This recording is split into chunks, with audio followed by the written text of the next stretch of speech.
Good afternoon, ladies and gentlemen, boys and girls, children of all ages. Welcome to this edition of the Halcyon Show. My name is Lorne Risley, host of the show. How are you doing? I hope you're well on this Friday afternoon. And with the best will in the world, I sincerely hope you have some plans for the evening that you're looking forward to and relishing the opportunity to do so, because it's Friday night. And while that may mean many things to many different people, for me that means the culmination of this week's series that started off on a whim and seems to have become something of a recurring theme for me throughout the week. Premier Battles, where winning matters. The contestants. Angie's the first through the door. Hi, Angie. Been lovely seeing you in the streams this week. Lovely. Welcome, welcome, welcome. So, we have covered groups A, B, and C. And today, as you may well expect, we are covering Group D. Now, this is an interesting group for a variety of different reasons, chief among which is that up until recently, we were expecting Graza to be the fourth entrant into this. Unfortunately, for reasons outside of the purview of Premier Battles, he has had to drop out. So, because God loves us as Battle Rap fans, what he did was he gave us a treat. And substituted in for Graza was someone you may have some familiarity with, and that would be one intercontinental champion, the king of the jungle, and I mean, words fail me. It's Bobby Rex. Bobby Rex is in Group D. Can you believe it? Can you believe it? Along with Bobby Rex, we have Caveman, we have Frost, and we have Deburke. Now, this is a group that I think on paper at least people are going to be drawing some pretty early conclusions, because you have, again, a tried and trusted top tier, as is the current nomenclature, in Bobby Rex. Someone that has been there, done it, destroyed your favourites in the process, and having cultivated a reputation as being a truly fearsome competitor. And then we have the pretenders to the throne, if you will. We have Frost, the diminutive yet certainly disrespectful young man who has cultivated a reputation of being certainly a little bit on the cheeky side of things. And then you've got Caveman. Caveman is someone that's still cultivating that reputation, but already has garnered a bit of a following as being someone with a lot of levity, certainly skill, but someone whose panache and showmanship seem to be on par with the very best the scene has to offer at the moment. And then Deburke. And Deburke is a prospect still to this day, albeit he's had some reps.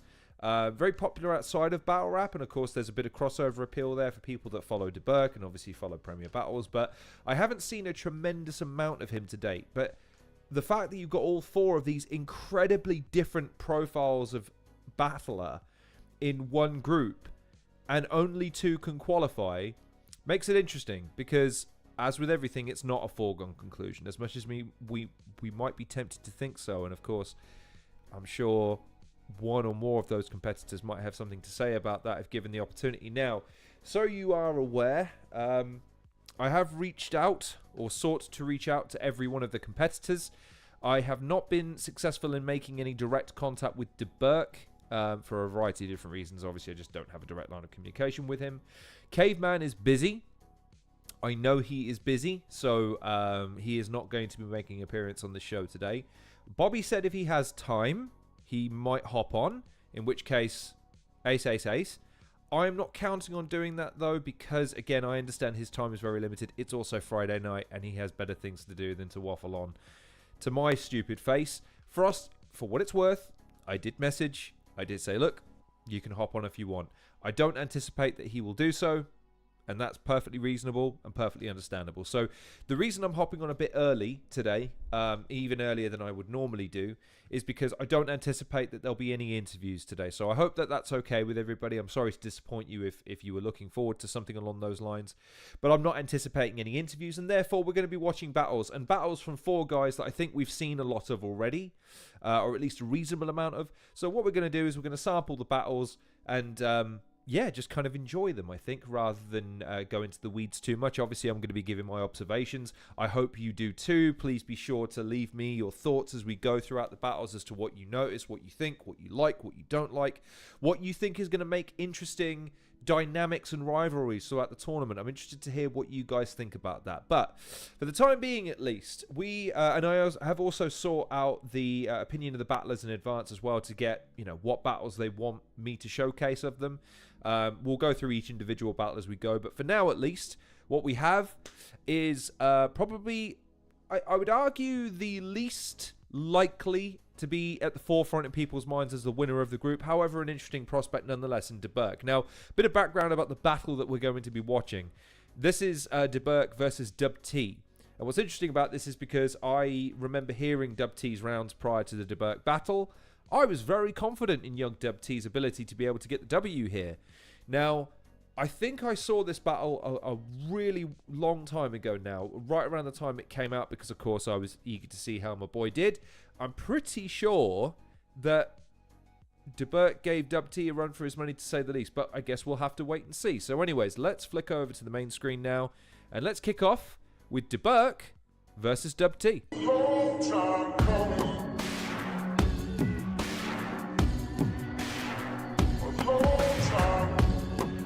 Shouldn't be a particularly long stream today, however, make sure you get your beverages in. Let's get comfy. It's Friday night. Grab a beer, grab a wine, grab a coffee, whatever you like. Welcome, people. This your boy Trubs. Welcome to Premier Battles. I am the Plug. This is the first battle of the Plug full weekend. Everyone make some fucking noise, man. I'm kicking off the weekend on the left-hand side. No stranger to Premier Battles. Make some noise for Dub T. There's the young man. And again, a rival in the tournament. Side, make some noise for Deburke.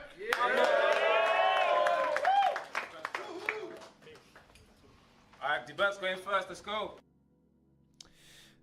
First round's on Deburke. Let's go. Dub T is a mediocre battle rapper who's essentially a product of favoritism, make no mistake. He's been able to utilize his age to game the system, but I'm here to make the case that the flow in our veins are different and the holes in his game are roughly the same size as this hole in my grave I'm digging. I'm about to flatten this child and change the definition of babysitting, and ABK are tripping if they believe that they can mean mug me and it will make a difference. Your boy has got an inflated ego, and I promise you're getting deflated with him when his little god complex gets introduced to somebody more atheistic. But wait a minute. Come on, let's go. Yeah. Before we get into these verses I'll spit, I gotta ask you some more personal shit. What the fuck is up with you, bro? You look off. I'm talking in terms of your fit. There's something weird about your appearance. I just can't put it into words. It's a bitch. Oh, that's right. You're not wearing a shirt that is ripped. My bad. My bad. If poor Dub T ever lives that down, I hope, because otherwise, man, it's, yeah. I know this is a while ago and people have referenced it since, but it's boring. It's boring. Dub T got his shirt ripped off in the last battle. Happens to the best of us.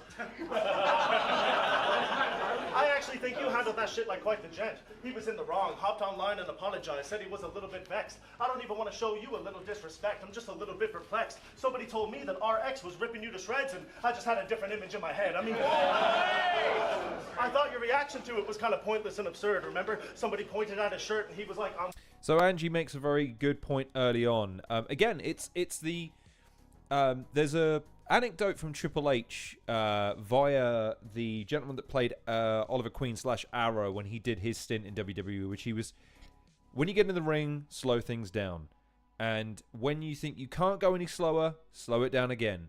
And it is that thing where, I mean, obviously there's guys that can take it to an extreme when it comes to going slowly, but I think one of the things that there's almost this this need to kind of make that, you know, they're like balancing on a beam across two buildings and they're just trying to pace it across to get to the other side and say that they nailed it. But it is that thing where he seems like like there's a lot of rehearsal here.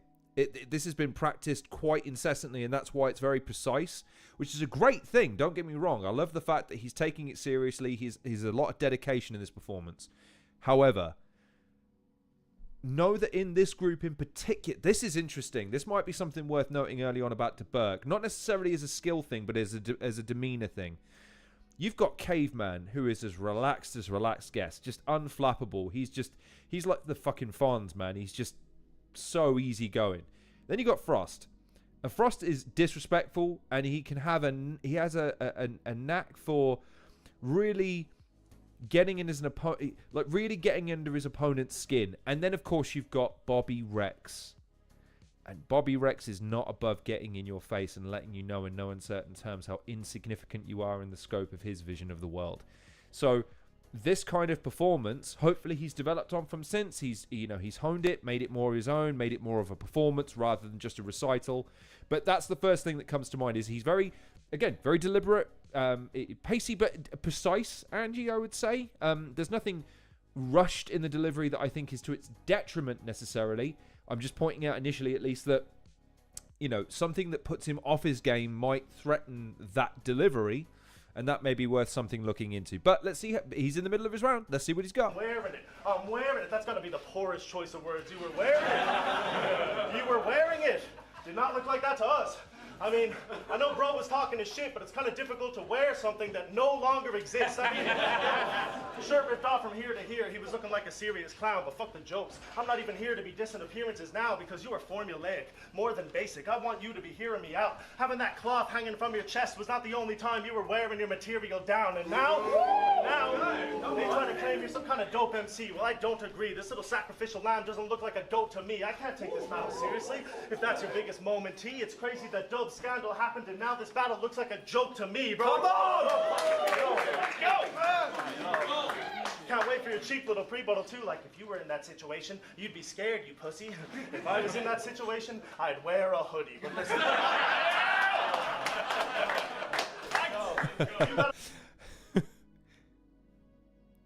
He's not wrong.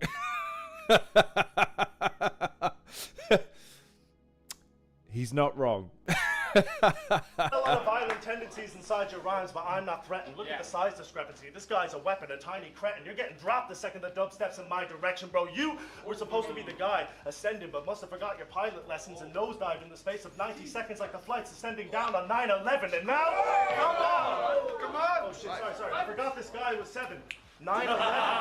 9/11 was a big terrorist attack that happened. Ask your parents about it. Big story. Whatever.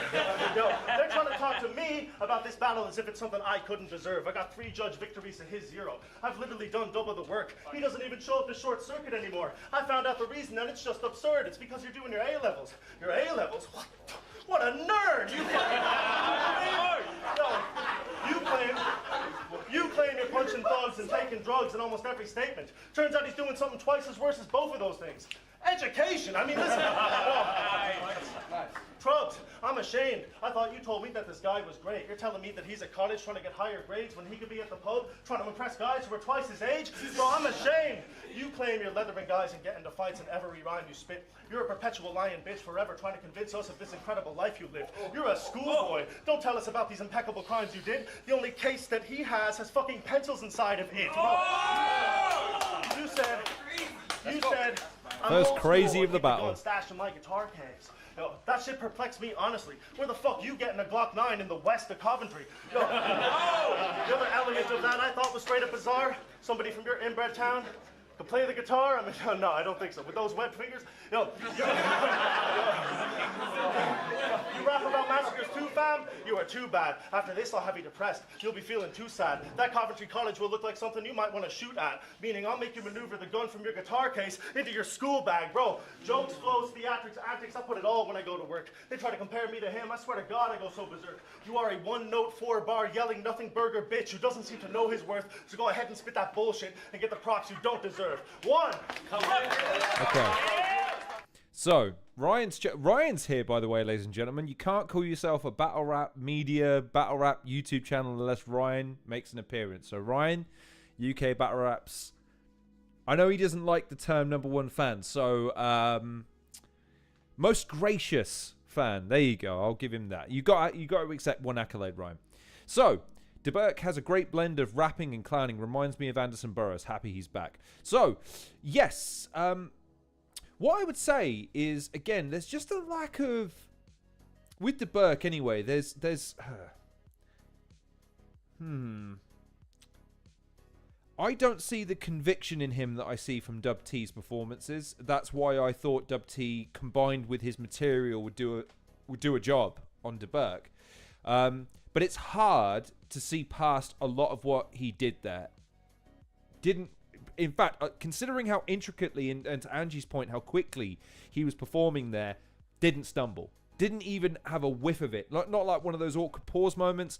Nothing. Seemed very intent on doing the job, which is absolutely amazing stuff. And indeed, a lot of the stuff he's going backwards and forwards. And again, to Ryan's point, the idea that he's introducing skill, he's rapping at a really good rate, but there's jokes in there as well, and he's having fun with those jokes to a certain degree. So yeah, it's an interesting combination, a very potent output.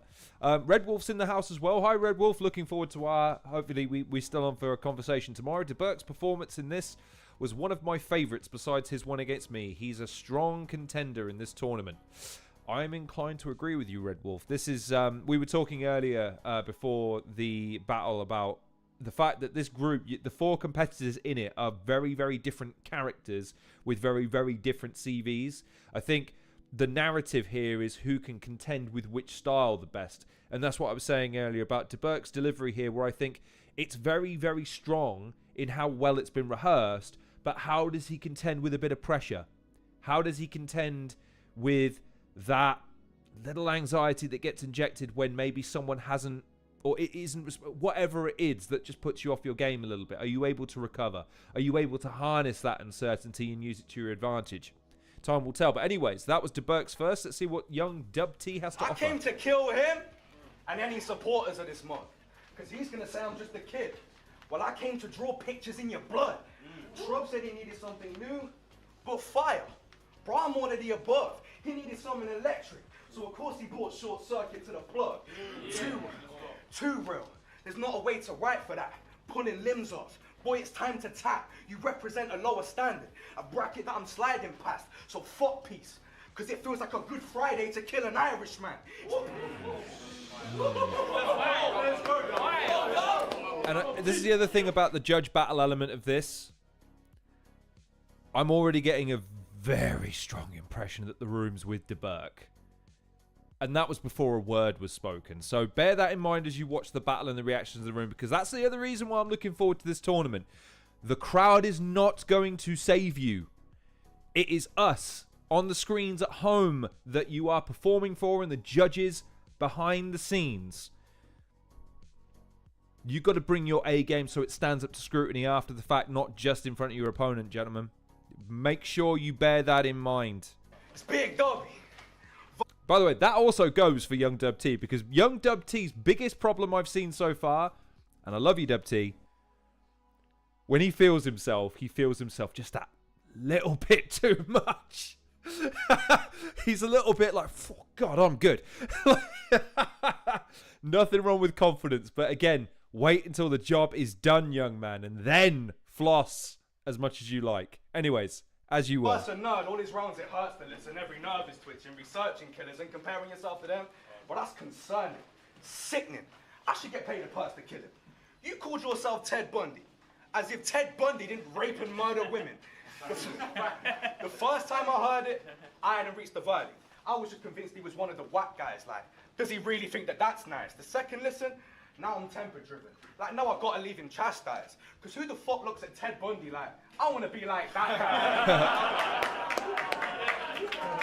guy? Makes a good point. Absolute fucking creep that believes he's shit hot. Pussy back up, ain't no point stepping to the big dog. If the light's on, they get switched off. And I need bits of his chin gone, like flint off. Come on.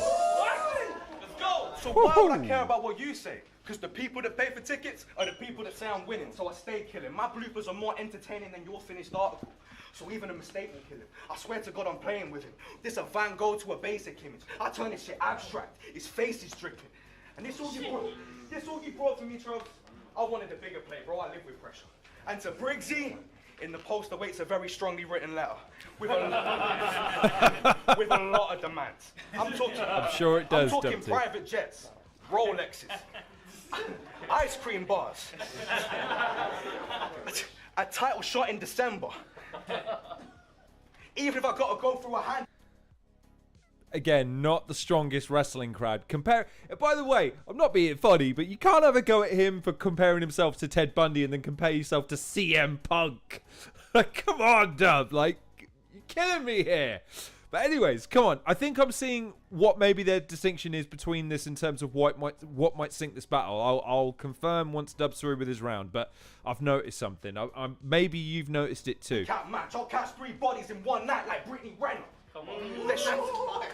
They should have called this a dub win beforehand. Wasted money on a counter recorders. You will get done by any rapper like groupies in the back of a Taurus. I prepared for this in the club. Suffering with girls chatting about whether they prefer a Cancer or Taurus. Deburke prepared for this at home by wanking over disaster and thesaurus. Facts. Thesaurus. So I don't care about your little comedy stick. Hold it down. I don't care about your little comedy stick. It's about who can rap sicker. Trubs ain't a matchmaker, for this he a match fixer. Shug night shit, gave you something to back into. Cause I've been saying I'm the guy for time and you just ain't believe me like Pax Killer. I'm a savage. I carved my bars into a rock with a bone shard. You always looking wired. You about to get murdered by a kid like you Omar. This Irish fan meets a psychopath. You dying here. Forget the dog star. This Crow Park. Rivers told me I'm money. Oh, let's go. Sorry. Rivers told me I'm money, so of course you're getting washed like it's Ozark. I don't know why you seem shocked. As if anything you say isn't obvious, and these rounds won't have him seen off. ABK, my age, ripped clothing. These are the things he's guaranteed to speak on, so how can I get sour when all you're bringing are cheap shots?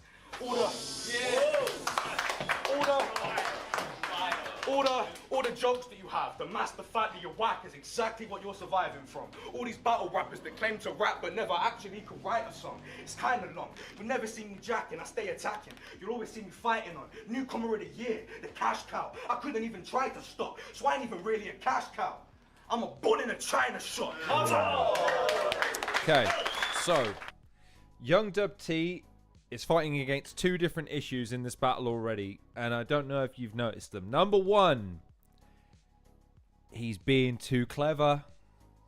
I love the bars he's written. That's why I reacted to them in real time like I did when I remember hearing them for the first time. However, in the room, they're not landing because he's being too clever. And then combine that with the fact that Deburke is not landing necessarily heavier shots, but more of them. He's compacting so much content into such a small amount of time, but he's doing it with a great degree of articulation and eloquence. He's not slurring his words. He's not stumbling over his words. He is being incredibly economical with his time, and as a result, more of it's sticking. So, I mean, it's difficult to see past it. That's a tight round. But I think Deburke got more reactions and ultimately got more responses, and again was a bit tight. Again, Dub had a couple of moments, just tight ones, where it's like, oh, come on, man. And it's that thing of just you worry about your own game, man. Don't worry about the audience is doing. Don't worry about what you guys doing. You go into your own head and do your thing. So curious to hear what you guys think as far as round 1 is concerned. That's a tight one, and I think it could be argued a little bit, but I think Deburke probably takes the first one just in terms of overall presentation, overall reaction, overall content. But Dub T's stuff, man, he's almost too cerebral sometimes. You know what I mean? He thinks on things to try and find the clever answer a bit too much. And that's not a bad thing, because at least he's got that ability to go to that place. I would just argue he doesn't need to go to that place all the time, if that makes sense. Let's see what Deburke's got. Round 2. Yes. Dub T is a member of ABK. Come on. What did I say? Obviously, come on, I don't barely know you apart from that. No, for the Americans in the room, it's a battle rap click that takes you higher. This shit is fucking fire. It stands for the anybody killers. The grammar leaves a bit to be desired, but Dub T's never had a judge victory, and they included him in the group as well. Super swell. Glad to know you guys are sticking to your rules and doing well. I actually think you were winning your first battle until you choked and produced the L, so I guess when they say they're the anybody killers, they also include themselves. I mean, is that anybody? Listen. So, again, this is just a personal thing. So that was a good payoff, right? But he just seemed to skip over it too quickly. So I guess when it means anybody killers, that also means yourselves. Like, really, like, emphasize the absurdity of it. You know what I mean? Don't just get to the punchline and run up and run to the next thing. You know, don't be afraid to take a moment to really let the moment and let the bar hit. You know what I mean? I don't want to criticize your little ABK endeavors. At your college, you got a locker with a love heart on it that says ABK forever. I just think sometimes you guys walk around these events saying letters. You know, if I say sometimes, it's facts though, it's facts. Sometimes I feel like you guys walk around these events saying letters. You know, if I said G-Unit enough times, would I get signed to Shady Records? You never know, bro. You never know. Maybe. There's not a single syllable of his name that means anything. It's just a bunch of weak words. I know that seems strange now, but let me break it down with a bunch of clean work. They put the anybody killer Dub T up against Deburke, and he's never got a body, he's never got a dub, and we fucking know what happened to his t-shirt. So it's not a single, it's all wrong. Yo, there's not a single right descriptive line with this guy. It is quite amazing. He can't describe himself at all. This shit is quite frustrating. He gets on stage and claims we love the shitty rhymes he's making. Then he pops on Tinder and changes his bio to 6'5" and Asian. It's just, it's all wrong. You can say anything if you say it with chest. Yo, I'm a platinum selling rapper getting plaques every week. I'm an astronaut that pops up to the galaxy T. I'm an undefeated boxer with a jab and a reach. I think ABK's a good name, and I'm a fan of Dub T. You can say anything.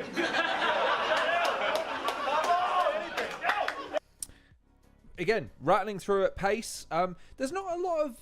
again, man, I'm not criticizing. I'm just saying, again, compare and contrast the depth of the content that Dub T presented in the first with...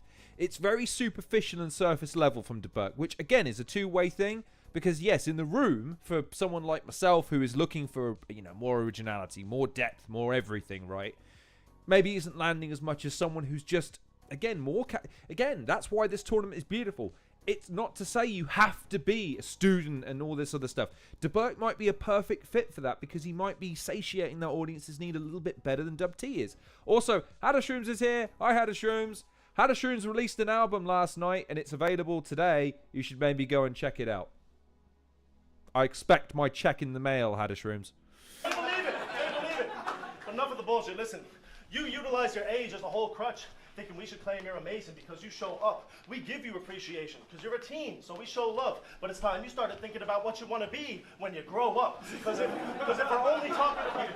we're only talking about your age, then I promise this is just a spectacle. I got a couple screws loose that I can use to adjust your pedestal, take you down a couple notches, seeing as you believe that you're just incredible, because there's a difference between being good for your age and just being good in general, bro. You're a B-Tech unanimous. Wow. A B-Tech unanimous. You obviously want to be Tommy, it's pitiful. You copy him all the time, it's so awkward and typical. Someone's going to have to one of these days explain to me the whole unanimous Dub T thing, because I don't... Again, maybe... I get battle rap's petty and they'll draw any comparisons to anything, but he doesn't look like unanimous. And he didn't sound like unanimous either. Like... I don't get it. I don't get it. I don't get it. Kind of reminds me of anime when I listen to you dropping your syllables, because when I hear this terrible dub, I just want to go back and watch the original, bro. Let's go! Anime references, we've got them, ladies and gentlemen. Listen, a fucking clone is the GOAT. Keep rapping. A clone is Keep the rapping. GOAT. It's got me doubting Who my said hobby. ABK talk victories when they're out in the lobby. They're like the cast of Peaky Blinders, talking about their thousands of bodies because they act like gangsters and walk around with a counterfeit Tommy, bro. No, that's crazy. Listen, Tommy Gunn, Tommy Shelby, That's Tommy crazy. This, you're probably thinking which one. It's a triple entendre, little bitch. Go. I'm gonna pause it. Battle rappers of the world, please don't ever exclaim whether or not you personally think your bar is good. I hate it. I hate it so much. I hate it so much. Please don't. That was crazy. Okay, like that's not for you to judge. Again, if I'm gonna level that criticism at Dub T by him saying like, "Fucking hell, my stuff is absolutely fire. Why aren't you reacting?" You can't tell the audience when what you're writing is absolutely amazing and they're wrong for not reacting. Write it so they react. Perform it so they react. I'm just saying, it bugs me. Go ahead and pick one. No, you're in a small... You're in a small boat sinking. The wordplay ensured that the kid's done, and if you don't get that by now, that's a little boat to a big pun. The shit's fucked. You know pun. Nice. Yeah, dead in the middle of Little Italy, literally hit him up in a second and had a I can do that. Dead in the middle of Little Italy, little did we know that we riddled some middlemen who didn't do diddly. But I'm not a rapper. You know pun. Let's go. Dead in the middle of Little Italy, literally hit him up in a second and had a simple epiphany. He was up online talking biggity biggity, then he got offline and he didn't do shit to me, bro. Fuck your little ABK rapping endeavors. I'm back and I'm better. I'll kill him inside of a second. I reckon he definitely knows that I'm packing his sector. You claimed you got a victim in the pit like Buffalo Bill. That was actually clever. I'll give you an animal better and relay the information to get him killed like Hannibal Lecter, bro. No, they think that I'm a comedian. They think that the flow's the issue. I'm about to out-rap you to the point you're gonna wish that I was joking with you. I'll turn the Dog Star to a loft bar the second I was flowing with you. But the loft and the bar both gonna be owned by Joseph Fritzl, bro. They said Dub T pretty decent. The flow was. I will say still to this day, if you've not seen the, of course you have, by the way, but if you've never seen the Shuffle T Shotty Horror battle, right? I'm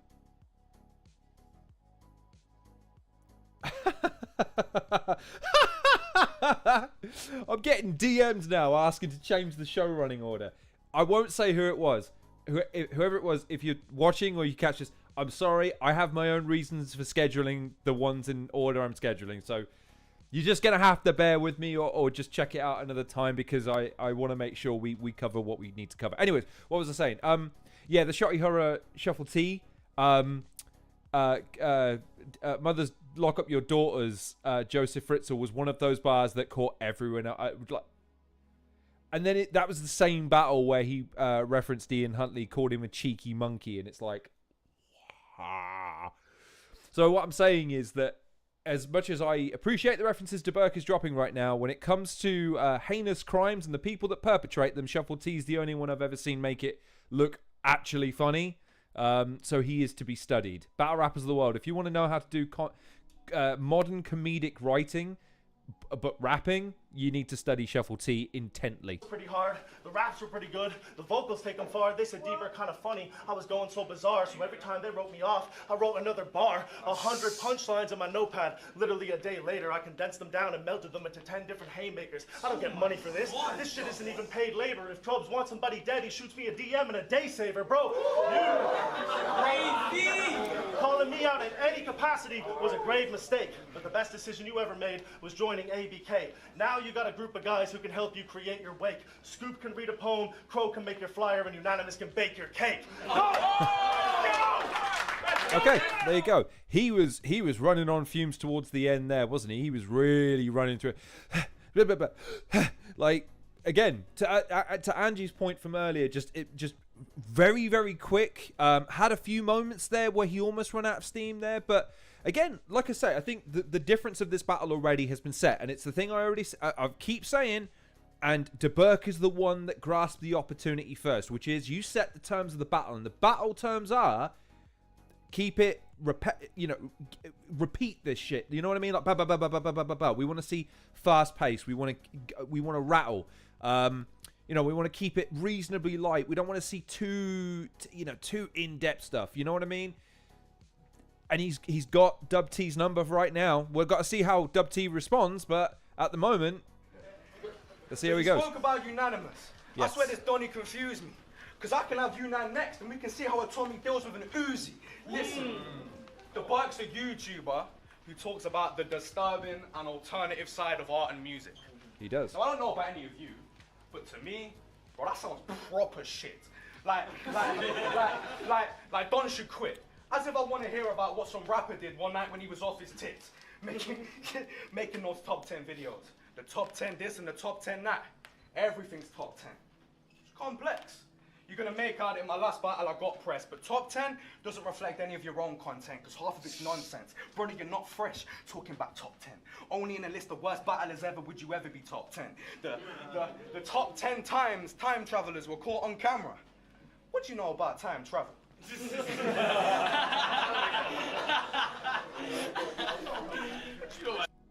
Interesting that the younger demographic laughed, the older demographic not a fuck to be given. Again, ladies and gentlemen, Welcome to the Premier Battles Where Winning Matters tournament, where again, you're established battlers, you're newbies. Doesn't matter. It's what you bring on the day. If it gets the reaction, it gets the reaction. So, But you know about time travel. Because what goes around comes around. I came into the game with nothing but aspirations and thunder sounds. I see this like Stephen King. Because if I kill one, they handed me another clown.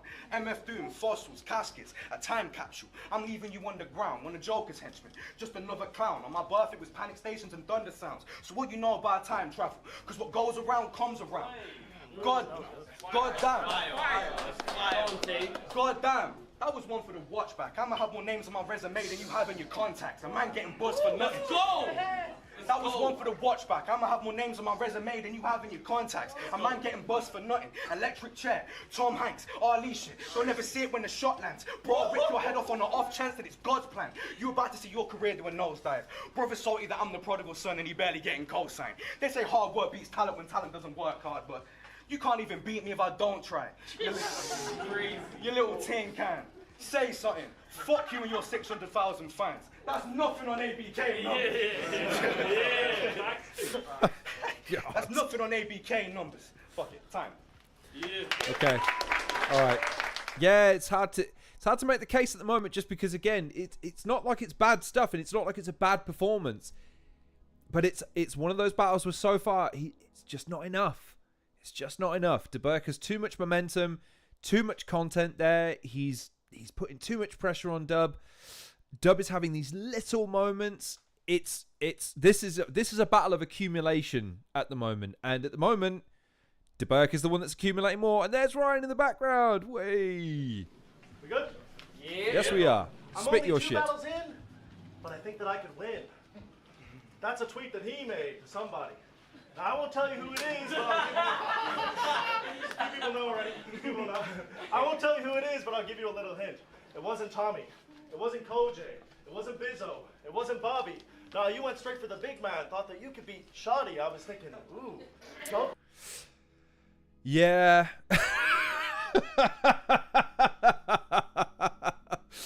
Oh, yes.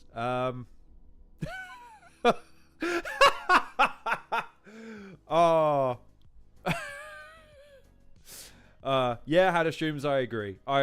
Because this is the difference between the two of them. I think Dub T is very, very confident in his persona and on-screen presence. Deburke, not quite so much. Again, speaking is... again, a little bit behind the scenes here. When I first started thinking about doing live streaming, it's a little bit scary in the sense of, it's not that you're not used to being in front of a camera with a recording and with, you know, some element of pre-production going on. It's the fact that when you are editing YouTube content, you want everything to be perfect. Like, you don't want any editing mistakes. You want it to sound great. You want it to look great. And you want the shit that you're saying to be good and sort of all the rest of that sort of stuff, right? So going from a pre-produced, very highly edited environment to a live scenario in front of people must be massive in the sense of just how much more adrenaline must be pumping through you, how much more pressure there is on you, all the rest of that sort of stuff, and you only get the one take. So as much as I appreciate what everyone's... Look, I agree with you. I think that's to be forgiven. I think he doesn't have a frame of reference otherwise, that I'm aware of anyway, especially when you consider that what he's most notorious for and what he's most famous for is for highly edited videos where he can listen to it backwards and go, that's not quite right, I'm going to re-record that, I'm going to redo that. He only gets one jump off here, and I think that's why you're seeing that he is incredibly well rehearsed. Like, there's not really much of anything that he's not drilled 1,000 times by the looks of it. Whereas Dub T, I don't doubt he's rehearsed, but he's inherently more confident in his on-the-day presentation that I would want him to be a little bit more reticent about the fact that his confidence will carry him through. But the point I'm making, though, is, yeah, Deburke is just... They don't have to all be haymakers. Again, it could be a death by 1,000 cuts from Deburke. That could be a style that wins him out in the end against most opponents. You never know. Because again, at the moment, this is a battle of accumulation, and Deburke's winning. And now, yeah, it's hard to... It's going to be hard for Dub T to live this next bit down. T versus Shoddy Harp. That's an amazing idea. Why is everybody tripping about Twerk not getting flights when we got his replacement right here?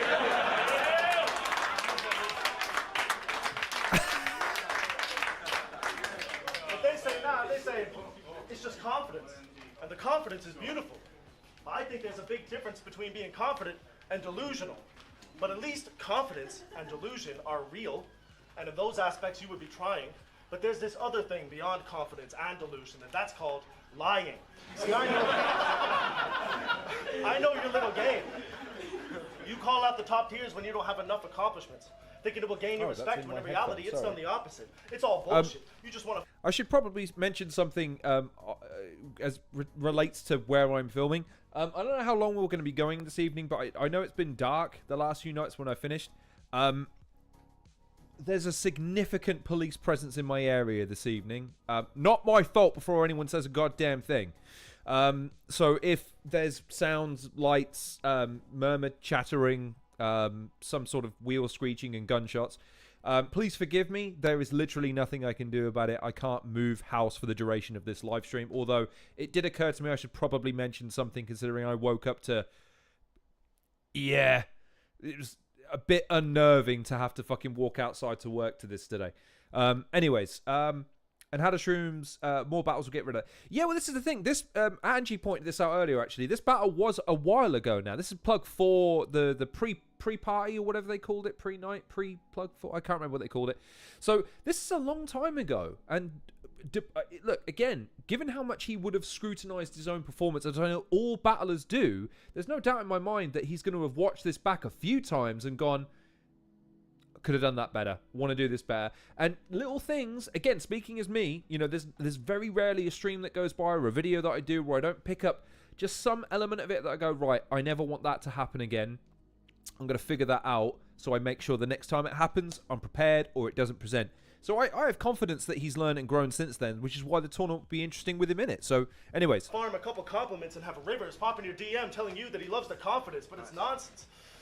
You don't actually think you can beat these people, but the game you play is good. You just want the respect that comes with the territory of saying that you could, but it's fucked. Because now it hasn't worked, and the top tier is giving him death stares. He's walking around the events thinking, fuck, life couldn't be less fair. I mean... But in this game, you gotta earn your stripes. I promise you respect's rare. I don't need to attention seek from the top tiers. I'll just meet them when I get there. But you throw stones at glass houses in an attempt to play dumb. You have the pen of a half-decent writer and the ego of a great one. You shoot yourself in the foot when you act like a rock star when you... Do you see what I mean, by the way? He is not... There's nothing technically amazing about that. There's nothing tremendously deep or, you know, nothing. He is just kind of saying how it is. And it's enough. Because the audience has already bought into what he's doing, which is completely undermining the confidence of the young man. Which is, yeah, it's hard to argue because it's lethally effective at this point. He's... Ugh. Ain't one, so I guess the gun you stashed in your guitar case was Kurt Cobain's one. And you and Kurt Cobain are synonymous with the way you talk about bodies because the last thing that should be going through your brain is a shoddy. But listen. Sheesh.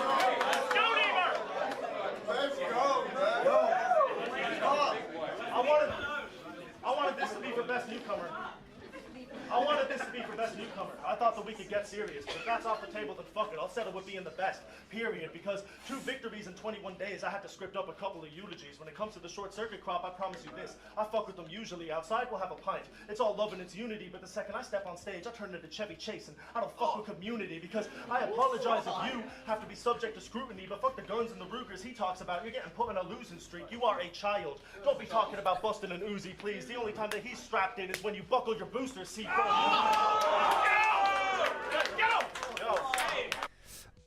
It's fine. All I would say is that, again, I prefer the Marlowe usage of that, where he was properly cheeky with the I don't want the strap, fussy toddler on a booster seat. I heard that against Pedro back in Don't Flop in 2014, 15.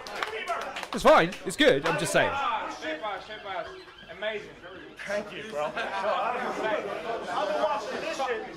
Good. Yo. I've been watching this shit since Kruger fucked up Illusion Z, since was in the hallway calling jump off person losers. We don't speak the same language. If I get a plate, then I cut it up brutally. 50% of your non-specific nonsense has nothing to do with me. So when you call out the top tiers, I think it's actually surreal. But I understand your little deal. You have to do that bullshit to compensate for the fact that outside of that, you don't have any appeal. When Shoddy battled Arsenal, you were 7 years of age. I mean, that's actually unreal. So when he battled him, you were finding out that Santa wasn't real. And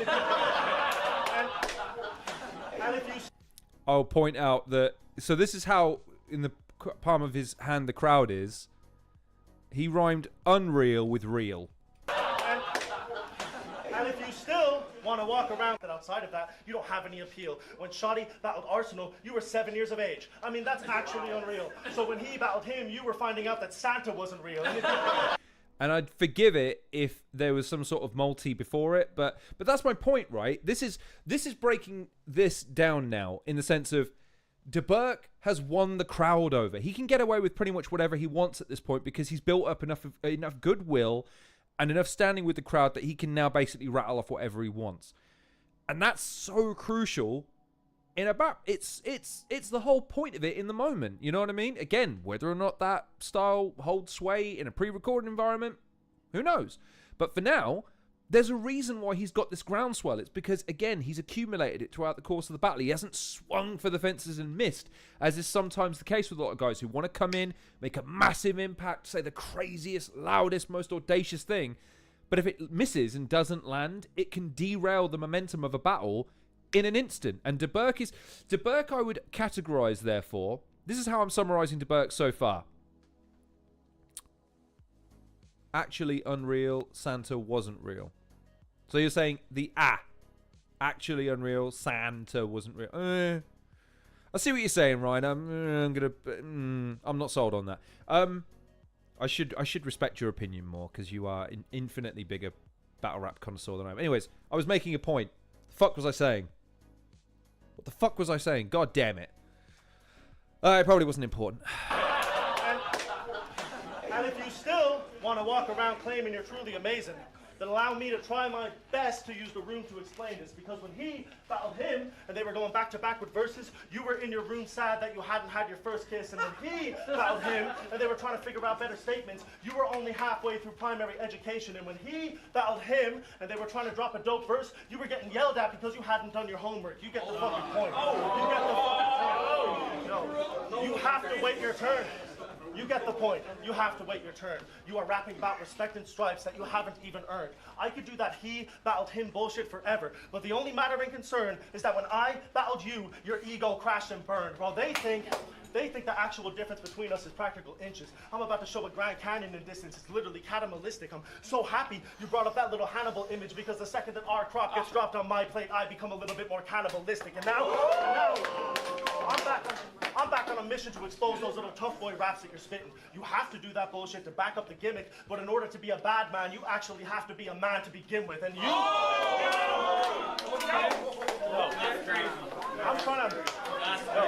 I'm trying to snatch his soul, bag it up, and slip that shit through Heathrow. I'll make this scene fucked up for no reason. Quentin Tarantino, I'm not...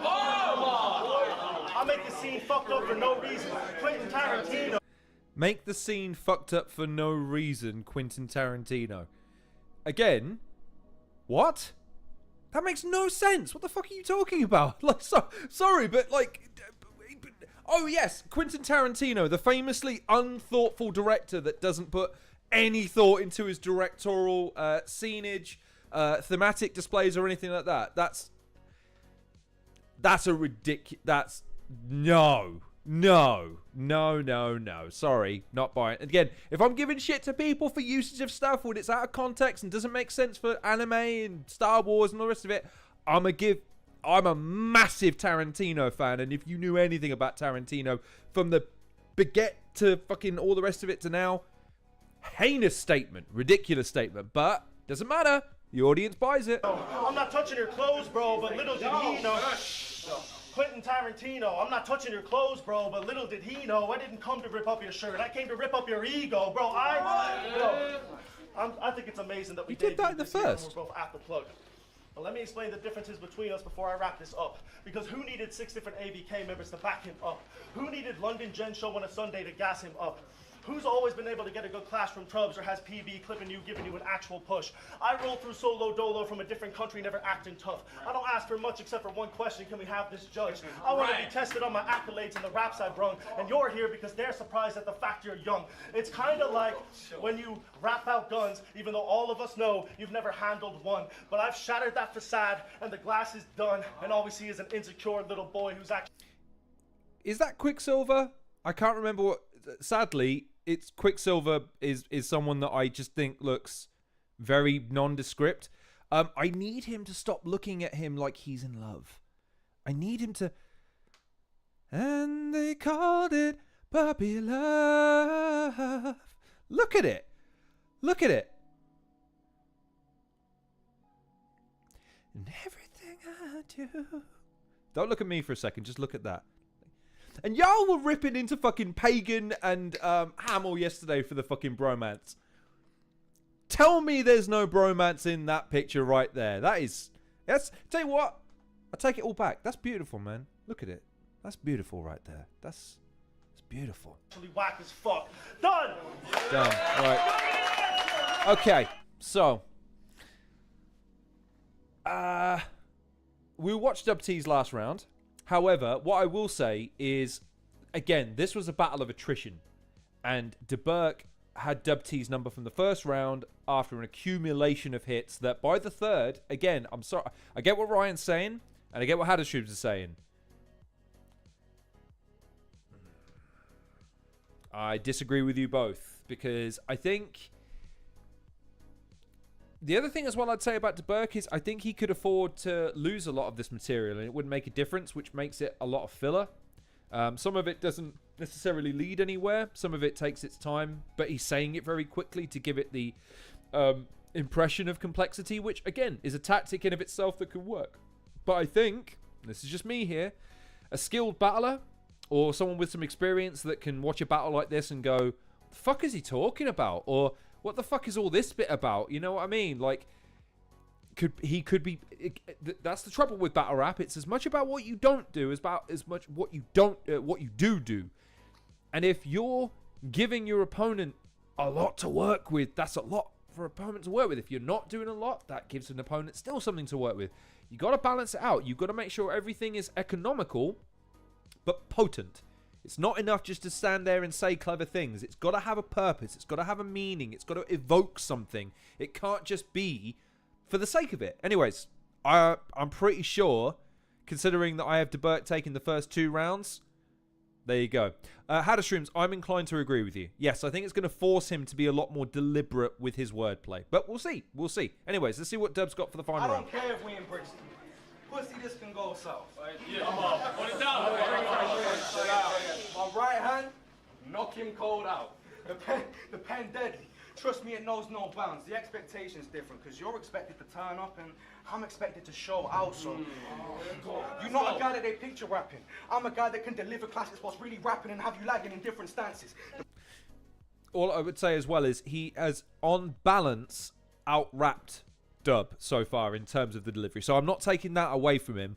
And again, you got to remember the salient points thing. And it's going to be hard for... It's got to be hard for someone to shake off the whole shotty thing because, yeah, it's something that people feel. It's not something that they necessarily analyze too much. It is that moment where you just kind of go, oh, okay. So, yeah, it's an uphill battle from here. That's for damn sure. But this signals the end. My shit's pictographic. After this, the little cow was Twitter writing like Dylan Dennis. Knock on the door.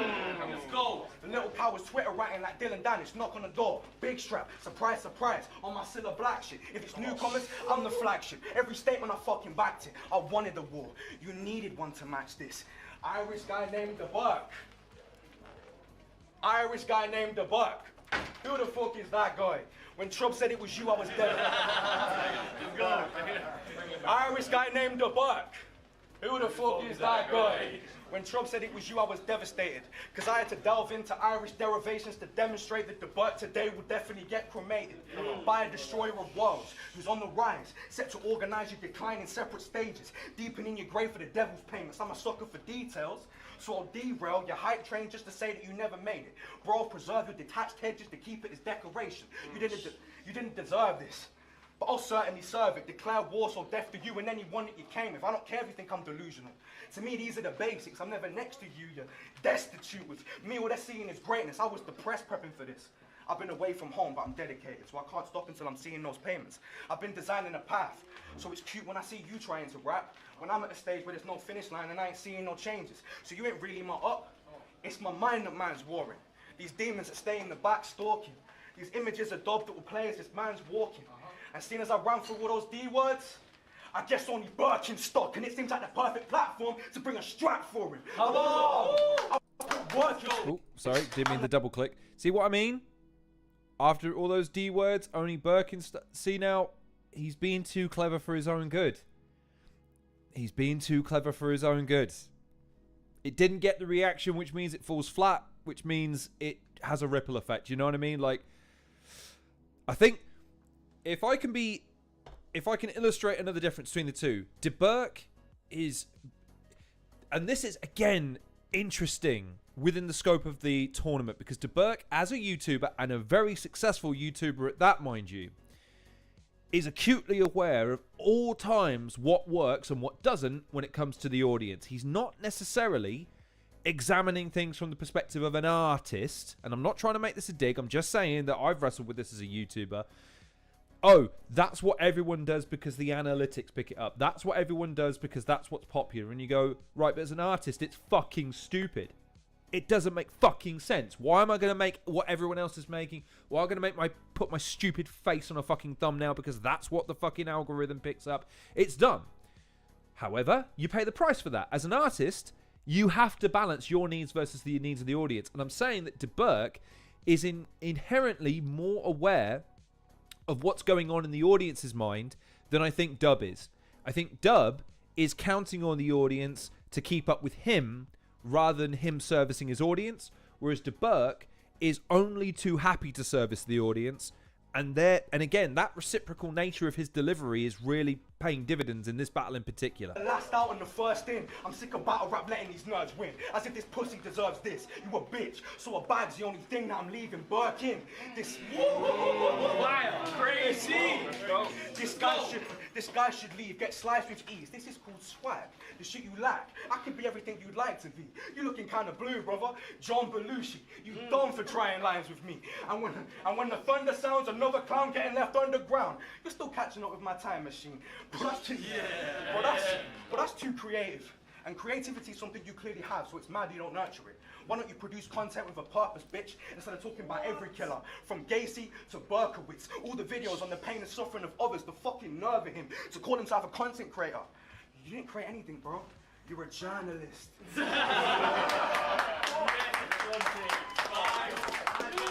That's interesting because I think the term journalist is as insulting a term as you can use in battle rap as almost any other word. Interesting. I'm a journalist. You just look at the past and barely react. I couldn't think of anything less effective. Talking about tragic deaths or downfalls inspired by drug addiction. Then you move on to the next objective, making subpar content, but expect an extra credit and to get respected. I'm the future of this, but you would never get it. Because how the fuck could you see what's unfolding in front of you when everything you've ever made is retrospective? But Deburke says he's a wordsmith. And I'm no internet freak translator, but I think he's trying to say he's a virgin. I do need to ask a favour of everyone, and this has got nothing to do with the two battlers. This is on Prem. This is everyone organising it. For fuck's sake, secure the fucking exit of the goddamn battle. Nothing pisses me off quite as much as when a battle's going on and fuckers are coming in and out of the fucking room and no one's minding the door to say, no, battle's ongoing and we're recording. You stand the fuck outside and wait for the battle to finish because you're ruining two people's concentration and our fucking production. Please, God, tell me that they're going to make sure that that's a thing. Premier Battles, whoever's in charge of the if you've got showrunners, prop design, all the rest of that sort of director, whatever, Someone just bolt the fucking door when the battle starts. I'm begging you, because if nothing else, it would stop everyone looking left when when you're supposed to be paying attention to two guys spitting. There's nothing more annoying than, oh yeah, well I'm going to pay attention to what these two are saying, whereas I've got 15 fucking people behind going, what's that over there? That's inherently more interesting than the thing we're filming. For God's sake, shut the fucking door and lock it. I'm begging you. Every line you spit is either bait or embarrassing, hitting with a weird combo like Eminem rocking stages with Marilyn. You disgrace the scene. I really mean I hate that you're battling, because you don't have the charisma to play the protagonist. You an NPC, an extra character, a side mission. That's why you envy me. I'm a better battler. GTA skipping taxi rides because I'm driven. I could choke 3 rounds. Bro, it wouldn't make a slight difference, because newcomers are now respected. And I take the credit, because you would never have got to this stage if I didn't. And this mouth thinks it can fly high. I'm talking Icarus wings. Every shot's landing. Aerosmith. I ain't missing a thing. That's exactly what Bring it back. That's exactly what the fuck bringing it back. That's exactly what the difference is. Bro, I'm leaving with your organs on me. I see nitties that look like you all the time. Brothers chasing packs like border collies. I came to spill the tea. So whether it's this weekend or OnlyFans, Deburke just supporting. Oh, you have to move on.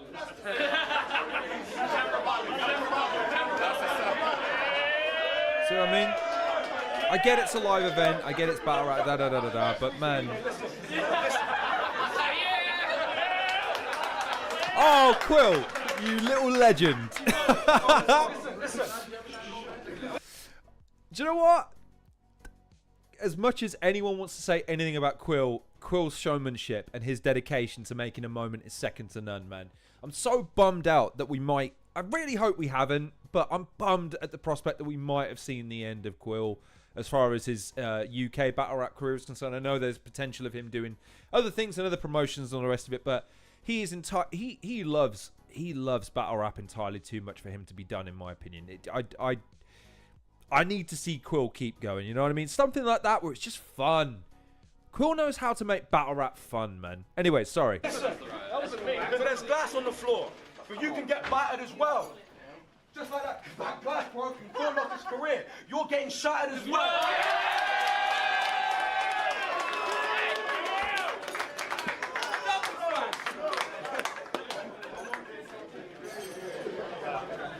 Well, that's exactly what the difference is. But that's exactly what the difference is. I'm leaving with your organs on me. I see nitties that look like you all the time. Brothers chasing packs like border collies. I came to spill the tea. So whether it's this event or OnlyFans, Deburke's just supporting coffee. Big bars, leave this bitch slumped. I am the new gen. All I got is big dubs. Time. Okay. There you go. And that, for me, is an exhibition of two of the guys that this tournament is designed for. Two guys with tremendous upside, both with their own issues, and both with certainly aspects of their game that certainly need fleshing out or embellishing or improving. But man, that was a great battle. I must have seen it, because again, I refuse to believe that I didn't check it out back in the day. But that was more entertaining than I would have given it credit for if you'd have just said, well, what's this battle going to be like? Considering that, again, both of them relatively inexperienced, both of them relatively new in their respective battle rap careers, both with, aspects of their presentation that need enhancement, and both with their own baggage to a certain degree, both trying to shed something to a certain degree. But yeah, what that battle did was highlight Dub T's deficiencies, in the sense of he needs to stop being trying to stop being so fucking clever. Not all the time. And I think what it did is it highlighted what Deburke does really well, which is incredibly well rehearsed, incredibly well, very thoughtful. And again, the fact that he's leveling the journalism thing like he's fastidious in his studies is a bad thing. No, that's great. If Deburke is willing to go into the weeds and really dig deep on opponents, and write thoroughly and compact everything into such a short amount of time, that can only be a good thing for him, man. So there you go. Ladies and gentlemen in the chat, how did you score the battle? How did you rate the battle? Who did you give it to? I'm giving it 3-0. As close as near as makes a difference, because not that Dub T had a bad round, it's just that over the accumulation of all 3 rounds, I just can't see past Deburke for the amount of content, the smoothness of the delivery, the overall cadence, the confidence. and the points that he raised. I just think he was too strong for Dub T on the day, which is, again, so surprising because having heard Dub T stuff in advance, I was reasonably confident he was going to win. David is in the house. I mentioned it earlier, David. I know that everyone's waiting for your interview. Signal's not bad here. Ha! Oh, that's hilarious. That's Caveman messaging me saying the signal's not bad where he is. Did I not send him the link? Did I not send... What a son of a bitch. I didn't send him the link. That's my bad. 2 seconds. Let me copy this link. Sorry, talk amongst yourselves for a second. I'm trying to... I missed the both first rounds. Okay, but you're still giving it to Deburke, you had a streams.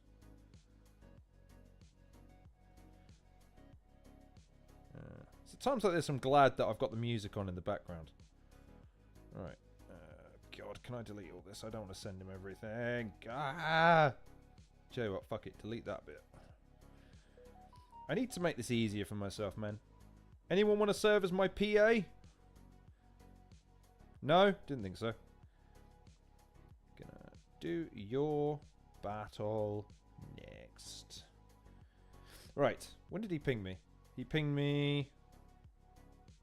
Oh, 4 minutes ago. Okay, cool. In which case, right. Gave it to Deburke. Okay, cool.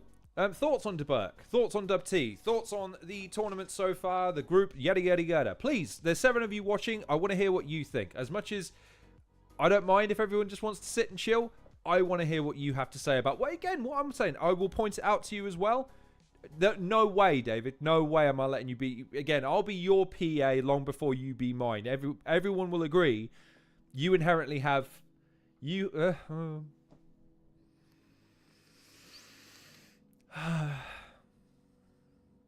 I'm not going to react to that, David. There's everything factual in that statement. There's nothing funny about what he said, ladies and gentlemen. That he's being completely factual there. Anyways, right, because Caveman might be able to appear, let's not stand on ceremony. Let's bring up a Caveman battle. And on this occasion, I submitted to one Gas Buff's request, and I decided to pull up Gas Buff versus Caveman.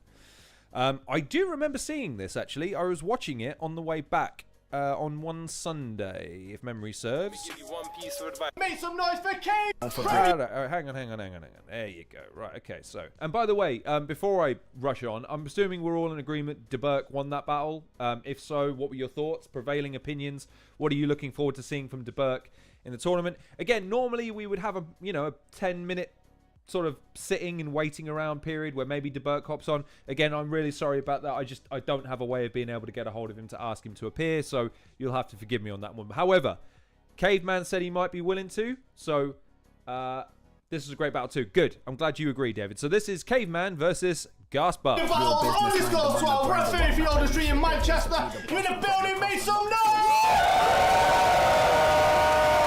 My ears. About to get into it. This is the co-headline for the card. On the left-hand side, used to represent Venom. You've seen him before. From Manchester, make some noise for Caveman! Yeah. And on the right-hand side, this is Venom on Venom crime. But first and foremost, make some noise for Gas Buff for just...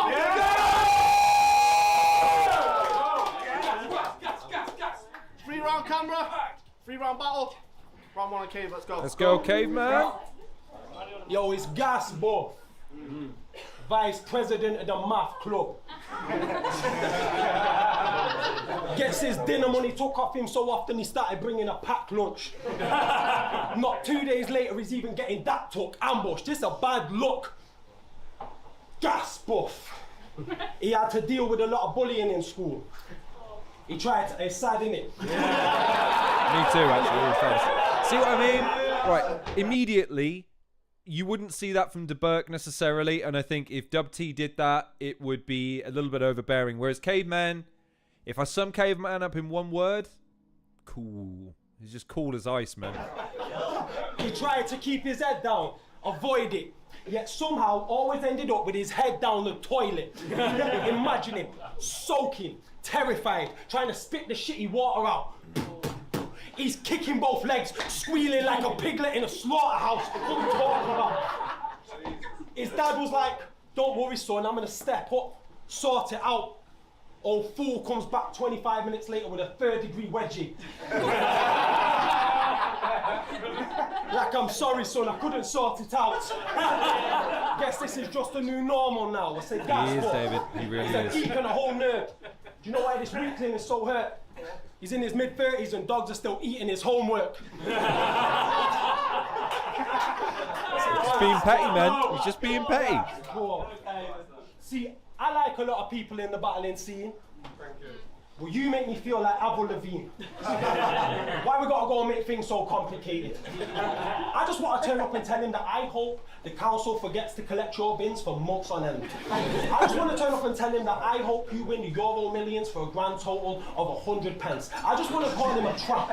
Right, tell him that even at his funeral, he's gonna get laughed at. Point out the fact that this munchkin is so fucking ugly, sex workers charge him 10% on top and call it a brass tax.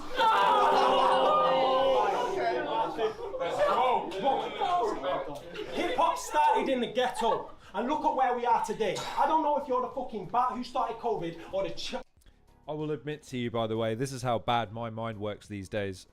Whenever someone says the word ghetto now, I can't help but think of Eric Carmen singing it in the early series of South Park. I just felt like I should share that about myself. You know what I mean? It's all well and good me denigrating people, questioning them, critiquing them. I'm gonna give you guys a little something to work with as well. Not that you don't have enough already, Lorne being the chief offending aspect. I'm just letting you know. When someone says the word ghetto, I think of Eric Cartman singing when they're on the way to Kenny's house. Just thought I'd throw that out there. fucking chimp who started AIDS. Listen, princess. Listen, princess.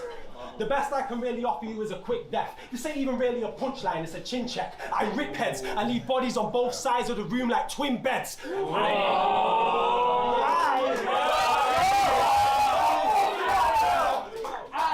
that again. See, the thing with Caveman is I want to make a comparison to another battler.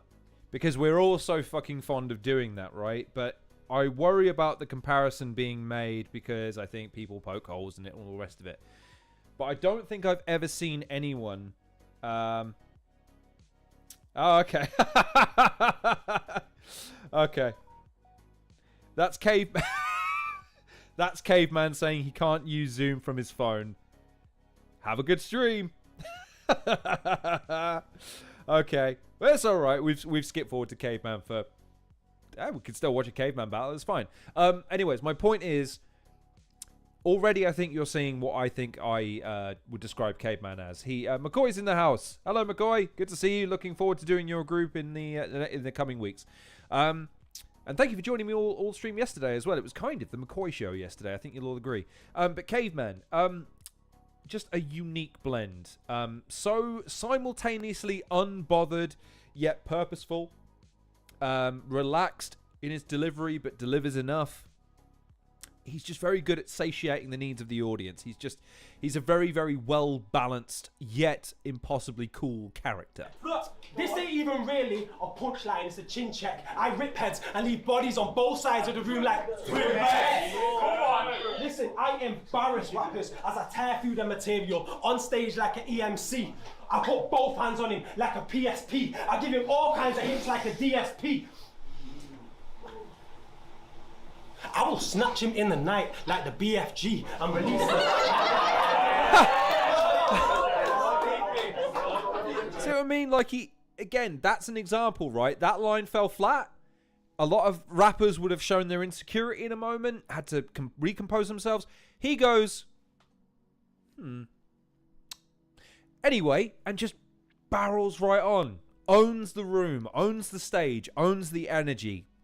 That's the attitude you need. You need it. And release him right before he dies like DMT. Woof, gas, buff. Man, they get bodies from Fallow to Flatbush. You are the only motherfucker in my phone book who loves a good hearty battle but can't stand all of that rap stuff. And now he's gone against me. And consequently got slapped up. I got one last question. When there's something strange in your neighborhood, who you gonna call? Gas Buster. Random, but fun. And that's the thing. Fun. Fun guy. Fun guy. Yo, Manchester, we here, yeah? Let's see what Gas has to say in response. I've got a bone to pick, Manchester. Because the last time I was here, you lot was silent. So I get if you're thinking that Gas could never win, or that maybe he can, but the chance is very slim. But the bars I bought today are sick, and Mum always said that laughter's medicine. So Manchester, if you're not a paedophile, react to everything.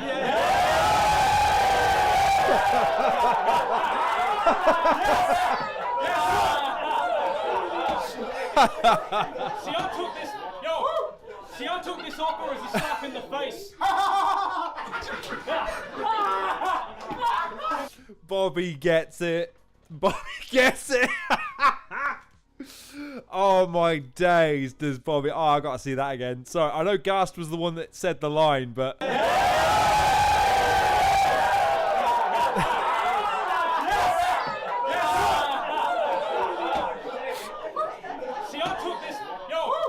See, I took this offer as a slap in the face.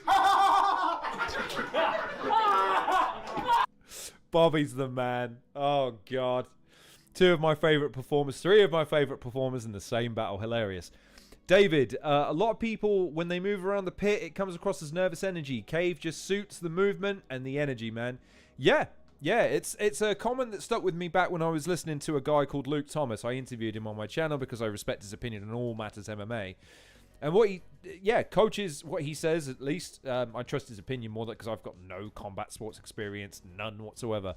The hopping around, apparently when it comes to like boxers and fighters going to the ring, the sort of the hopping and the jumping and all the rest of it, that's just pure nerves. That's them just trying to shake the nerves of the moment. And that's why when you're watching football players come out of a tunnel in a tournament or a game situation, the ones that can just walk are the ones who are calmest and the most likely to have confidence, whereas the guys who are projecting but then having to jump up and down to shake off the excess energy, those guys are struggling. So yeah, David's right. The fact that both of these guys have different energies, different dispositions, but Gast really enjoys being in the moment, but Cave, it's just different level, man. He's completely at home in the pit. Maybe less. I took this offer as a slap in the face. I have been active as fuck. In 2024, this battle's my 8th. I thought by now I'd be matched with the greats. I even weaseled into the staff so they'd pay for my travel, a wage, build the brand of my... I even weaseled into the staff so they'd pay for my travel, a wage, build the brand of my name till I could get a salary paid. And here I am in a matchup with Cave. Like I washed all the bottom tiers and Straw ran out a barrel to scrape. How is it you do all this work for all these important causes when it's the man in the mirror who's the charity case? Weirdest guy in battle rap. While I was outlining... See, now, that's interesting because no one caught that. And if you knew how much work Caveman has done in his community and just generally as an ambassador of humanitarian goodwill, you'd have reacted to that. That was good from Gas, and it didn't get much of a reaction. That's a shame. He's like memory foam. He's rapping about his obsession with toes. Well, save your foot fetish bars, because I won't take that. It's always feet and boils and filthy shit like a phone game ad. See, how is he the face of undisclosed when I'm always promoting heavily like me and battle rap have a codependency? But I've done this so much, this shit is instinctive like motor memory, and I'm seizing something electric like Frank Grimes and Homer's enemy. You are the reason our team lost. This is me confronting the problem like exposure therapy, and I'm robbing Cave for all he's worth. Open sesame. Oh, I love that Looney Tunes reference. By the way, as much as we're trying to build narratives in the tournament, man, Prem already had a premise for narratives being built, which is the teams breaking apart and rivalries forming within the teams and across the teams. But they never steered into that. They treated it like it was a football fixture list, and that's it. And they never seem to make a big deal about, right, it's not just individual battles, all the rest of that sort of stuff in any meaningful way to the audience. And yet, Shuffle T and Gemini did more with the concept in 10 minutes. Like, they just, couple of cameras, and they fired Shuffle T, and they made this whole narrative as a result of it, but they made it fun. Like, yeah, it's interesting that sort of Gast is touching on that as like, do you know what? You're the reason our team fell apart. You're the reason. It's like, that could be interesting fodder if you were to do something with it. Well done, Gast. It's almost questionable content of questionable filler, like bars of cereal, but isn't what makes a cave an absence of hard material. This is the pro leagues. Cave is an amateur. If the pen's mightier than the sword, my blade is Excalibur, the UK's most active. I'll take any challenger. Plenty room in the graveyard, no space in my calendar. Because my bars were better than yours from inception. So keep dreaming. I came ready to cook, preheating, while he was doing...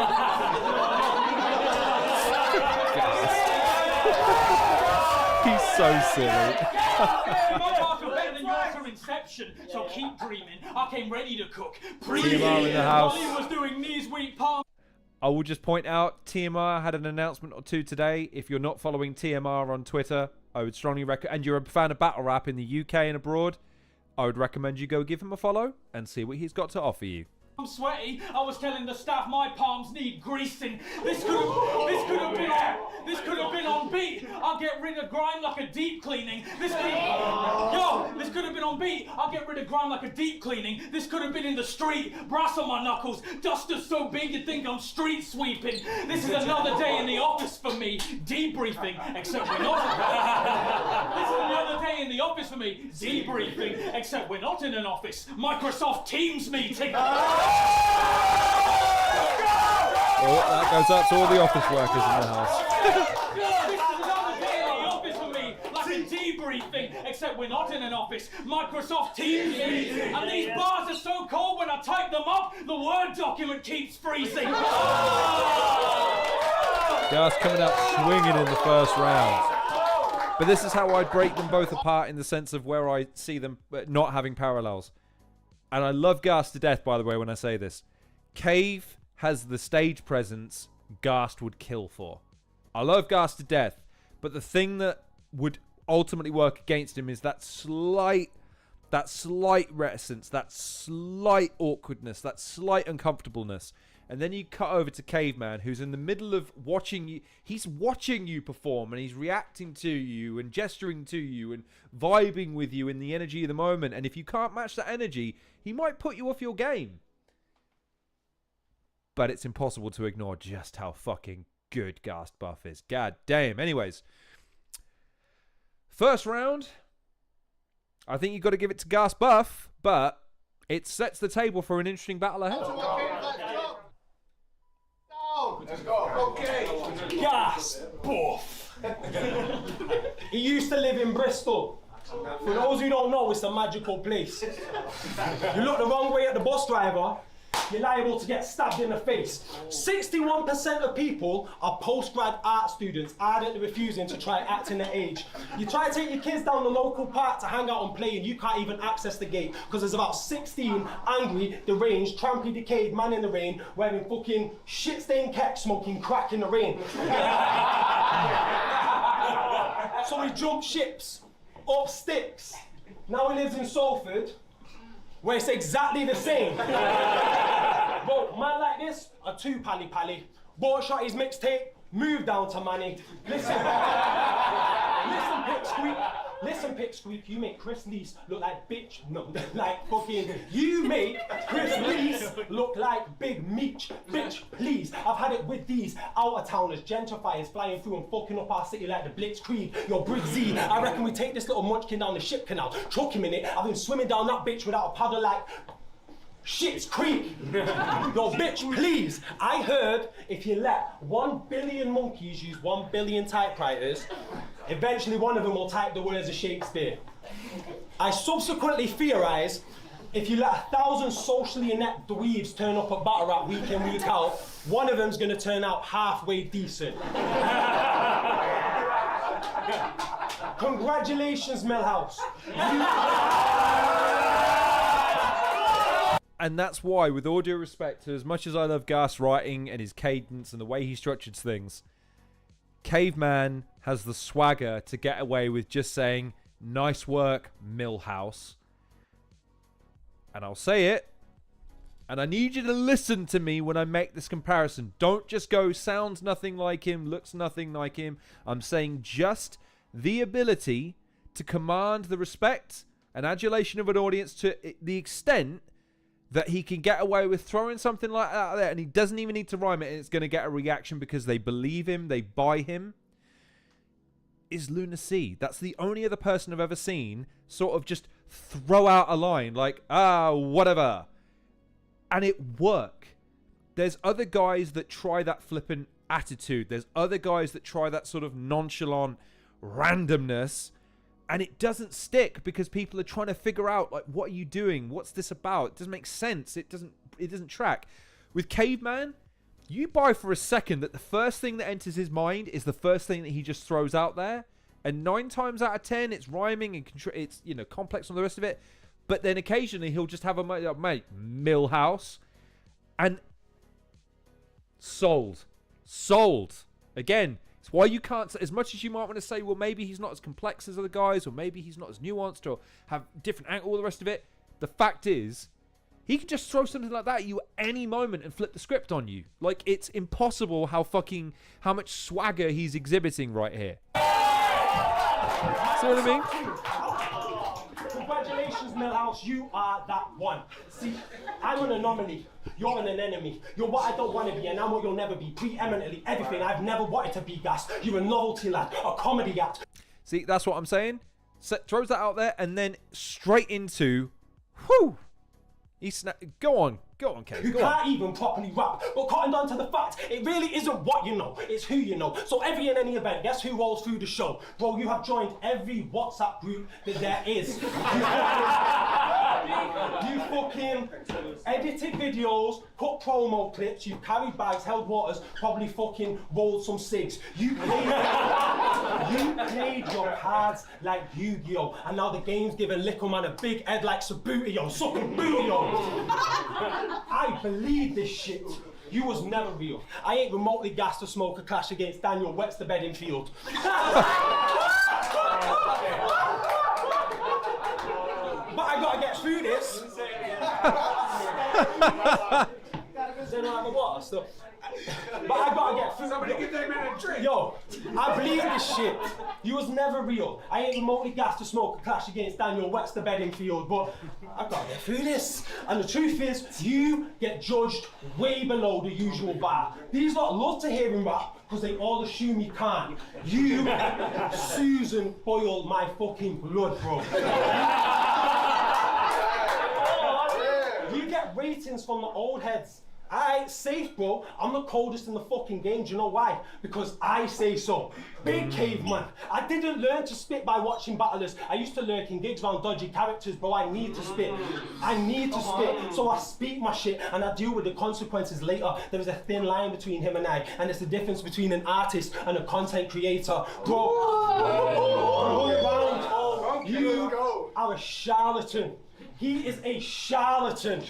You are a charlatan. What is he? He is a charlatan. Sucking up to battlers. Fuck that. I turn up with a few lines and a lot of balls and we make this shit count like an abacus. I was there when you told Dazzy talks. I'm always outside, that's why I have no ceiling. I'm always outside, that's why I have no ceiling. You what? We all have our ceilings, rude boy, and I came here tonight to take your fucking roof off. Bro, I really need that water, you know. I am sick as a motherfucker. Yo! Bro, you just, everyone take 2 steps forward. I know it's hot, I want to speak to you for a second. Let's make it look Listen. I agree with you, David. Yeah, a lot of people would have... again, there's no sycophancy to the way he's performing. He is using this opportunity with the spotlight on him to just exhibit what he's got. He is not trying to... I don't think he's trying to evoke anything necessarily from Gast or from the audience. He is literally just kind of he's just in his element expressing himself. You know what I mean? So this next segment, it's just an extension of what he would have done if he wasn't battling, I suppose. But yeah, you're right. I agree.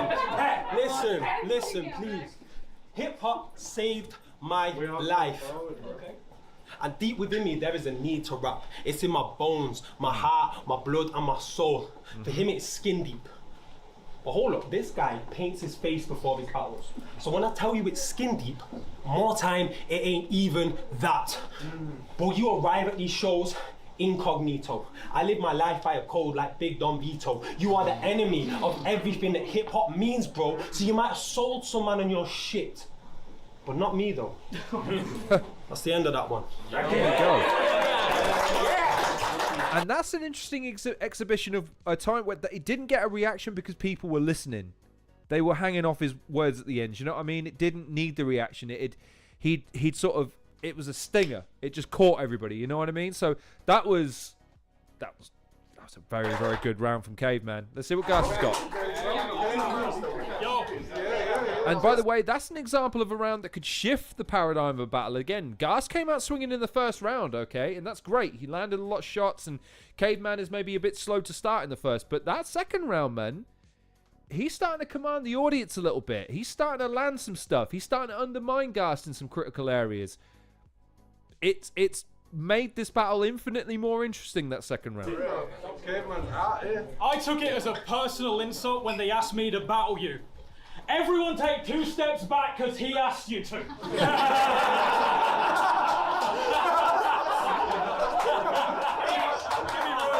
Gas is so good at the little flips, man.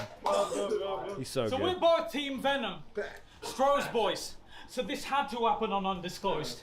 But I never wanted you on the team. I wanted Cooper. Because when you two battled, you got fucking smoked. But the boss put his foot down. I said, great idea. That's bloody lovely, Stroh. Because now Venom can show the difference between someone who's lazy and someone slow. So you'd never accuse Caveman of being burdened by knowledge. Kind of guy to read a kid's book and get mad at the plot twists. He's in our WhatsApp group like, I'm fuming about Goldilocks. Wasn't even her porridge. Because Caveman said, in a battle this year, I recently learned the alphabet. I'm going to say something that's going to make me sound really dumb. Right, Goldilocks and the Three Bears, right? What's the fucking moral of that story? What's the... Like, all fables are supposed to have some kind of inherent narrative complexity that's buried under the nuance of a children's story, right? Girl breaks into house, steals food, and sits in bed. Bears come home, accost child runs home, and then hunter kills bears. What's the fucking lesson there? I don't get it. In a battle this year, I recently learned the alphabet. That's so. Every letter from A to Z. That must be why he raps at glacial speed. Half your tracks are on a BPM of 80. His producer has to chug Night Nurse when he makes beats. Hip-hop should be baby steps. Grime would be a great leap. But when the lyrics are dog shit, what does speed matter? Even drill couldn't make Cave Deep. Oh, but now he's ditched the beat entirely and thinks that he's a battler. I knew nothing about Caveman before this battle, and I was infinitely happier. These angles have needed so much creation, you'd think I was trying to play God, and I have been fighting harder than Kratos against the boredom I'm trying to stave off. Didn't know any personals I could use to take shots. Before Thursday, I didn't know what his name was. Turns out it's Patrick, the second Patrick I've battled this year. That's so random. Random's here, by the way. The second Patrick I've battled in a row. That's so random. I've gone from battling Crow to a Cro-Magnon. You want some water as well? Everyone needs water. It's because you made a move in. I've gone from battling Crow to a Cro-Magnon. But before this, we were friends. Gotta break eggs to make an omelette. These bars are too sweet, and my dog's gonna die like a Caveman chocolate. So sweet, having my name. So sweet, having my name on your tongue will have your teeth decay. He's all. I'm just going to pause it right there because this is another one of those old moments. Did you know when I was a kid, so 20 odd years ago now, we did used to give dogs chocolate. We did not know chocolate was poisonous to dogs. Can you believe that there was an era where we were just throwing that shit on the floor and letting them eat it? It's madness now where you go like, what the fuck are you doing? Like, yeah, that was a thing. That makes me feel really old because I remember distinctly where I was when I heard that for the first time. It was at my grandma's house. And yeah, someone told me off for it. I'm like, why? It's poisonous to dogs. Chocolate? And yeah, like he said it there like it's really obvious. Like, I'm from an era where it wasn't, lads. Madness. Madness. Smoke in the venue like a cheeky vape. It's funny, since the division's ended, I've made it clear I lead the way. He hasn't moved while I've gotten colder, like he's watching the seasons change. And the gap between us is a comfortable distance, like breathing space. See, we go for Venom team meals. He's ordering a 3-course, 16-ounce medium steak, then act like he's forgot his wallet and needs me to pay. I'd go to Stro, no problem. Take it easy, mate. Everything I write is gold. I'd write a 4-bar on the receipt and say, keep the change. They didn't accept it. You owe me £42.50. Fun. I'd probably give that one to Cave in retrospect. I remember Gast kind of taking each round as he sort of... It was one of those ones where I saw him relatively easily going through. But to be honest, that second round from Cave was something else, man. That was two great... This is a great battle so far. I'd edge the first to Gast. I'd edge the second to Cave. So let's see what we've got in the third. A lot of people don't know this. I agree, David. Gast go way back. He used to work at my school. As a dinner lady. But then he was known as Gas Buffet. I'll never forget the time he came to the table swinging his ladle like, right, if you want your dinner, form an orderly queue. And yes, Caveman, I'm talking to you. This guy, Gas Buff, is a different breed. I've got old friends that I still miss and grieve. You run into your old friends like Andrew Callahan, as I live and breathe.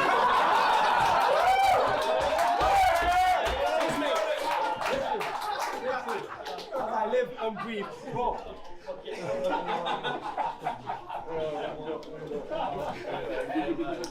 He likes mittens, woolly hats, and best of all, long johns. You might see him in boots, buying extra small condoms. We don't match up, Gaza, so your lyric should never be next to mine. Have you ever heard of a chimpanzee? No. The 3 girls he's kissed last was chimpan W, X, and Y. Bro.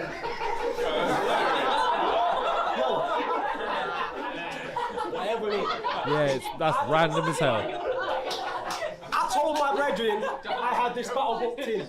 I told my brethren about this battle. He said, are you ready for Gas Buff? I said, am I ready for Gas Buff? He said, are you ready for Gas Buff? I said, am I ready for Gas Buff? He said, are you ready for Gas Buff? I said, am I ready for Gas Buff? He said, are you ready for Gas Buff? I said, what? You think I'm gonna let this idiot murk me? This prick isn't worthy. I'm running up on him at an event while he's grinning, chirpy, tear his venom flag to smithereens, piss on his jersey, and tell him I just played the blinder like Cillian Murphy. I took this battle for the banks. I mainly wanted Cobra, but the way I'm ripping him up, you'll soon be history buff like David Olusoga. You be looking like Poirot, Wigger Ken Marlowe. You be looking like Poirot, Wigger Ken Barlow. You look like Shuffle T if Shuffle never met Marlowe. You be looking like Poirot, Wigger Ken Barlow. You look like Shuffle T if Shuffle never met Marlowe. Body man in Fallowfield, Berry man in Fargo. Bro, you are an absolute farce of a battling rapper. They know my sounding as the human Addis Ababa. Bro, where I'm from, this shit never stops. The man are grinding for a better spot. This guy got post-nut clarity after he got caught wanking in a letterbox. That's what happened to his hand. Listen. That's what happened to his hand. Listen, we all fuck up. I'm just trying to teach you to make better mistakes. No one wants to hear 16 bars from fucking Swave Severus Snape. Listen.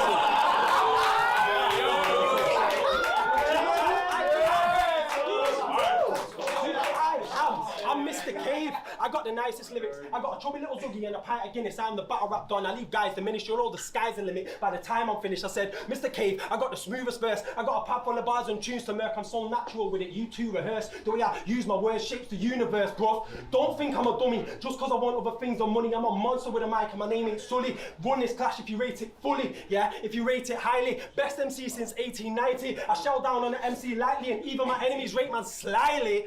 You see what? You see what? When it comes to the greatest rapper ever, anywhere in the known and unknown universe, it's probably me. After that, the guy Kingsley is an obvious beast. This is a 2-on-2 business and we're dropping the team. And that's something Crazy and Dazzy Talks don't want in the least. And promo in another battle. Fair play. Fair play. You see me? Yes. I'm a cheeky monkey. He really is. Can I also point out, by the way, stage presence-wise, I know we've already established this, right? But I'm just illustrating it. When he's addressing the camera, he's addressing the camera. He's addressing his opponent, he's addressing his opponent. There's nothing vague about what he's doing. Everything's very deliberate, but relaxed, measured, and it's just well executed, man. I buy everything he's doing. I buy everything he's saying. The movement, the persona, the present, everything about it just feels spot on. You know what I mean? You know what I'm like? You see me?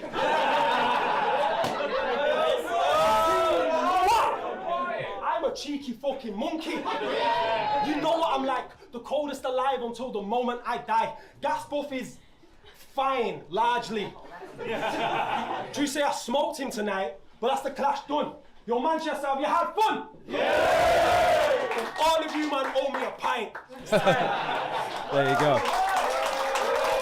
Fun round, but technically astute. Again, he's offering you a lot. Again, not really a one-dimension battler in any sense of the word, but with the stage presence that matches the demeanor and the swagger. That's the thing. So all well and good having the swagger and all the rest of that sort of stuff, but if it falls apart, you end up looking like a twat. Caveman is just in his element, man. He's just so measured with it. Wow, mate. Big moves in a battle with Gas Buff. Also, I have a tied under tradition that when someone enters the chat, we say hello, and Pagan has entered the chat. I don't know if oh no, Gas Buff as well. Hi, Gast. You'll be happy to hear, Gas, that Caveman can't make it this evening. So, you know, if you want to come and cut a second promo of the week, then by all means. But Pagan has also entered the chat as well. Pagan, I just want to say thank you for appearing not only once but twice yesterday and interrupting your gym session. And as far as Gas Buff is concerned, thank you very much for helping me source some images, my friend. I appreciate you. Anyways, it's Gas third. I have it balanced precariously at 1-1. We've heard Caves. Let's see what Gas got to offer. All out to a guy I already bagged up. At least Caveman does music shows. You'll see him promoting events with all the subtlety of a blow to the head, and you can watch in real time as he slides down the flyer till he's the opening set. Like, ooh, there's his name again on the show he's on next, in a smaller font than last time, because nobody went. You don't deserve paying for your art, so don't act like anyone owes you a debt. Isn't it the job of both a cave and a man to put a fucking roof over your head? See, these bars are too clever. I'm leaving Cave in the dark, like I didn't get Flash in Pokemon Red. Some of you, yeah. I'm leaving Cave in the dark like I didn't get Flash in Pokemon Red. I'll put him to sleep. This will be the last thing you do, like going to bed. How is he the best northern newcomer? I must be missing the appeal. I am higher on the ladder, and I will kick you in the head if you start nipping at my heels. Your supposed ascension is so deceiving, but for some reason you're someone Stroh believes in. But look at his record. The London tryout punching bag. No achievements. The average caveman was dead by 30. That's the only expectation you've come close to reaching. You should have seen him on No Loose Chat. Thought he'd give Kingsley Thunder a shot till he stumbled and flopped. Stood there looking troubled and lost. Defeat makes a man humble, and he's been humbled a lot. If he can't see my floor as his ceiling, Caveman's living under a rock. Hey, get it together, mate. You clearly need the practice. You couldn't even beat Kingsley Thunder, which is completely valid. See, I've battled so much, I'm almost sick of killing it. Bukat's in the millions. I won't be called illegitimate by the village idiots. I keep my wit sharp. You are incredibly dull. If these punches relentless, turn his head into pulp. He'll need digital reconstruction. How can a caveman save face when I'm collecting his skull? I'm going to pause it here because you are seeing what I keep warning people about. And Gas is doing a very good job of maintaining it for now. But what happens when the guy you're insulting, that you're going after, that you're trying to win points on and dunk on, is looking at you in the eye and just going, yeah, and? What? What's going on? Like, completely no-selling you, and you buy it. Like, he's just... It's not even a vote. It's not like he's getting in his face and trying to. He's just deflecting the energy. What do you do? It's not as simple as just, oh, well, he's had more battles, so he's got more experience. You've got the energy of a caveman in the room. Man, that's a tricky prospect to have to deal with, man. I said, a caveman's lucky to see 30, and all you have to do is check the result. That's There you go. There you go. In hindsight, that was closer than I remember. I remember Gast killing that battle, and he did, but... Wow, like that was a much closer battle in hindsight that I remember. I'd still probably give it to Gast because I think he just had, in a battle rap context, had more punches, more hooks, more room shaking moments, all the rest of that sort of stuff. Yeah, I agree, Pagan. Yeah, but that's it. Caveman has a belief. He has a complete and utter sell of himself that he just at no point looks like he's ever going to lose the thread. He's supremely confident, but well-foundedly so. And again, I don't know if I gave him enough credit during our interview for that. I think we talked about his music, we talked about his battles, we talked about his confidence to a certain degree. But having watched that back, man, even for someone like Bobby Rex, he's gonna be a handful. Because can you imagine how much fun Caveman's gonna have? Like, I think we're in for a treat in that one. If you get a chance to see one of Cave's music shows live, I recommend it. He's a natural entertainer. I'm inclined to agree with you, Gust. He's doing one this. That's why he can't do tonight's shows, because he's in the middle of doing a live show this evening, this weekend, where he needs his phone charged, and he's in the middle of a field, so he can't charge it. Bless him. One question, actually, while I've got you, Gust, what happened to the character? Because when you did your interview, I was kind of half expecting the anime character. I forget what the term is. You'll forgive me, but the sort of the VTuber character thing that you had, because that was dope as fuck. I was kind of hoping you'd bring that back for us. I don't know if anyone notices, Gasbuff has one of the best production elements of any battler that I've ever seen. The guy just has. He's got like a toolbox of production. It's amazing. But since Caveman cannot be with us this evening, and because Gasbuff, you cheeky devil, is in the chat, I will... in fact, let me just check. Make sure he hasn't. He has not. No. I'm going to move on, as I'm sure you all will. How did everyone score that battle? Just out of curiosity. Do you see it for Gast, or do you see it for Cave? Do you give it 2-1? 2-1 one way? Or did you see it as a 3-0? Gast seemed to think so at the end. I know you didn't, Gast. I'm just saying you said it in the battle, so we have to take you at your word. I give it 2-1 to Gasbuff, but only by... That's a much closer battle than I remember in hindsight. Because, again, two different styles to a certain degree, but if you just notch up the punches in the end, I think Gast takes it. So anyways, 7 of you watching, how did you score the battle? And moving on. So, right, I'll tell you what, because I need the loo, and I'm going to take a break. David with 2-1 Gasty thinks. I'm inclined to agree with you. Right, I'm going to take a quick 2-minute loo break. And by the time I get back, I want you all 6 of you watching right now, I would like you to decide. Who do you want to see next? Do you want to see Bobby or do you want to see Frost? Let me know what you think and I'll be right back in a few minutes. Bobby Rex or Frost? Who should we watch next? See you in a minute.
I come back and I find that Pagan's doing my job for me.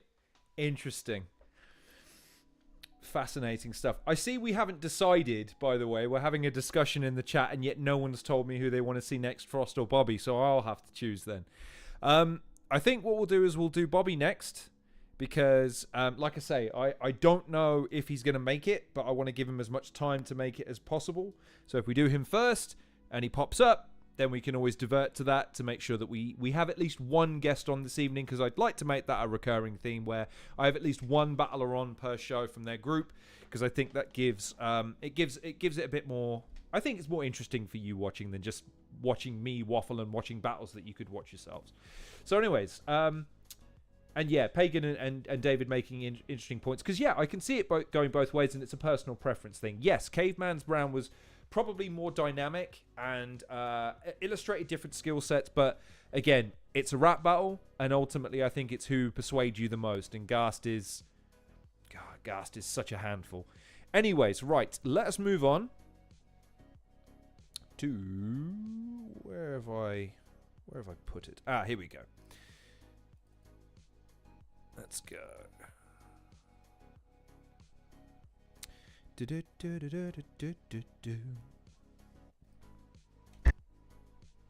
Right. Just one other quick thing while I have everybody before we move on. Do we want to see full battles? Because of course this is the fourth one. We're halfway through. Would you prefer just seeing the rounds of the person who's we're showcasing, or do you prefer seeing the full battles? Like, what's the temperature of the room as far as that's concerned? I'm happy watching the full battles because I feel like it gives more context to the performance, and I feel like it accurately exhibits a performance. Otherwise, I think you end up with something like an Anderson Burris, which it's very effective in a promo sense, but it doesn't actually give you a real sense of the battle, what they overcame, what they had to do to get the win. I leave it up to you guys, though. Again, if you guys want to see full battles like I'm presenting right now, fine.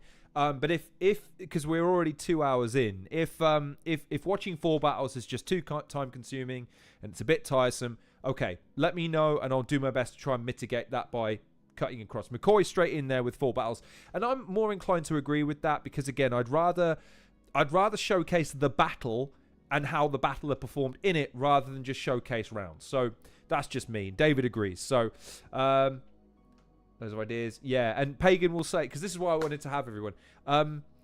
Pagan said on Twitter the other day, in fact yesterday, he was like, after the promo I went on, I was writing da-da-da-da. Can I just say to everyone watching this right now, and to everyone on Twitter over the last couple of days who've been sharing, liking, reposting, shouting me out, in particular Hylas and Hadashrooms, just thanks.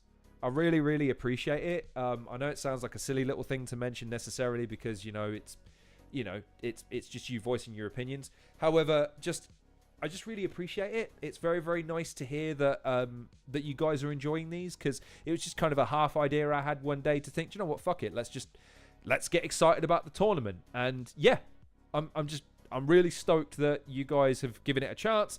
I'm really stoked that guys like Ghast, Pagan, Hamill, Sam S.A., B Ramble, and Kick Nelly have taken time to appear, because I think it's given it a certain...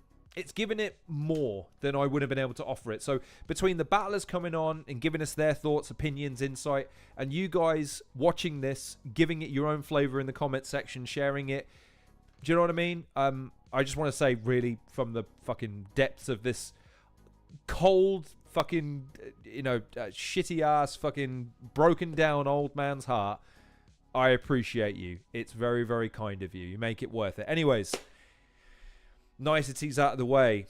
Ladies and gentlemen, boys and girls, strap in. There's a fucking apex predator in the house.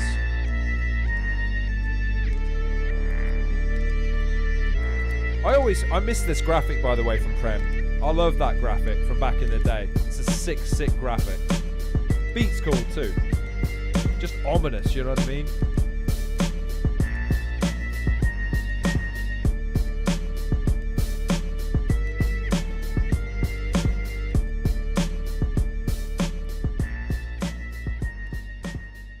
Yo, Premier Battles, we are in Manchester for Apex 4. If you're with us in the building, make some noise. Let's go. First of all, with every battle, I do want to say rest in peace to our brother Pat. Stay recently lost his life. Wow, that was recent then, was it? Jesus. Yeah. No, again, Pagan, this is it. This is why the production of Premier Battles is second to none. That's why I'm really excited to see what they've got cooking. And David, genuinely gutted Cooper dropped out, though. I was looking forward to seeing him again. Yes, I agree. I mean, I was half tempted to reach out to Cooper directly to say what's going on, what's happening. To be honest, I would rather just say here and now to everybody, if y'all ever want to discuss anything, it stays in confidence. I'd like to believe that when if you DMing me, that stays in the DMs, you know what I mean? But I'm reticent to reach out to guys when it seems like all I'm doing is fishing for information. I'd rather just touch base with someone and say, how you doing? You know what I mean? From a journalistic perspective, I would love to know what's going on, but again, I don't know if I have the right to do that. Again, in the past, when I've tried to facilitate that role as journalist in UK battle rap, it's bitten me in the ass in a way that I don't really want to do necessarily. But I think you'll all agree, if Cooper has to drop out, we'll get to that. We'll get to the. I don't know if you've seen the news.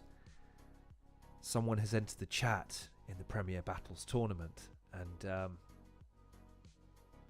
Hylas. First of all, Hylas, welcome. I don't know if I've seen you in the chat so far. No, Cooper is Bobby's replacing Grazza. P Soldiers replaced Cooper. I mean, like I say, I tweeted it earlier because I couldn't help it, but the first thing that came to mind when I saw that was Brock Lesnar doing the dance, the shuffle with the boombox, Money in the Bank, because, wow, Jesus Christ.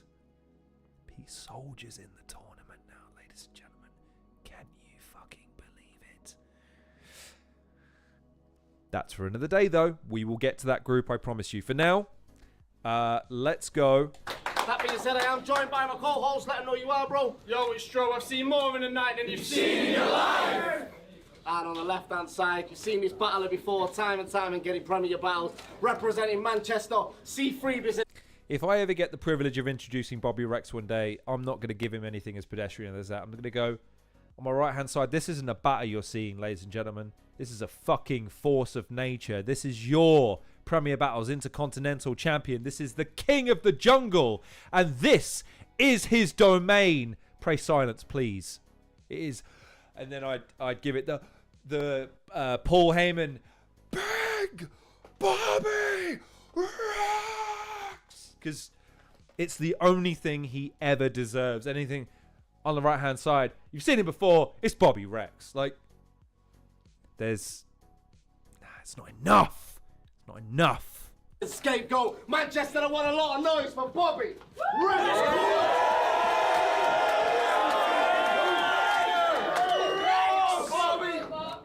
And on the right-hand side, making his debut in Premier Battles from the West Coast, Manchester, make some noise for Finn! I will give Stroll something though. His cadence is good. I like how he raises his tone as he introduces. Was done off camera. Fate 1 decided Bobby Rex is starting round 1. I do remember this is a hell of a round, so strap yourselves in. So let me get this right. It's F-A-T-E. Foolish American traveling eagle, fighting against the English, faced against the extremity. Feeble attacks the enemy, fends away too easily. Wait a second. Go, Bob. That's how he kicks off the battle. Do you really think you possess the skills capable of beating me? Yeah? Fantastic attitude. That's endearing. Free aeroplane to England for a terrible experience. Fuck all that's exciting. Forget anything that's entertaining, because once again, it's KOTD. Falling at the expectations. Fumbling awkwardly through every fucking attempt to excite folks at the event.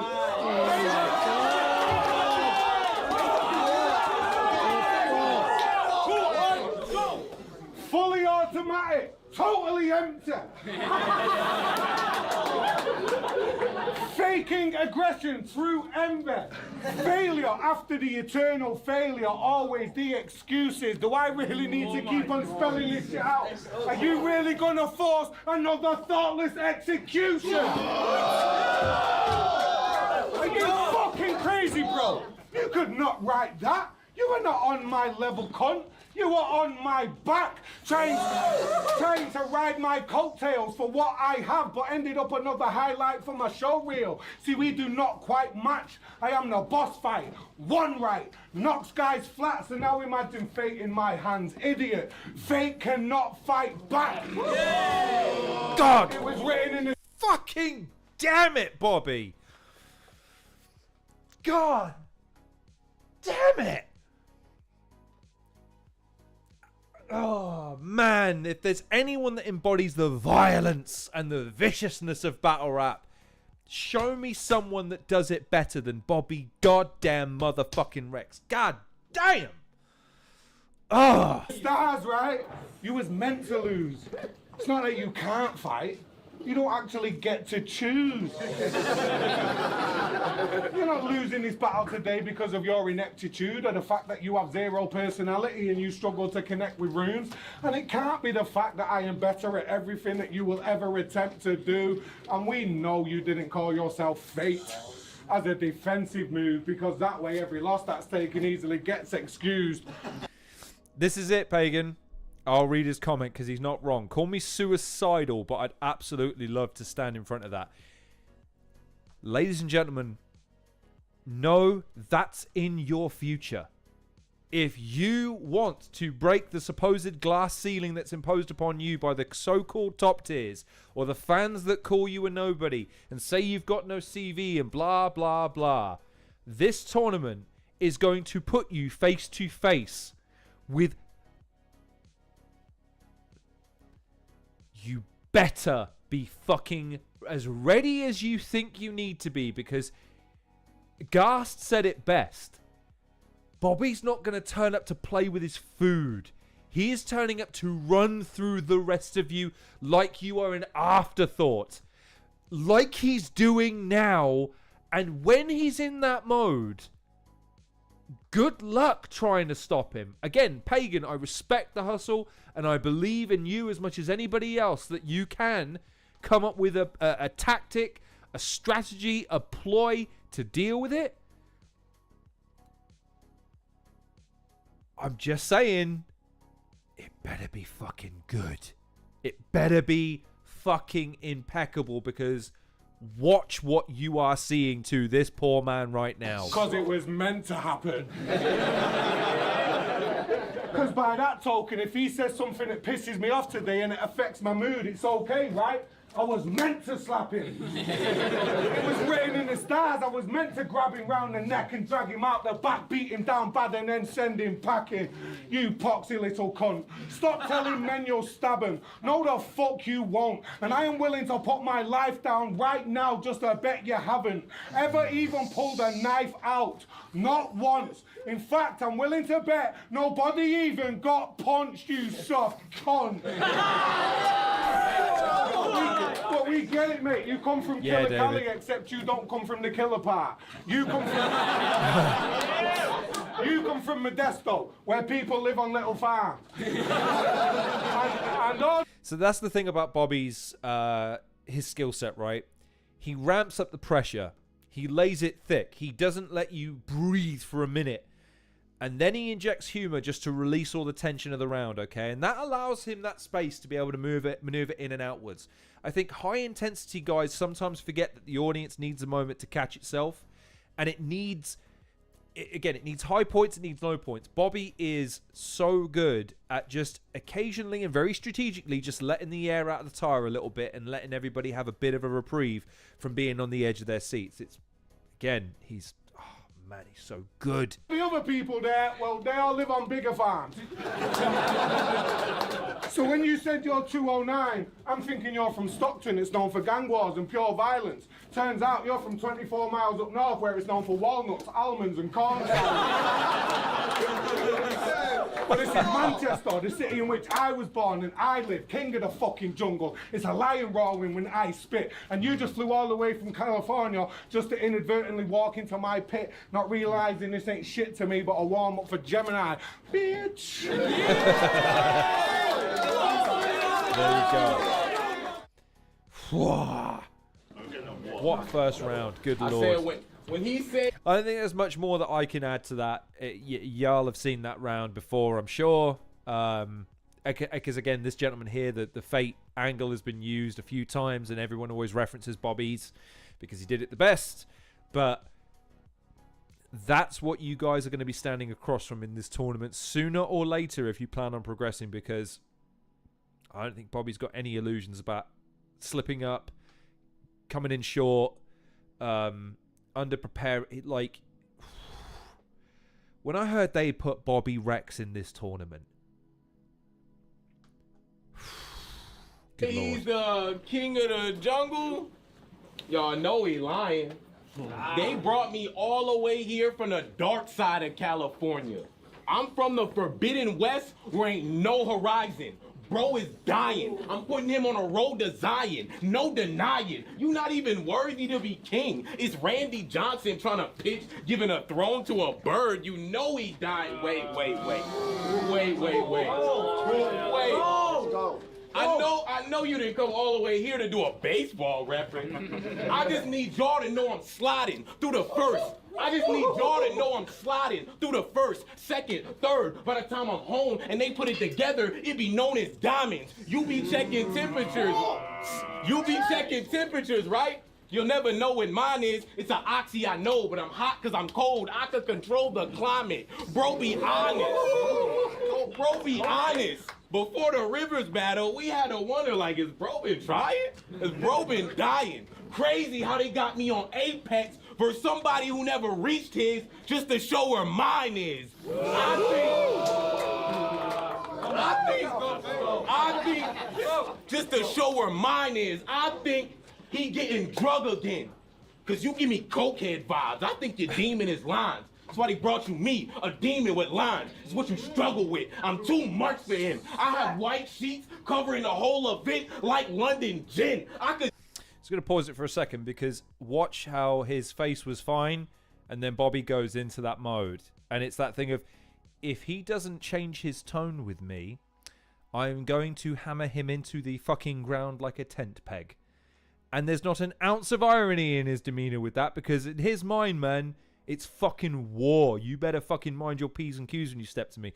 And that's why I watch Bobby Rex battles, not just for the exhibition of lyrical wordplay. It's to watch in real time a man evaluate his standing in the world. Because it dawns on people sometimes mid-battle that, oh, if I keep this bravado up, he might test it.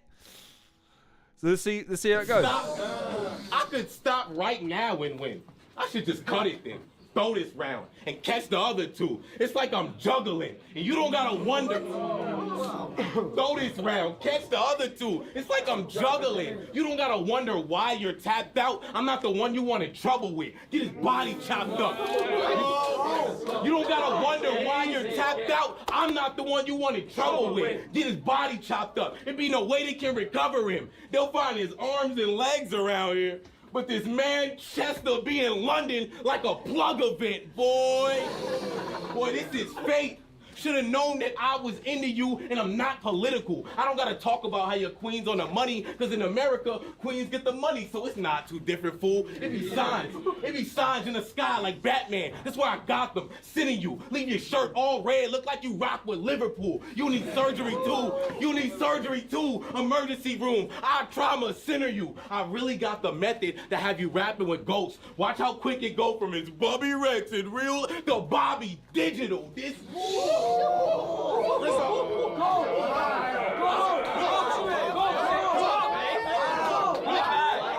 crazy.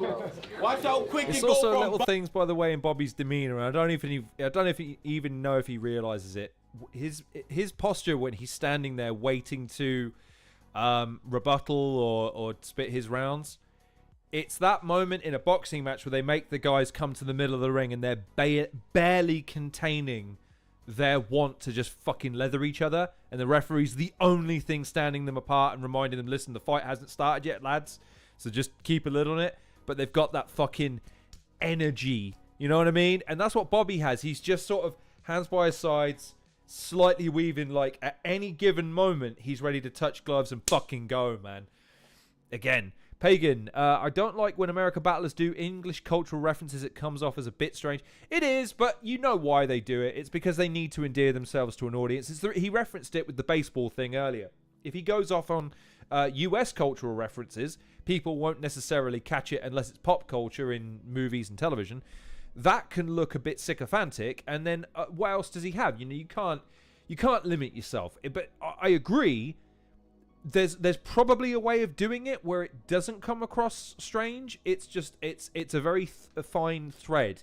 I think the way that pop cultural references work from Americans, I think I've seen Marv do this a few times, where he'll reference something, but he'll also be doing it in a way where it's clear he doesn't understand it, but he's saying it like he's aware he doesn't understand it. He's playing it off as an absurd statement rather than trying to endear himself, if that makes sense at all. Bobby Rex in real life is Bobby Digital. This here is spooky. Left, right combo. This here is two-piece. It'll be blood all on the floor. I'm talking about a red carpet. Y'all know I'm only here to show premiere a movie. I'm in Manchester on 10. I feel like Rooney. Or we could play the name game and change lanes, because Cash Money is what got me here. I feel like Tunchi, believe me.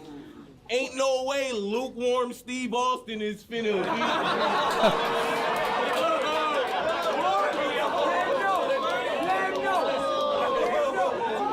Lukewarm Steve Austin.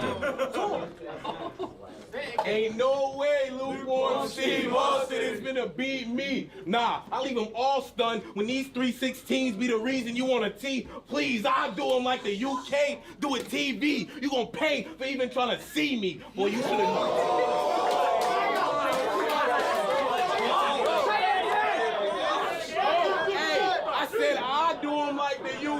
Doing TV. You gonna pay for even trying to see me. Should have known this plate was bad for your health. I'm from America. Anytime I gotta cook, it's gonna be greasy, and you ain't want none of that. You drive trucks in real life. You should just have fun with that. Because when it comes to rap, bruh, just cap from front to back. It's two different materials, like a trucker hat. From front to back, it's two different materials, like a trucker hat. I told y'all I'm only afterlife, and I'm hunting that. And I came to later resurrect, but he ain't coming back. Demons, man. Let's go. Nice. Good round, but that's a good round versus a classic round. And that's the thing, again, Bobby is perfectly capable of coming out with something that you then go, wow, instant classic. Again, I forget what the line was before, but it was Bobby Rex against Bizzo Bond. And I know he feels certain ways about those two battles because he lost. I look at them like, yeah, but look at the performances, man. And there was a line in the second battle, which was one of the hardest things that I've ever fucking heard a human being say to another person. And I really had to live my life for you to live your dreams. Bobby has an uncanny ability of being able to coin phrases that you think, wow, how come I've never heard that before when it's so true? Anyways, my point is, as good a round that was from Fate, it's one of Bobby's classic first rounds. Bobby takes 1-0. You know, when I watched my Rivers battle back, I thought I should have done a flip. He said he's like Tooncha. The F is for fucking shit.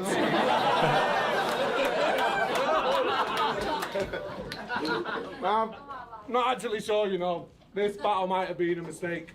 I guess I got confused when Briggsy texted and said, Mr. Rex, I've got your next opponent, bro. I've sealed your fate. I'm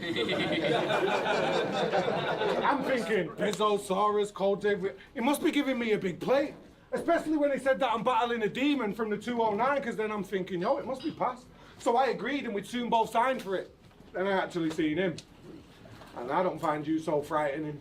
If there's a demon inside of you, I brought 2 knives and I'll go through both sides of him. See the really...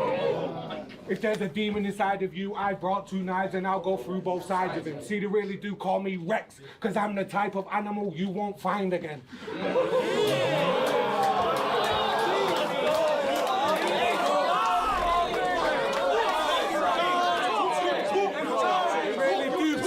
Rex, because I'm the type of animal you won't find again. I've watched a few of your battles now and I've noticed you don't like to win. So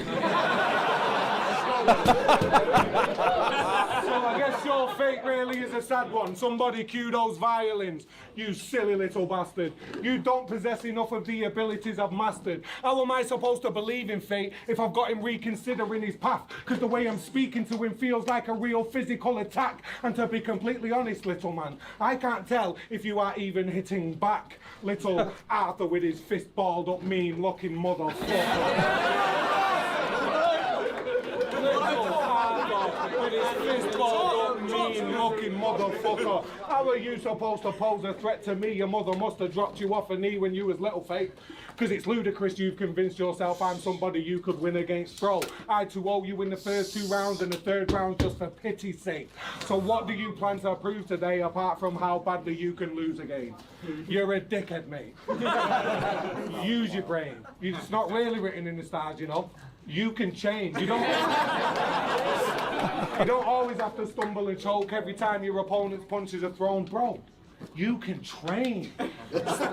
Start battling more locally. Boost your name. Get some wins under your belt. Get some wins under your belt for once. Soothe the pain. Remove the shame. Because right now I really am facing a terrible fate. But it's all for the wrong reasons and it's only you to blame.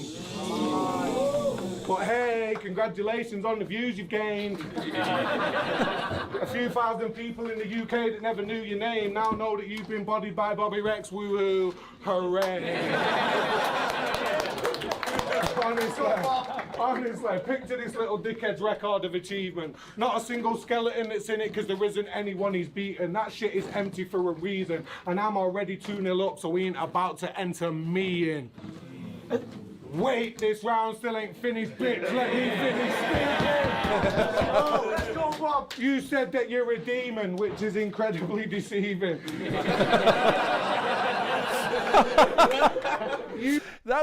So it's the misperception that people have about him that lets him get away with stuff like that as a humorous source, because he would have you believe he is just this vicious, overarching, overbearing, relentlessly aggressive, physically intimidating, and then he'll just, that slight elongation of the sentence using articulate and very eloquent words just catches you completely off guard. Do you know what I mean? Like, that just incredibly deceiving. Like, it's almost like he's mocking the intellectualism of it. You know what I mean? Like, it's uniquely Bobby. It's great. You seem friendly when you're speaking. If you said anything that's mean, you definitely didn't mean it. You regretted it immediately. And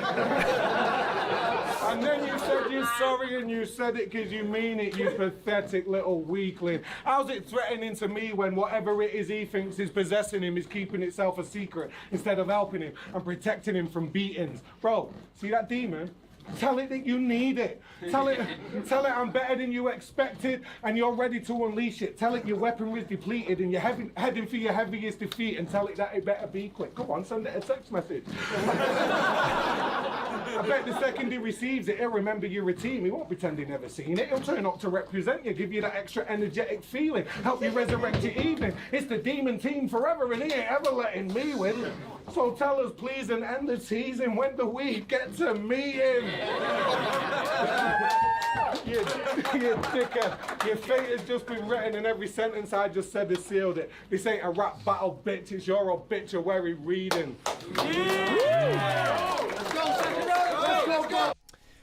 Yeah, I agree, Pagan. Bobby's humor is very underrated, but that's why I loved the Scapegoats Shufflo battle, because that ability to be able to laugh not only at himself but his opponents in a way he doesn't get an opportunity to do a lot was a delight. It's one of the best 2-on-2s ever. And chiefly because not only do Shuffle T and Marlowe do what they do better than literally anybody else in UK battle rap, perhaps the world. Bobby and Raptor came, and I liked Raptor in that, but Bobby really is that he's the show stealer in that battle. You know what I mean? Because you're just not ready for someone as verbose and as overtly threatening as Bobby to go, yeah, Raptor. Like, okay, whatever you say, Bobby. Like, it's so jarring, but fucking, it's magnificent. Anyways, that's Bobby's second. Let's see what Fate's got to say. I said, let's get it straight. I'm the best in this place. You somehow survived your last battle. How you ain't get murdered? Mystery. But I promise it's gonna be depth in this case, yeah? You might have made it out of Rivers alive, but what's next is a lake. I should have been killing Koj or Bizzo, but it's cool. We'll be setting them plates, just calm it down. I'll kill them all, like how every other Rex met his fate. Let's go, like that. I said, calm it down. I'll kill them all, like how every other Rex met his fate. If he egg me on and it's cracking, everybody gonna have to scramble. That's on Sunny's side. I promise we yoke different. My team is not the runny kind. I don't even cuss in my raps, but I'm here, so y'all can say he died. Your international record trash. This didn't happen every other time. Even when you came to the States, we knew exactly where you was from, cause you ain't show that same drive on the other side. It was just, let's go.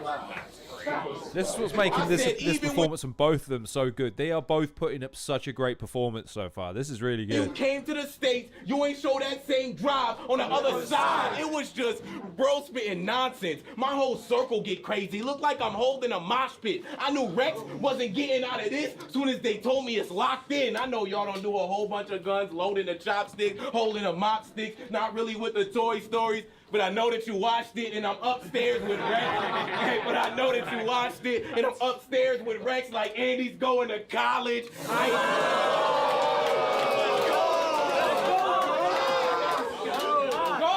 Not really with the Toy Stories, but I know that you watched it, and that's why I'm upstairs with Rex like Andy's going to college. I ain't gotta stretch it out, dog. Fate, that's why they called fate. I promise if we cross roads, you'll be at the crossways. Couple crazy Africans, I'll send them Bob Way. I feel like couple crazy Africans, I'll send them Bob Way. No, boy, it feel like Miss Grinder's situation. How I still got it locked when I'm abroad. What? No, they gave me this Brittany's getting put behind bars for bringing that smoke to the wrong place. I'm only mad. I'm only mad y'all think this fraud a draw. It was NFL Street in a past battle, and I'm still who they often call to be off the wall. Blade out, I'm sawing dog. He'll be missing the top half, just necklace, Mardi Gras. You winning? I doubt it, clown. I'm bringing that power down. It's gonna feel like Calder Hall, but he's a staple in your culture. I'm like, this a rock to y'all? It makes sense. Because your rounds will get cut in the States quick. I promise you getting skipped across the pond. I agree, David. Not that I'm trying to give anyone the blueprint against Bobby. If you're going to try and go toe-to-toe with Bobby Rex in terms of aggressive energy, I think you're barking up the wrong tree. I think Bobby struggles with self-examination. In the sense of when an opponent is making valid points and truths, Bobby is a humble guy, so he's quite happy to kind of nod and go, fair point. I'm going to struggle to articulate this, but yeah, I just think what I think I'd want to see from Bobby, and again, I'm not one to tell Bobby Rex what to do in terms of a rap battle context. I'm not doing that. I'm just saying as a fan what I'd want to see in those moments. I guess what I'd want to see is a bit of detachment. I kind of want to see Bobby just kind of unplug for a bit and just kind of go into his own head or go into the crowd or just generally dismiss stuff like that rather than engage with it. But Bobby's style is engagement. He bears down on his opponent and doesn't let them have a fucking inch. He refuses to back down. He refuses to compromise. But that's where the style of being big and laborious to a certain degree could work against him, against an edgier, more nimble opponent, or a more dynamic opponent, as we've highlighted with someone like Caveman, who can identify an opponent's strengths and work around them. You know what I mean? So, yeah, I agree. An aggressive, direct approach against Bobby Rex, I think you're asking for trouble. But I think if you can somehow undermine Bobby in certain respects, if you can find truths or aspects of the performance that he would agree with you with, that might be a window that you can exploit. But again, you got to be ready for you can't be ready for the whirlwind when it comes back. Silence now. That's your only moment for you. It's your moment of truth. I know you tried to harm me, but there wasn't evidence, and I could show you the proof. The demons. I still give the second round to Bobby too, so I have it 2-0 Bobby so far. So, before you get to it, remind us again, how did your slogan go? No, actually don't. I'm joking, bro. That shit is whack. He says it's game time, and I can't tell if this lad's skinny or if he's fat. So if it's game time, and if you're one of the players, what position's that?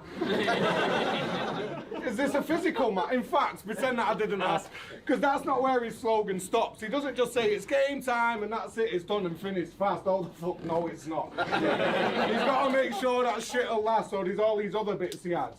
They judge me because I'm book smart. What a load of shit. Who does? Surely that's just local kids. Because what grown-up gives two fucks, these dozy pricks read a few books. That's not why we call you a nerd. We call you that because that's how you look. He's turning up to rap in a backpack like he just got off a school bus. But all of us can read, you know. It's not just fucking you, bro. If anything, I don't like watching TV. I probably read too much.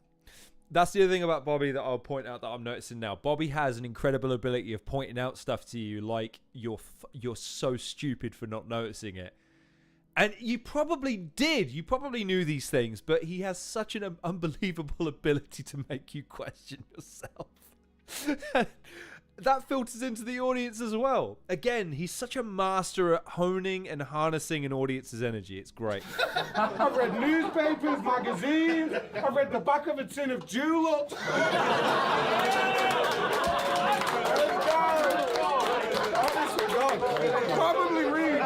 I probably read too much. I've read newspapers, magazines, I've read the back of a tin. I've read instructions and sat to read tutorials and rule books. I've even read terms and conditions. There's a point. How the fuck do you think us lot remember and learn all the words that we've written? We read them, you dickhead.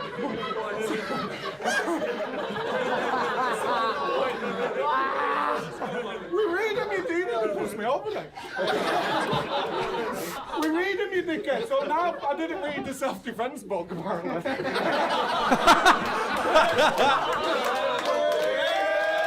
Hey, Bobby. I've even read terms and conditions, and there's a point. How the fuck do you think us lot remember and learn all the words that we've written? We read them, you dickhead. So now please let's get to the truth. Because if you're the one that's always joking battle bars, chances are we read better than you. Wait, the slogan's still not finished. There's still a load left to get through, I know. I'm regretting it too. But then he says, just because you bookmarks doesn't mean we're on the same page. Which I'm guessing to you sounds incredibly cool, but think about it for a second. It doesn't make any fucking sense when you do. He's just taking some words that he can associate and he's muddled them up, like the next sentence that he says, you're out of line, lane change. He's full of this stuff. But I'll tell you what, Fate, you're out of line. Colouring book!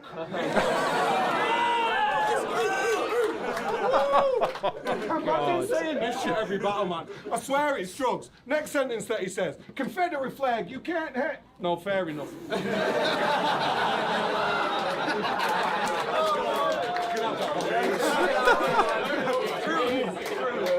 Now let's move on to the last part. Let's move on to the last part, which is my favourite bit, where he saved the last bar of his slogan just to say that he's shit.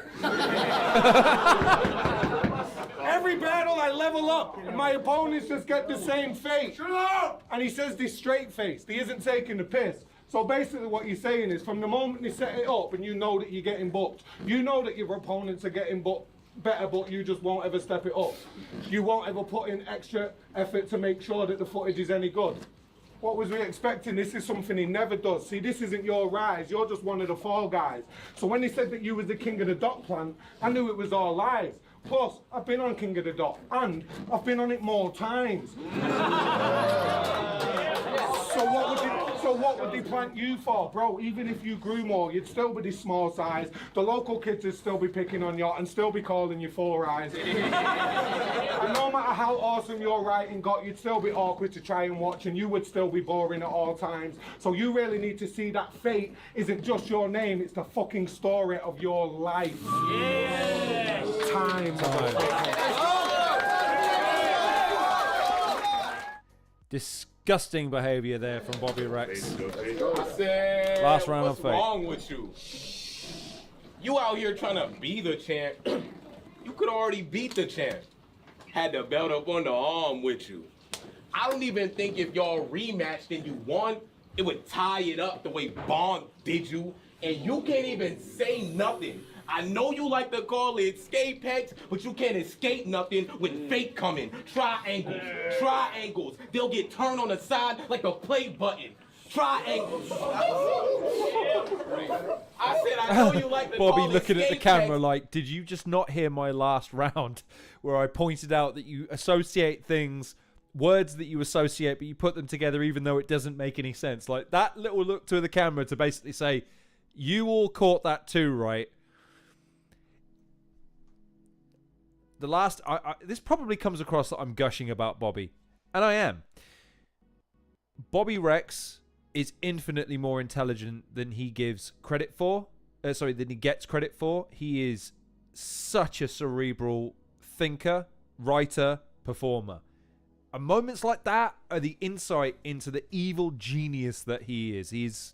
But you can't escape nothing when fate coming. Triangles, they'll get turned on the side like the play button. Any rap facet at all, you can't touch them because you dying today. And it'll be clear on the tracks like the train coming. I don't even need a coffin size. Rex getting fossilized. It'll be forever looking for remains of them. This the greatest in your region? Well, I'm taking them to Jesus. Even if they atheists, they still gonna hate that you'll be leaving. If y'all say he wins, I'm a sore loser. I'm finding where he parked at. Cut them brakes before he leaving. Right when he trying to stop, he hit the wall, died on the spot. You won't make it out that car, Rex, and this is fatal be the reason. I'm a demon. I'm a demon. Lead a scene in a black... I'm going to be this petty now because why not? How can a car make a screeching sound if the brakes have been cut? The only noise they make is crashing. I'm being that kind of dickhead right now. I fully admit. I'm just saying, you're making a big deal about, I'm going to cut the brakes to your car. Then it can't make the noise of the brakes engaging and the wheels locking up and the rubber trying across the road. I'm just going to point that out. Pagan, I honestly think Bobby's battle rap IQ is his biggest strength. Dude, man. Again, I've had many a conversation with Bobby Rex, and he is one of the people I have had the fortune of meeting in my life where I genuinely think, oh, this guy is so infinitely smarter than me. I hope I never have to debate him on anything because he's going to tear me to fucking pieces. He's so fucking smart, dude. He's so smart. Sure, then I'm Casper. Rex don't even got the arms to box. This should have been Raptor. I was supposed to get somebody better.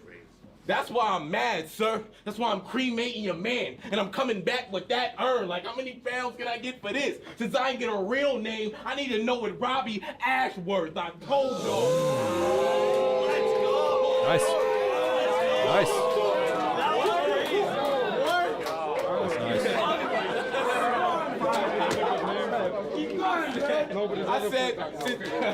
I said, like, how many, I'm coming back with that urn. Like, how many pounds can I get for this? Since I ain't get a real name, I need to know it Robbie Ashworth. I told y'all I wasn't giving him a chance. After the war, put his body in the water. Legs missing, Lieutenant Dan. All that tough talk, just clip it, fam. I'm not for all the words like Instagram. Get the picture, fam. You can wave the white flag, I'll leave red on it. It's Japan. I know I said I ain't need a casket. But I was just kidding, fam. Go get it, man. 'Cause now I'm about to put Bob into it like this the jam. I said, if I got you, it was meant to happen. Yeah, fate did it. I'm grave digging. I got a right, left, Bobby. I bet it Rex, Bobby. I'm really name flipping. If I got my eye on him, he ain't living. Soon as he interview, I have Rex in a suit like he got away with it, but he ain't get away with it. This is a really good backwards and forwards battle. It's just Bobby's got too much for him. Interview, I have Rex in a suit like he got away with it, but he ain't get away with it. You rap with a whole bunch of aggression with no skill to it. It's real foolish. All that getting mad and turning red in the face gonna have you real bluish. Man, I'll find where he stay at. If I can't get to the blade, I'm in the toolbox trying to feel through it. Came back like zoom, zoom. Man, we in the UK. He should be used to this drill music. Man, it's game day. I know they only judge me because I'm book smart. How great's this, man? Everyone's having a fucking blast with this battle. That's so cool. And I know they only judge me because I'm book smart. But just because y'all bookmarks, that don't mean we're on the same page. You out of line, lane change, Confederate flag, you can't hang. Every battle I level up. But all my opponents just get the same fame. Demons, man. There you go. That's a sick battle, man. That's a sick battle, and it got fun right at the end as well. Because I think Fate gave a fantastic performance, absolutely magnificent performance. But yeah, man, that's Bobby in his pomp. That's Bobby doing what Bobby does better than pretty much everybody. Yeah, and that's the kind of performance that makes me think, good Lord, he's in this tournament with guys that are not battle tested, with guys that haven't faced that kind of pressure. Yeah, Pagan, yeah, I agree. Double down it is like, right, I'm going to say it verbatim anyway. I'm not going to say, well, I can't say it now, can I? I'm just going to... And that's the thing, man. That's what battle rap can have. That's a moment. You know what I mean? It didn't win or lose anyone's points, but everyone in the crowd, everyone watching, the guys in the ring loved it. It was fun. It was levitus. It was a great end to a fantastic battle. And yeah, I agree with everybody now in the chat. 3-0 Bobby, because even though Fate was good, he was really good and had some really, really good moments over the course of the battle at very key elements, Bobby was the one that determined the destiny of that battle by doing everything just that little bit better, or that to that extreme. You know what I mean?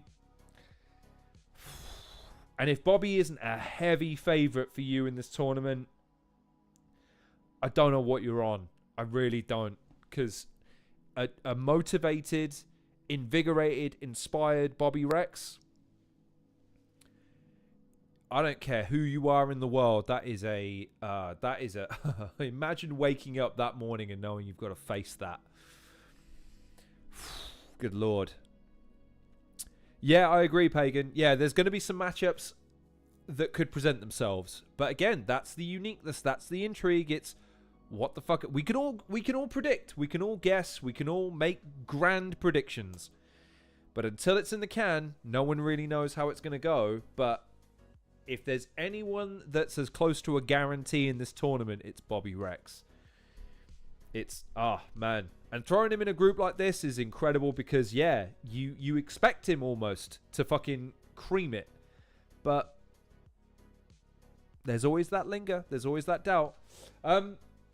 Because I haven't heard from young Bobby, and I haven't had any emails to suggest to me that anyone has entered my Zoom meeting. I'll just double check. Nothing here. I don't want to bother the man. And I will just share with you now, I have said to Bobby, basically, whenever you want to appear on the show, man, you have an open invite. So hop on, make yourself known. So I will not hold, because we've been streaming for nearly 3 hours already. We have to get to our final battler of the day. Now, I'm going to preface this because I know what some of you may be thinking already. I know that you know I am not the world's biggest fan of our next competitor.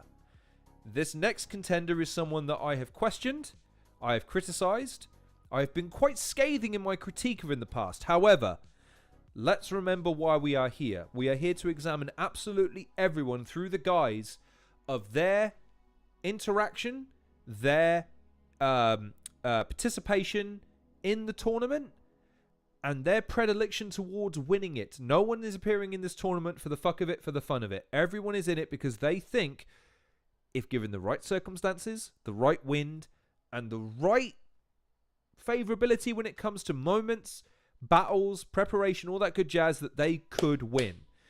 And I know that this guy thinks he could probably go pretty far. I remember thinking Bobby has different gravy when Soul was running through anyone and everyone at will, and then he battled Bobby, and he finally had a fight, and it says, yeah, like I say, Bobby's a fucking force to be reckoned with. But nevertheless, let's move on, because what we are going to be doing is watching a battle between one Frankie Fraser and one Frost. Now, someone made the point, I think it was Crow actually earlier, when people were suggesting this battle, that I believe Koj has recently reviewed this battle. I trust his opinion when it comes to the complexities of the battle more than me, of course. However, I am looking at this as a casual fan. I'm looking at this, if I didn't care about either of these guys and I was showing this battle, what do I think about it? And I haven't seen this battle. And I know a lot about Frankie Fraser. I'm a big fan of his in terms of his writing ability. I know that performatively he sometimes lacks a little bit, but in terms of a pen, he's rivaled almost by nobody. So it's a unique test for Frost, and the fact that it's been recommended tells me that Frost did well in the battle.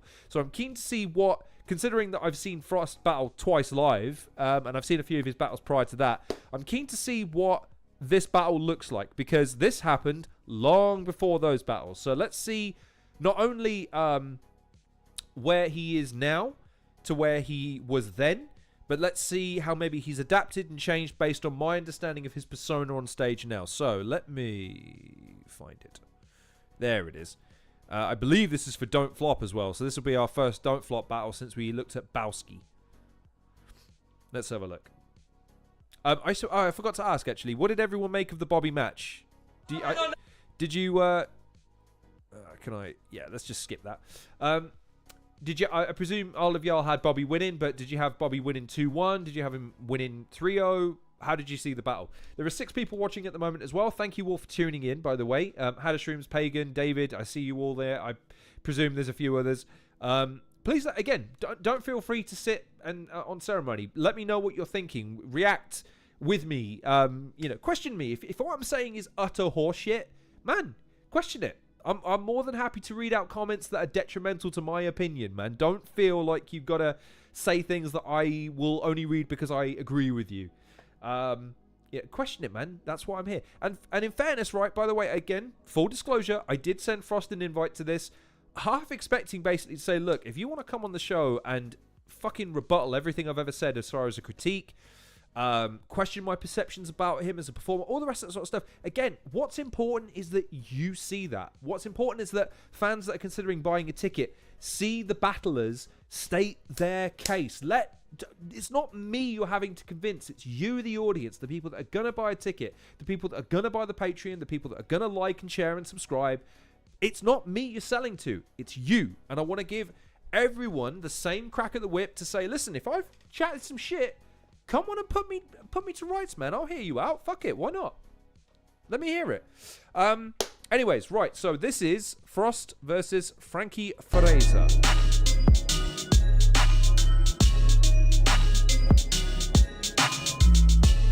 That's so loud. I might have to turn that down a little bit.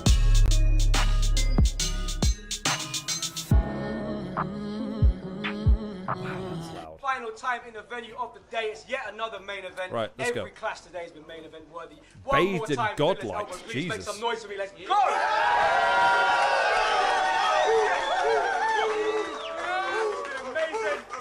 been amazing. One of our best crowds ever. Shouts to the #1 contender, Shaf. Shouts to the on-beat champ, Zen.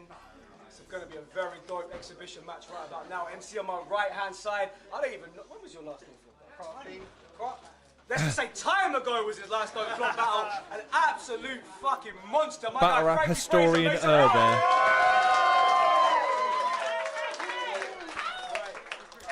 I don't. By the way, this is another pet peeve of mine, and I'm going to ask, nay, beg Premier Battles, whoever you have MC these battles, okay, for the show, please just give them a card so they can read from it rather than try and make up something spontaneously on the spot. I get the debonair, I don't care, almost I'm here sort of thing. It just doesn't, if y'all barely know who you're introducing, it doesn't endear them to me as a fucking audience member. I'm not saying go full Bruce Buffer.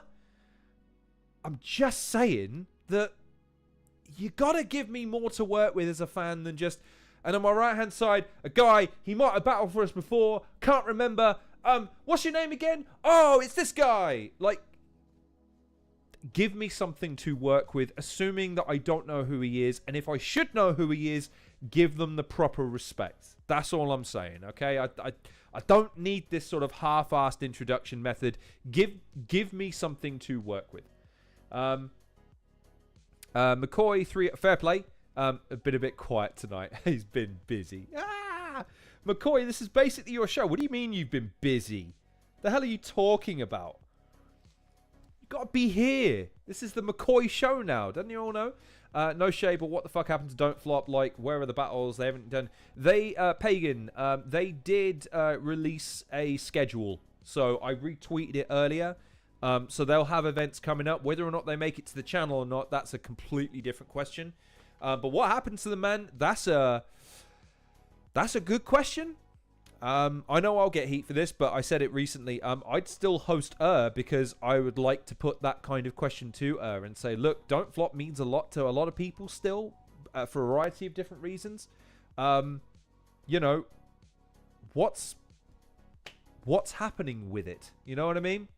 But anyways, that's a different question for a different type of show, Pagan. I respect you for asking it, but that's hopefully something we can tackle another day. Right now, we're here to see what Frost can do. Let's go. On the left-hand side, the final MC of Next in Line Homecoming, I am introducing. He's a beast. He's here to get his fucking well-deserved props. My man Frost, make some noise! Shouts to Craig, shouts to Sean, shouts to Danny. Massive love to the fans. Big up Kirby T and all that. Let's get into the clash. Frankie chose off camera to go first. It's Next in Line Homecoming round number 1. Let's go, Frank, do it.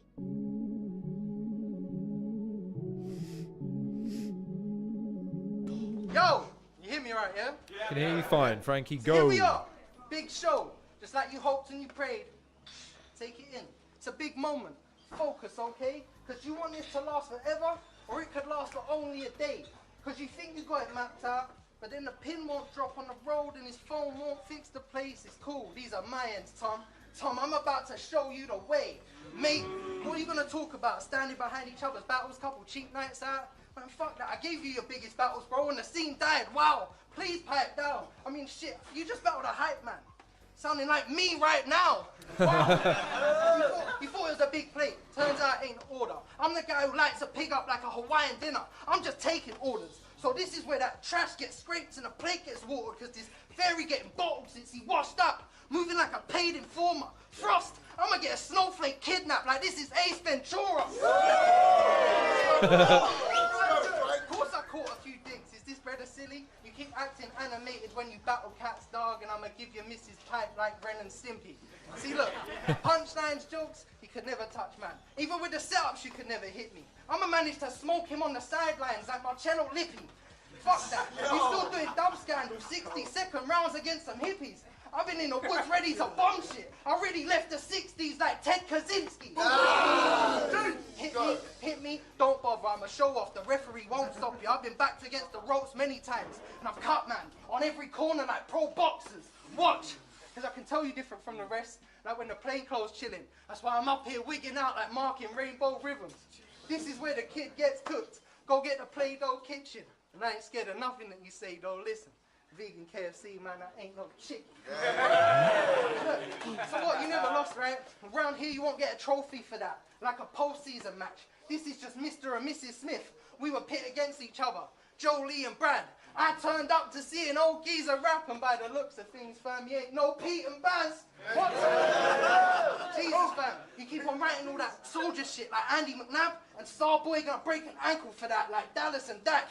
In the streets or on stage, can you adapt? I can do both as a matter of fact. It's like Banksy, cause fam, it's nothing but art when you rapping with Frank.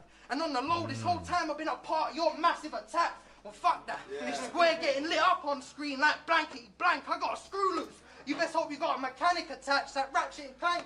Cause I came here to freshen up a body and spray 1,000,000 gold bars like Paco Rabanne. The fans gonna react like, oh, kill him, little Terrio. Man, I ain't missing ever though. Even if my shot's off target, you getting hit against the post. If my shot on target, clinical. Milic getting goals in the velodrome. It's a misdirection. I'm just saying I'ma kick his head in though. Summer outside or in the winter when it snows, I'm always ready. In the pub to glass frost like Guinness extra cold. Yo! Huh? He sold you a dream like he's some top fella. Now turn up and cause an earthquake like John Tenter. Was Frost measured to a hot temper? I've dropped wrestlers like Brock Lesnar. So watch your fucking mouth. I mean really. Relax your gums like Bonjela. Come on! Before you get dragged into deep waters, Loch Ness. Best hope one of your friends is a swimmer, like Ross Geller.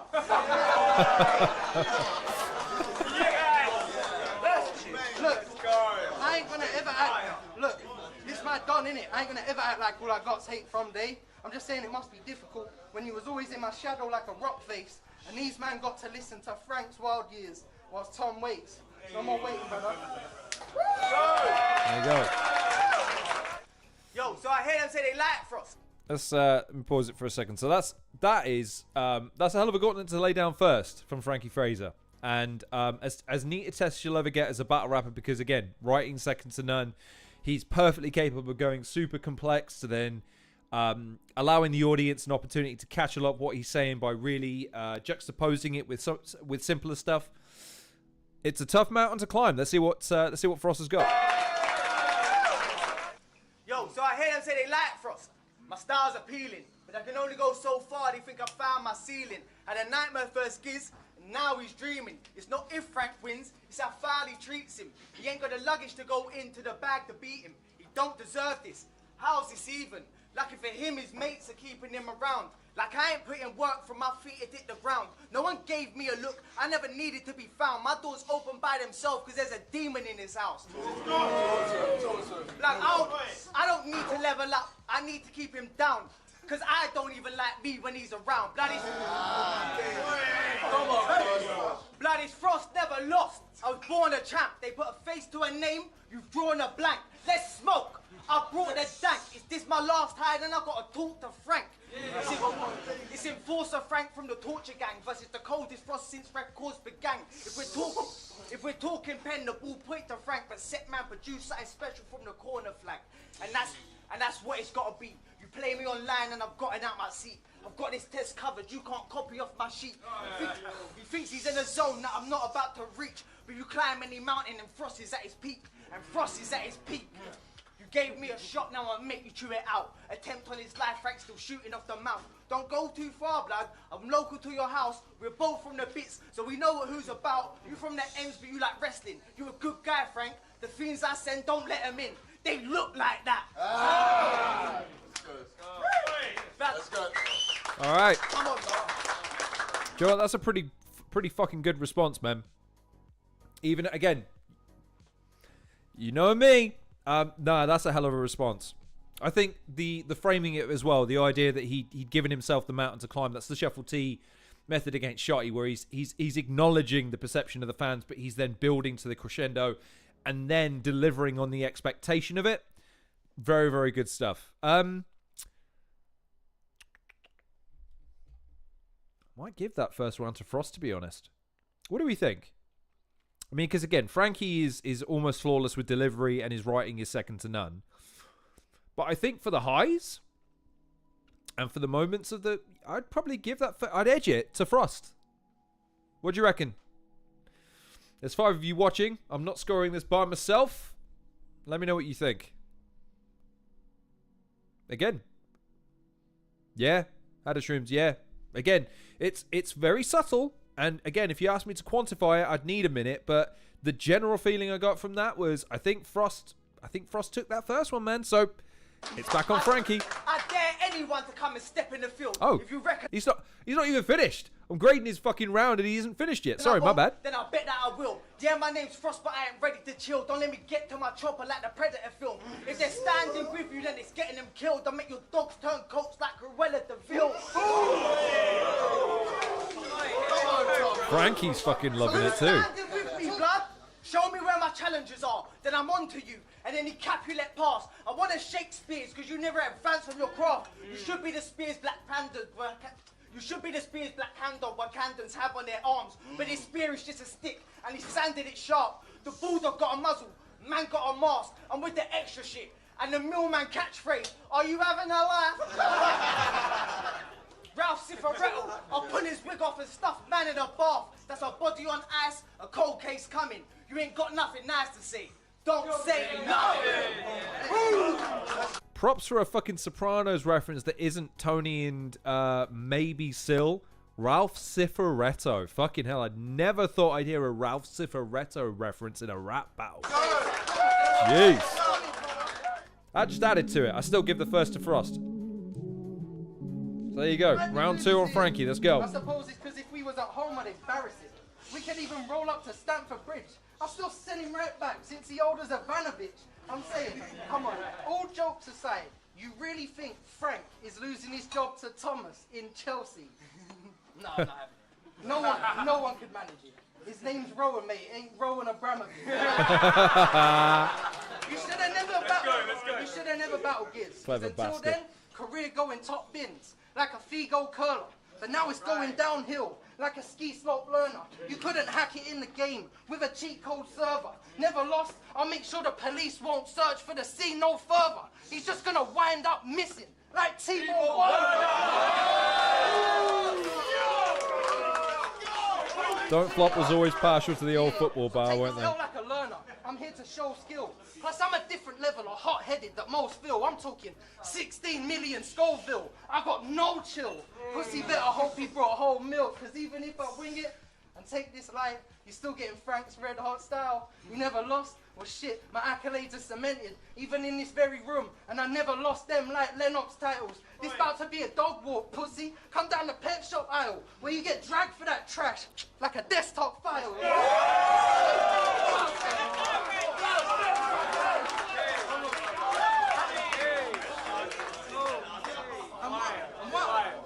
While we're on the subject, yeah, we are mates. I will just point out the cameraman trying to cut away to a crazy reaction when it's just a sort of solid one. I'm not a fan. Lads, if the room is shaking, fine, pan to the crowd. When it's just a reaction, leave it on the battlers, man. So, listen, clever cogs. How come every time we've been out of parties and the pressure's on, I might be with a bird necking on? You lot don't know if I weren't in it, you know, right? I might be with a bird necking on. Everyone else is getting shots, except for Frost, who stood alone in the corner on his own for some reason, just like, yeah, this is all well and good, mate, but they don't know that I've never lost. Oh my god. Oh my god, Frankie. That's insane. It's about to be a flat line, all vitals, scratch on your record, warm vinyl, become a Christian, read your Bible, have heart. If I'm your born rival, this boyhood dreams are pure titles. Fuck that. Jesus Christ, talk nice or a bowl, cross your eyeball like Shawn Michaels. I tried to convince him. Doctors try and save his sight and vision, but they lost all rhyme and rhythm, and I guess he didn't see it coming. Cause now his eye is missing, like Michael Bisping. Are you kidding? This is the difference in levels between you and watching them. Cause you said you ain't lost a round? Well, bitch, you about to lose a lot of them. That first round, he stopped breathing, he losing oxygen. The second round, he stopped speaking, he losing confidence. The third round, he got peaking, he losing consciousness. Bollocks, I'm the best in the world, not Jericho. What are you saying? What's next for bro? I don't give a fuck, Frost, stop, let it go. I keep bugging in these rooms, they should have got pest control. I'ma hand you so many L's today. Shit, they can make a compilation out of the footage. I really mean a whole lost episode, like not Penny's boat. Yo, what? I don't need to win this battle, you dumb fuck. I just brought everything in store for the kid. It's like a school lunch truck, cause it's easy to go on the street. Then the fans think that you loved up. But now the nurses are standing over your body. Keep hearing them saying forum nerves. Because he went from winning every battle, so he's losing too much blood!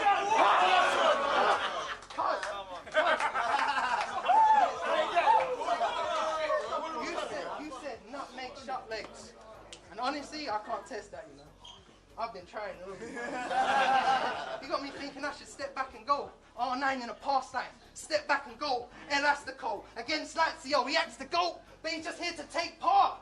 Normally you wouldn't be on the same parks that I play, dog. I'm Neymar, JR, in the field where the greats are. You want some AstroTurf shit? Fake frost!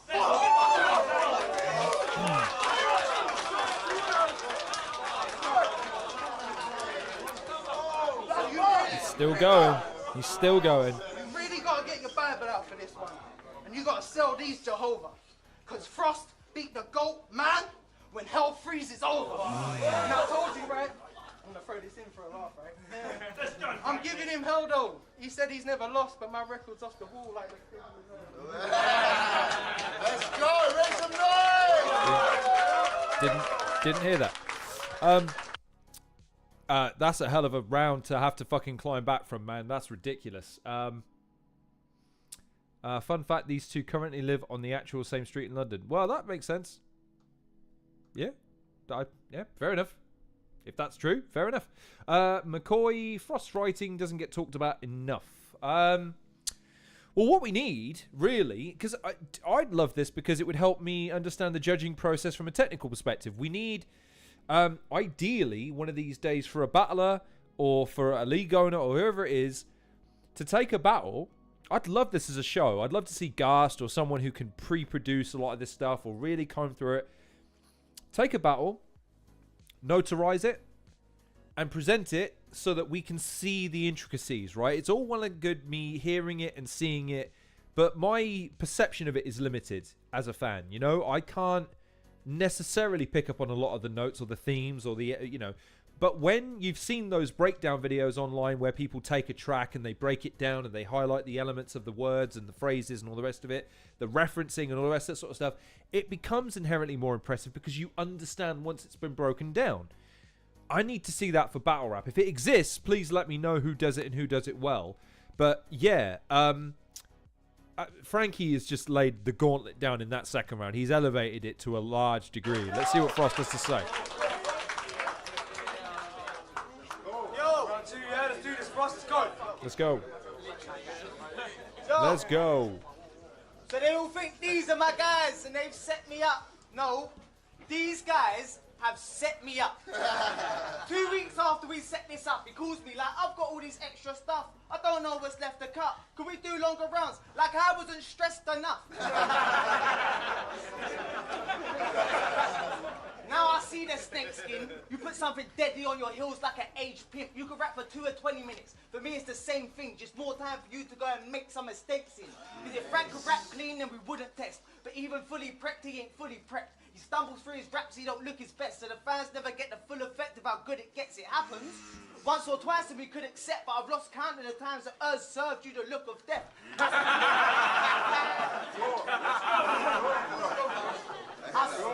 I swear this man is cursed.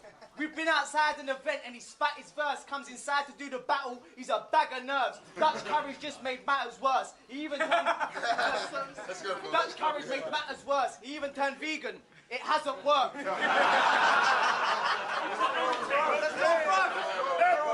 He's flipping the script on the battle a little bit. He's trying to go technical, but not too much. Sweat patchy shirt, calamity. He ain't served a clean round in years. Someone make sure his taps are clean. We're gonna get Frank from the Manor or Frankie for the Aberdeen. Because he's a geezer when it fits the rap, then switches back to anything but English Frank. Mr. Up the Raw, why don't you pick a flag and we can stick it up your ass? Run your gums, Frank. Get something to help you with breathing. Get your lungs stabbed. It goes psst, like it's trying to tell me a secret. Give me a reason or quit talking. It goes outside the line, I've got kids drawing. You could lose this portion, and you could lose this portion. Frost cold on the floor, you should approach it with caution. They fall on their faces, have to show a slip warning. What are you doing here with me, Frank? You should have been fighting for the belt. But if no one rated Frank, that would still be more than he rates himself, and that's 2. Right, I'm going to pause it there because I think Frankie Fraser took that round. But the thing I'm noticing in this battle, and it's the thing that I think I don't vibe with in Frost's most recent work, he's got confidence. He's got a command. He's got a levity. But it's not the smugness. There's a smugness to his delivery now where he's almost expecting to be handed the accolades and the win and all the rest of it. And again, I say it again a million times. I get that if that's part of his sell now. The sell of, I've never lost and blah, blah, blah, and all the rest of it. That's fine. But then you can't afford to choke shit. You can't afford to lose. You can't afford to fall flat on your face. It's no different than if Bobby wants to spit all that hard shit, and then the second he's confronted about anything, he's like, oh, well, actually, yeah, you know what? Yeah, it's fair. It's a fair point. It's actually really, really reasonable that you said that. It only works because Bobby, when tested, answers the call. It's the same as anybody else. If you're gonna lay something out, it's got to be genuine. This feels genuine. This feels like a real examination and a real exhibition of what Frost has, which is he's got a bit of a chip on his shoulder. That much is true, and that much I think remains to this day. He's still trying to get the respect that I think he thinks he's due and isn't receiving in his own mind. Whereas here, there's a scrappiness to his performance. There's a certain resistance. There's an underdog presence to him, but it works in his favor because, again, think about it again in the first round where he set the table as, you all think I've got no chance here, and went and proved a lot of people wrong. Again, that's why I gave him the first round, because he defied and lived up to expectation. This round is more of the same. I still think Frankie performed, it was more technical this time round, at least for me, and had the bigger reactions. He was smoother, slicker, and had a bit more of a command.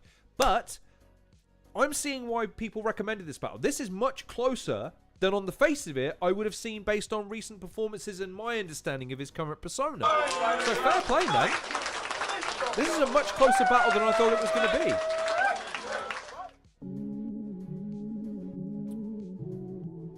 You can't stop this fire. This is not a drill. I've been seeing a carny fuck him up early doors. We didn't go Notting Hill. I've got the skill, but you've got the skill. So why do you keep begging for battles? Like, put me in, coach. I just be checking my travel. Shit, they put me in, coach. Look, it's not that big. It sounds way cooler than it is. They put me in, coach. Yo, I heard you collect McDonald's toys, brother. Let's get this out of the way real quick. But I ain't against it though. I'm just thinking maybe you're getting old. You could have set a goal. We could have went Happy Meal toys, and then it's old treasure trolls. I agree, Hadda Shrooms. I agree. Back in the day, used to catch him in egg, like a dizzled up nerd. He'd be in the club turn, trying to finger fuck birds.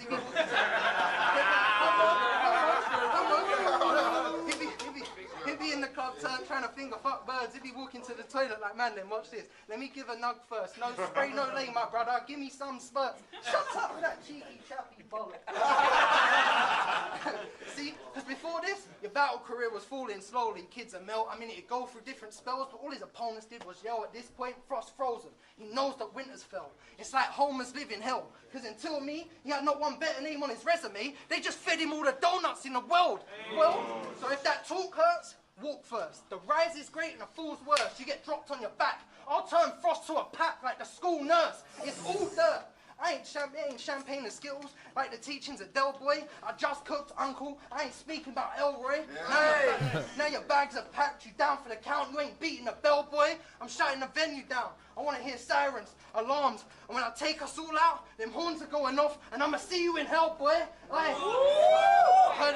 heard he's an electrician. Good Lord. So you should be Take the horns off, I'll see you in hell, boy. You're gonna get that pressure. But in your head, man's clever. I need bright ideas today, pussy. Dead that, never. Or I'll put a light bulb over his head like a deathmatch wrestler.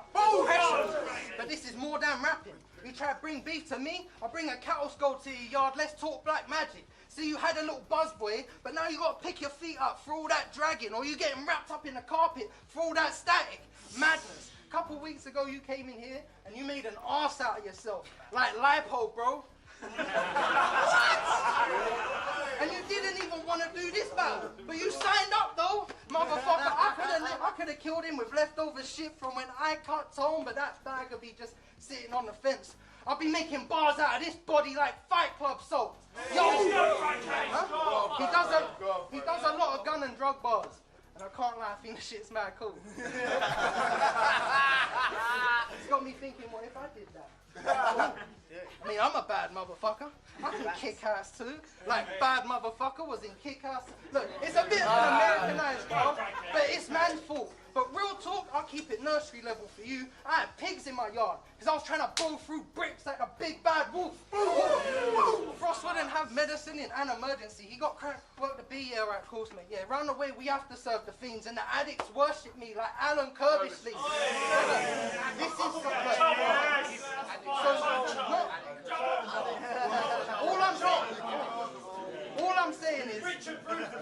all I'm saying is, it don't work on me, innit? So why is he telling me that when he's never been bad?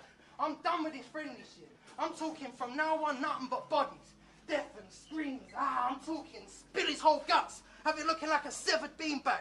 Then his buzz getting locked, like amphetamine cramps. Take drugs, do ya? Let me get some feedback. When this acid dissolve in your face, it ain't an LSD stamp. They like, Frank, you need to calm down, it's a bit much. I said, nah, fuck that, I ain't gonna fix her. I'm sick, cuz. It's about to get violent. You really gonna need all you can give blood, cuz. Right. Let's go, Frank. Expected more. After you Agreed, put them Hylas. roots on the Agree. ground, you should have been clear. You shouldn't have been here. I guess this message lost and gone. You ain't got the X factor. This just what happens when a contestant's got a song.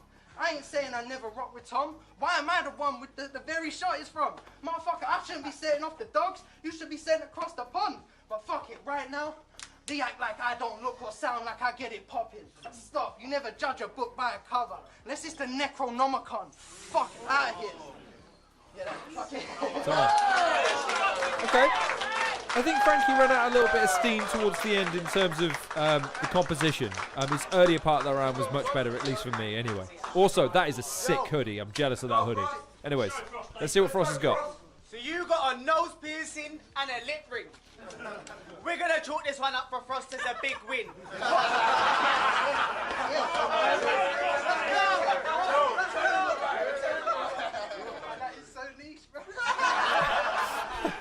What was you thinking, Frank? What style was you going for? Mix and match? You could only be the original phrase if it was played by Ricky Gervais. Trying to beat all the Undertaker versions at once. Trying to beat all the Undertaker versions at once. You virgin cunt. You look like a vampire from Buffy before it turns to dust. Like you look like Toby. You look like Toadie from Neighbours. And that's funnier, because bro, we are neighbours. Who knew Well, there you go. the Addams family? So there you go. Hylas. These two live on the extra street. Well, he's just said it. They're neighbours. So there you go. Was sprang up down the street. Someone told this chick repellent that he cannot stand with me. I've got to stand in at his league. If you was him, then you'd be sad. Looking like all the guys from Superbad.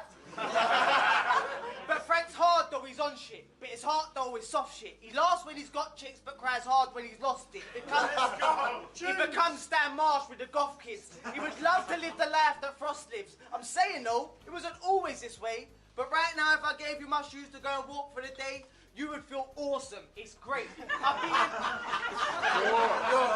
Honestly, it's sick. I'll be in for a minute. I'll be like, how much more can I take? Bruv, it must be shit to be you. It is sick to be me. Like, it's sick. It must be shit to be you. It is sick to be me. I ain't even never broke a biscuit that I've dipped in my teeth.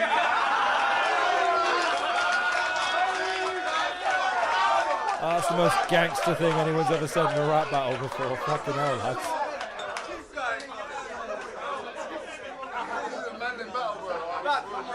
It must be long to be you. It's sick to be me. I ain't even ever broke a biscuit that I've dipped in my teeth. I've been on the road, they ain't made a victim of me. I had my hard times, but I gritted my teeth. With my girls around me, I'm as rich as can be. Every breath feels like another victory speech. It's Frost never lost. I win cause I breathe. That's it. Wow. Okay. I can see why that was recommended. That was a much closer battle than I anticipated it being in any stretch of the imagination, both in terms of writing, in terms of live performance, in terms of crowd control. Wow, how do I...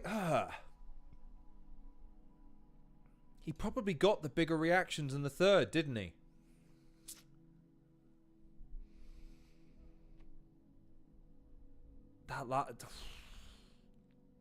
I give him the first, I give Frankie the second.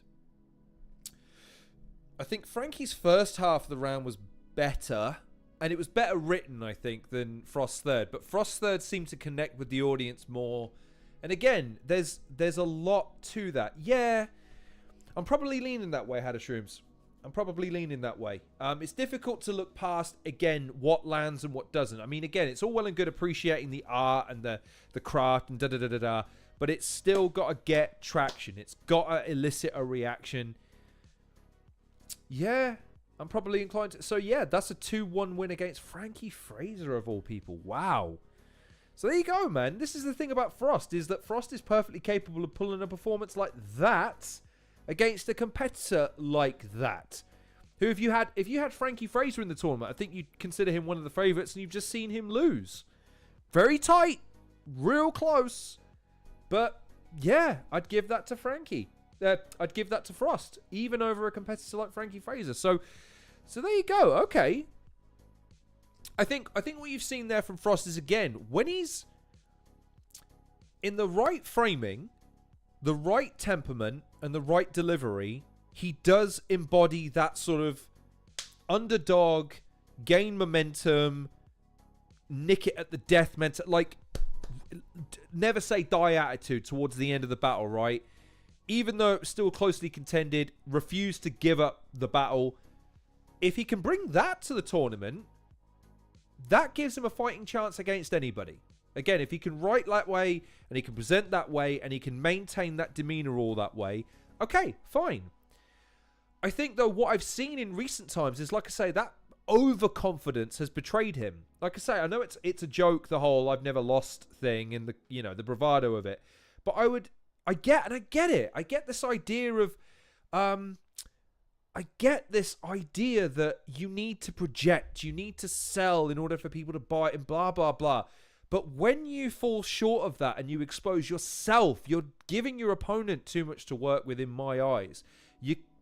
It's just that. I guess what I'm saying is I want to see him rein that aspect of his personality in, embody this element of his personality more to give himself something to grow into throughout the course of the battle. There's nothing wrong with exhibiting that level of confidence after you've earned it in the first and second and overcome a torrent in the first and second, maybe even third from your opponent.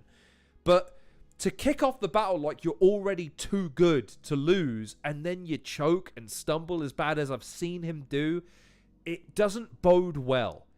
That gives me something to think about. That performance makes me think he does have something. It's hard not to see that he has something. But the reason I'm saying it like this, and this is why I stand by my critique of Frost up until this point till now, is then go and watch his battle against Dub T. Would you have Dub T beaten Frankie Fraser if I gave you that battle? You'd probably give it to Frankie, right? And yet, Dub T, which we've seen on this show, he has his frailties, he has his shortcomings. He lost to Deburke in this battle by my estimation, beat Frost as close to a 3-0 as I've seen Dub T dole out.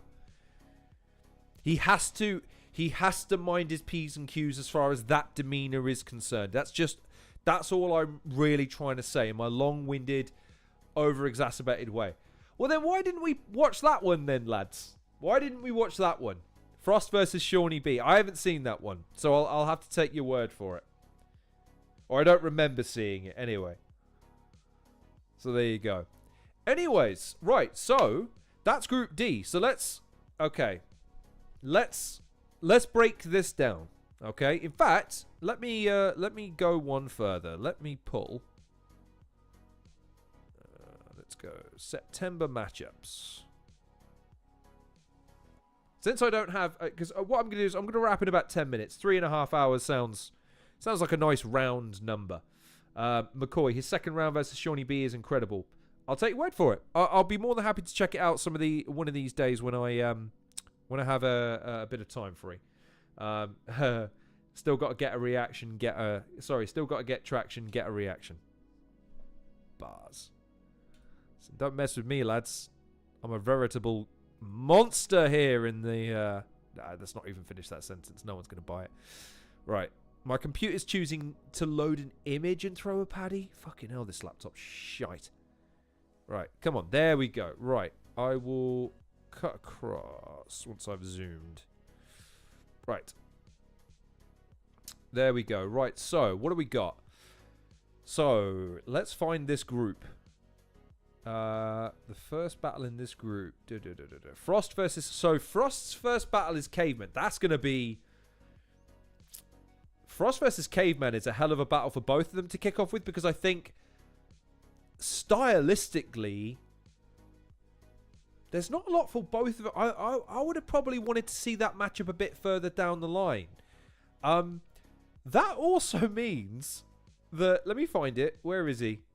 Where's Deburke? Where's Deburke? I can't... Oh, Deburke versus Crow? Oh, they must... This must be before... Oh, for fuck's sake. This is going to be no use because they've moved it around. God damn it. Hopefully, then, they've addressed that. Hopefully, Frost versus Caveman isn't the first match of those two guys. If I was Prem, I'd want to give Caveman Bobby first, and I'd want to give Frost Deburke first, because I think that's going to be a good barometer of where Deburke is, and it's going to be a good barometer of where Bobby is, without necessarily anyone getting derailed in the first. And McCoy waking up and choosing violence here by saying, I want to see Deburke versus Bobby Rex first. Here's the thing, man, and this, I mean this with all sincerity, and I mean this even to someone like Frost or anyone in the tournament that I'm maybe not as hot on as other people, right? I genuinely want to just see a good exhibition from everybody. Battle to battle, group to group, bracket to bracket, right? And I think what you need to do is you do need to think about the pacing of the tournament, at least in the early stages, as far as who gets who first. Because if someone gets a 3-0 body in their first battle, that's a tough old mountain to climb from there. You know what I mean? That's going to be a trick for someone to get past. And I wouldn't wish that on anyone because, again, it's a long way. 3 battles over 3 months, right? That's a long time to go, wow, I'm already basically out. So what's the point? So, yeah, with all due respect, McCoy, I appreciate the suggestion. I hope you're wrong. Because I think Deburke versus Bobby Rex initially is a terrible, terrible matchup for Deburke cold. If Deburke can get to... I'd hopefully want to steer those two around each other until the last battle, because I don't want to see Deburke demoralized and debilitated on the jump. Because that does mean that it's Caveman versus Frost first, and again, I don't think that's the way to go. I think those two... I think their energies are a bit too similar. I'm not saying they're similar in terms of demeanor. I think both of them have that sort of... They have that hankering for a cool guy-esque presentation, which, yeah, I don't need to see that first. At least that's my opinion. But I'm going to go out on a limb here and say that Bobby Rex is the favorite for this group. I think that's definitive. I don't think there's any debate. There's no point in having the debate. Yes, Bobby is capable of making a mistake. Bobby is capable of not putting in the absolute pinnacle of a performance. Yes, Caveman is probably possible of pulling out something out of the fire. Frost is capable. Deburke has room to grow, but I think Bobby Rex is pretty much... I would be very, very surprised if he doesn't top this group, which leaves the question of then, out of the other 3 competitors, who do we see finishing second, or perhaps even nipping Bobby to the post? And that's the trick. I think it's between Caveman and Frost.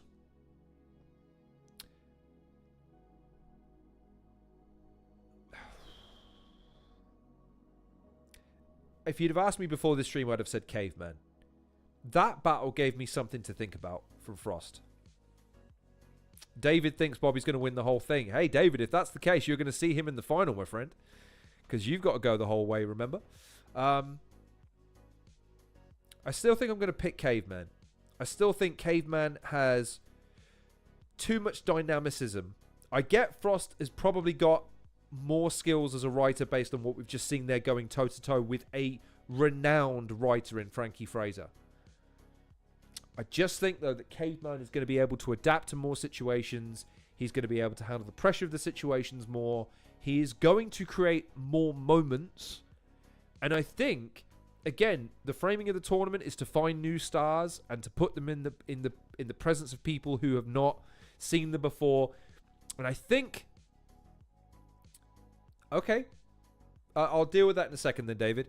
I think Caveman is... He's a personality.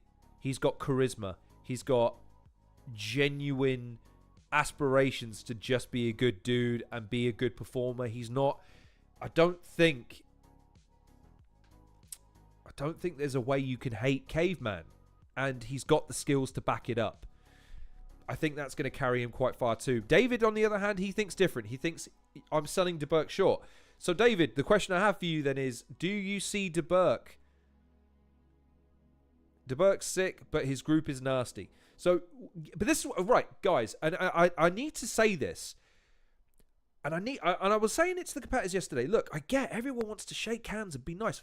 Fucking hell, lads, this is a tournament.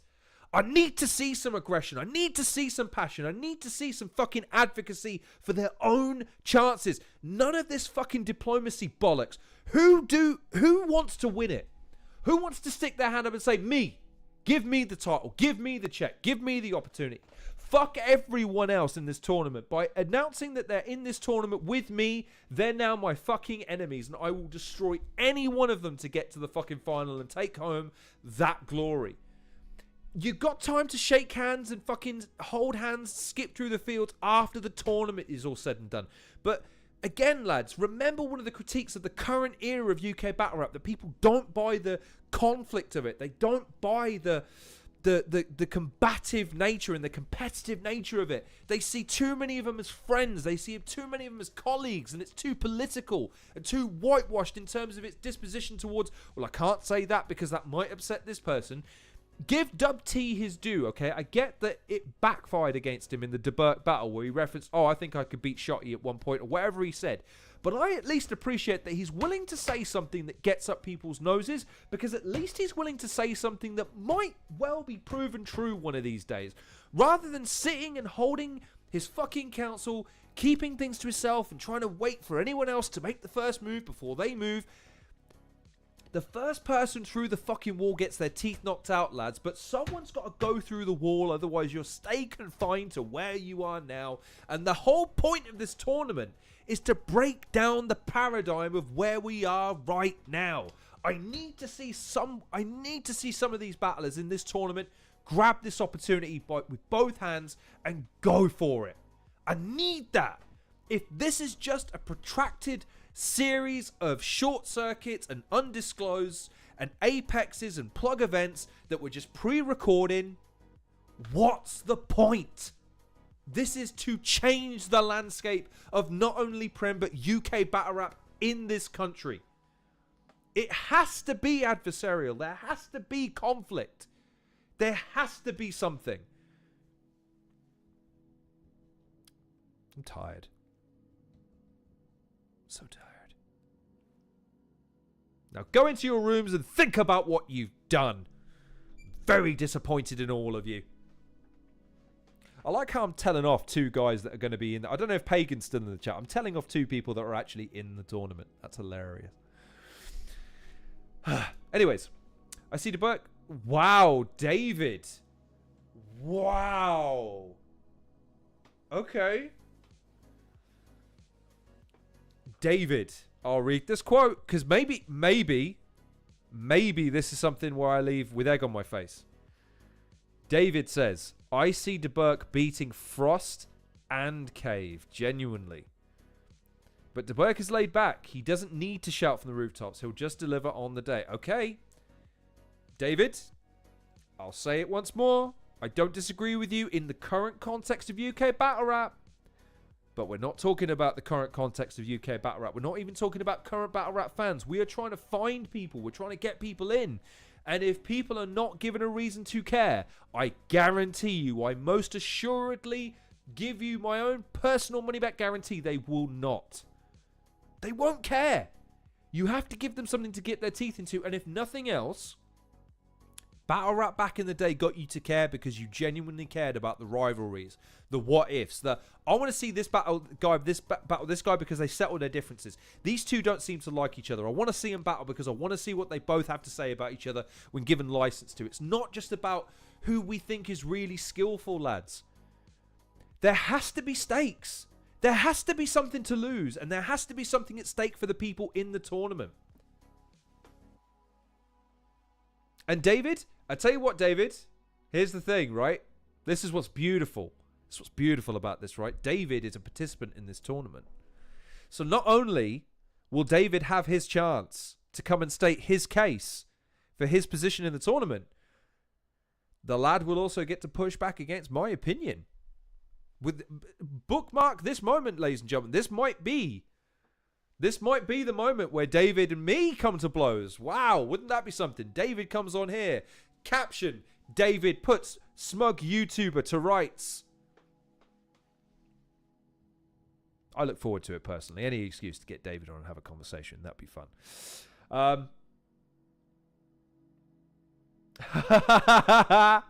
Yeah, do you know? Yeah, do you know what, David? If you don't pipe down there, our interview, as good as it was, by the way, you guys are gonna love it when you see it.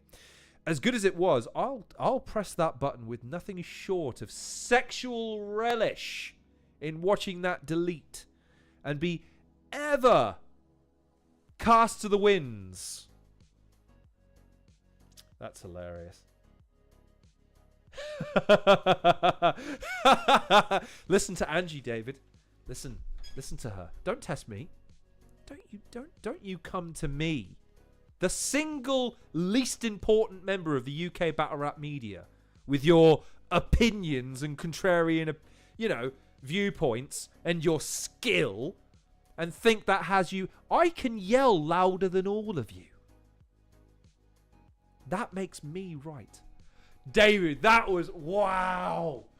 Wow, David, that was genuinely uncalled for. Wow. David is not waiting for the tournament, ladies and gentlemen. He is collecting bodies on the side. Look at him. I have been called some names in my day, David. I have been cast some dispersions. But that, no need, David. Genuine feelings hurt there.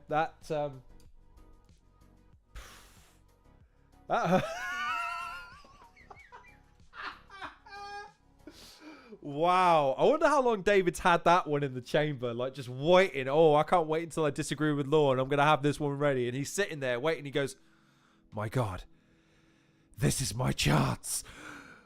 Bang! Wow. Oh, that's hilarious. That's so funny. Again, to people that have watched me previously, my head teacher used to do a thing when he was very, very impressed by someone in class. It wasn't an applause. Hang on.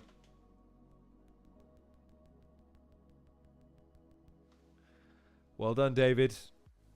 Well played. Well played, motherfucker.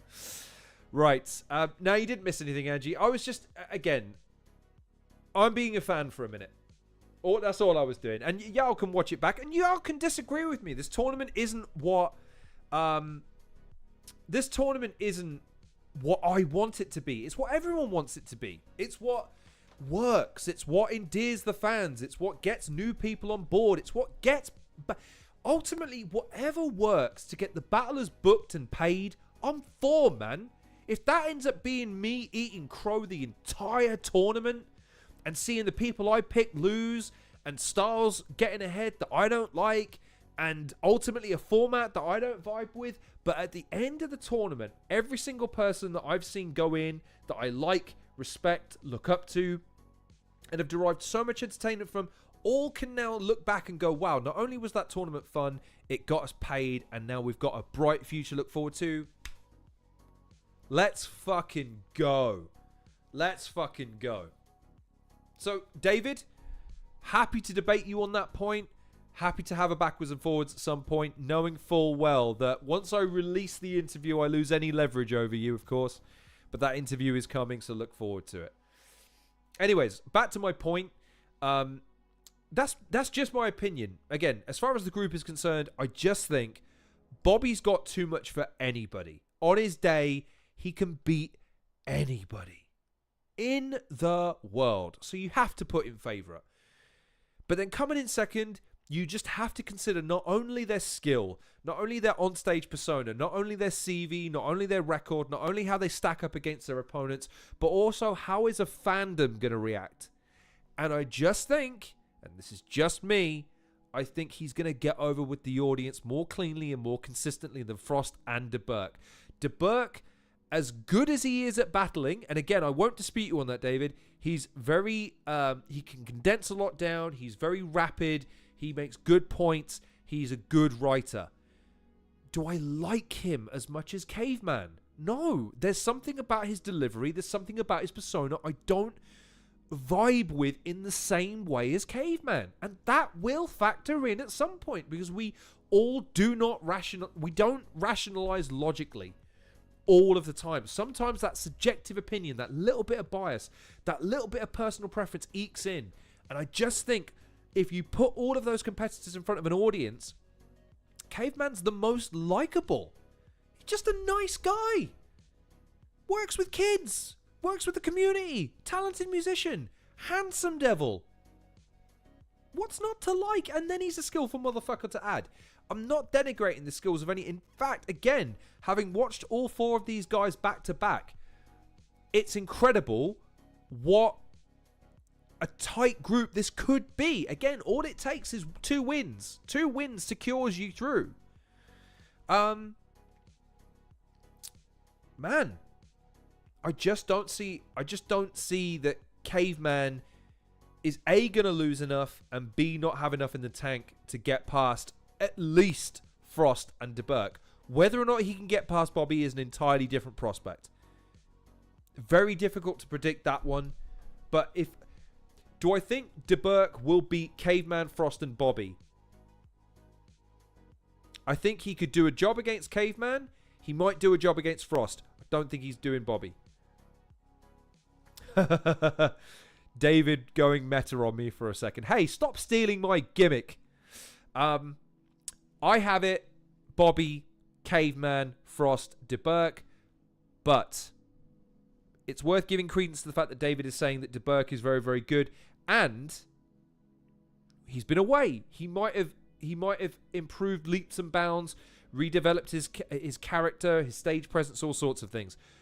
Same with Frost. Frost has had a lot of time to build momentum and a following and a stage presence and all the rest of it. But again, if you made me choose today with only what we've seen tonight, I'm going Bobby, I'm going Caveman. And again, I will say, and it's not me just having a paddy, I'm just saying it like it is. This is why I want the battlers on. Because I know that again, any self-respecting battler is going to come on here and say, how dare you say that I'm not going to win my group? How dare you say this guy's going to beat me? Let me tell you, I'm not losing to him, and here's why. Here's why the fans need to be following me and not this guy. And here's why you're going to be eating your words. I want to hear it from the battlers. I want to hear how much this is going to mean to them. What it means to them to be able to have this opportunity to battle guys that their CV wouldn't normally warrant, or perception would hold them back. Or even fans like me who say, I'm not interested in seeing that battle. Now you don't have a choice. You don't have a choice. I don't know. What did I say, Pagan? What did I say? Quick. Quick. What did I say? Having a what? What did I say? I can't. I was on one. What did I say? Am I about to be in trouble? Come on. Don't leave me holding my dick. What did I say before I continue? God. I hate when you fuckers fuck with me because I can't rewind and hear what I said. Wow, interesting. Angie, interesting. Okay. But, the consensus between Angie and David is that I'm underestimating Deburke. Maybe I'll be proven wrong. Be interesting to see. Genuinely. I look forward to seeing what Deburke can bring because, again, he's been away for a minute. So we'll have to wait and see, I suppose. Anyways, ladies and gentlemen, we've been streaming for 3 hours and nearly 45 minutes. Is this the one podcast type thing where the host gets roasted? That's an unintended consequence of what I do, David. Because here's the other thing about me versus absolutely everyone else in Battle Rap. And this is where I'll be serious for a second. The reason I have such little patience for some people and I have boundless for others is I at least can attest to the fact that I have a level of self-awareness that I lack sometimes, but gain at other points. And I'm always willing to question what I've said, done. I'm willing to have my beliefs confronted, and I'm willing to have the conversation. There are people, gatekeepers within Battle Rap, that are not willing to do that. And they will look at you dead in the eye and claim it's a sunny day while it's pissing it down outside. This tournament, and the reason I'm so fucking happy about it, given the fact that the presentation of it is such that it's a third-party judge situation, the fans are going to get to have their say in good time, is that the glass ceiling, you guys, the guys in this tournament that are not already mainstays and solidified names, you have the opportunity to blow the glass off the ceiling. You have the opportunity to change the narrative, to change the paradigm, and make all of the people that ever doubted you eat their fucking words. And all I'm saying from all of this is do not fucking waste this opportunity. Do not look this chance for all it's worth and go, well, you know, I'm just happy to be here. And, well, of course, there's guys that are definitely going to win it. And da-da-da. Fuck that noise. Treat this like a proper sport, where you are entering into the arena and it's your opportunity to win it, and you have just as much an opportunity as the other person. They are bringing their tools, you bring yours, and use anything at your disposal by any means necessary to get the W. Mark my words, by the end of this tournament, there will be an opportunity for one of you, and I don't know who it is yet, none of us do, to step up to a plate that you have not been offered before and redefine how we all see you, not only for the tournament, for everyone going forward. And set an example for the people that follow you. Like, and say it with me now, and I know it's been referred to 1,000 times, Bizzo Bond. Did you want to know why I know? Do you want to know why I know? Because back when everyone was still coming to grips with Bizzo as champion, I was the one getting him on this channel and telling everyone he was fucking Cody Rhodes. Undesirable to ungoddamn deniable. And I'll stand by that. I have some bad takes on Battle Rap, but I have some really fucking good ones too. And as much as Bobby Rex and Bizzo Bond have different views on their title matches, for me and my modern fandom of Battle Rap, it came from that tournament and it's permeated outwards ever since. It's had a ripple effect throughout the entire UK Battle Rap scene. And this tournament is another opportunity for another one of those paradigm-changing events to set ripples throughout the rest of the rosters, not only for Prem, but for No Loose Chat, for Don't Flop, for Members Only, for TMR's show, all of that stuff. This is your chance.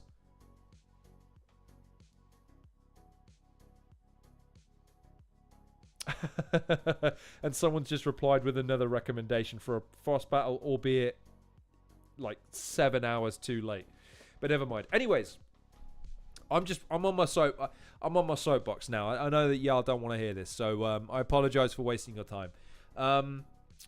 Any other thoughts? Any other again, guys, can I ask a favor as well? Don't you make me nervous when like stuff like that said. If you could tone that down, that'd be ace, because I mean you made me think I genuinely said something like, oh god, did I just praise someone I shouldn't have praised, or did I comment on someone where someone's died or something like that? And it's like, oh shit, like maybe like, come on now, do you know what I mean? Anyways, does anyone have any thoughts? Does anyone have any questions? Any other predictions? What are we saying? Otherwise, I think we'll call it a night, because like I said, I don't foresee Bobby coming on. I definitely don't foresee Cave coming on because he's in the middle of a field somewhere with a phone that's losing battery. Gonna go out on a limb and say that Frost isn't coming on. So I think we'll wrap otherwise. What are we saying? Any other thoughts?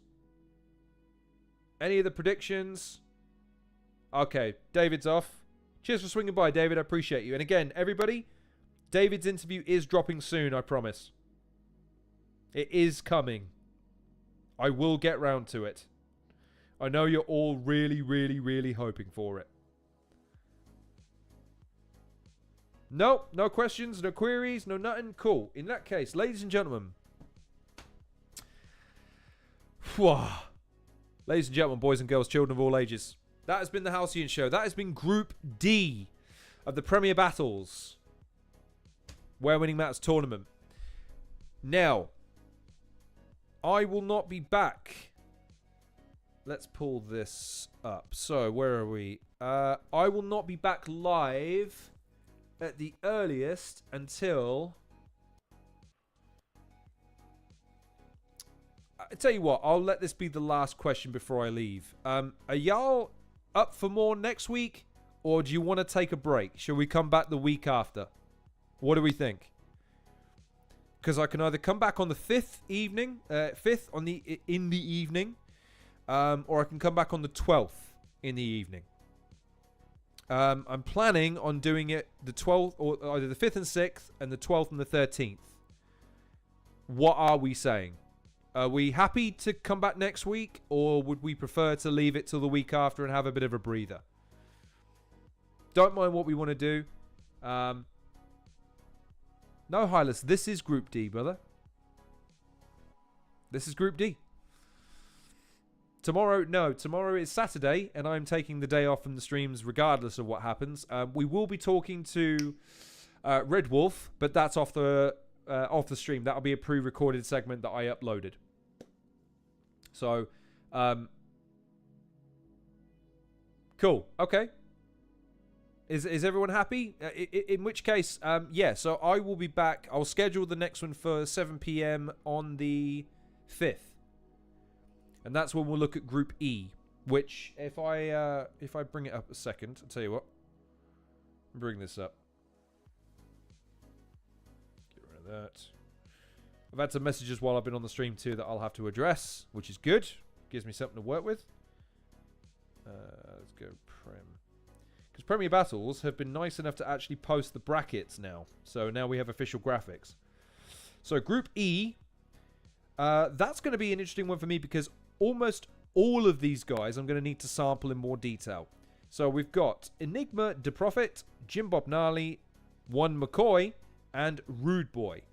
So this is a group that I think has got a lot of potential contenders, but all guys that I think are probably not on everyone's radar for potential winners. So that's why that one's going to be an interesting one, because we're going to have to go through that one and see what we can find. Again, I want to look at this through the scope of, can any of these guys win their group and then go on to bigger and better things throughout the course of the tournament.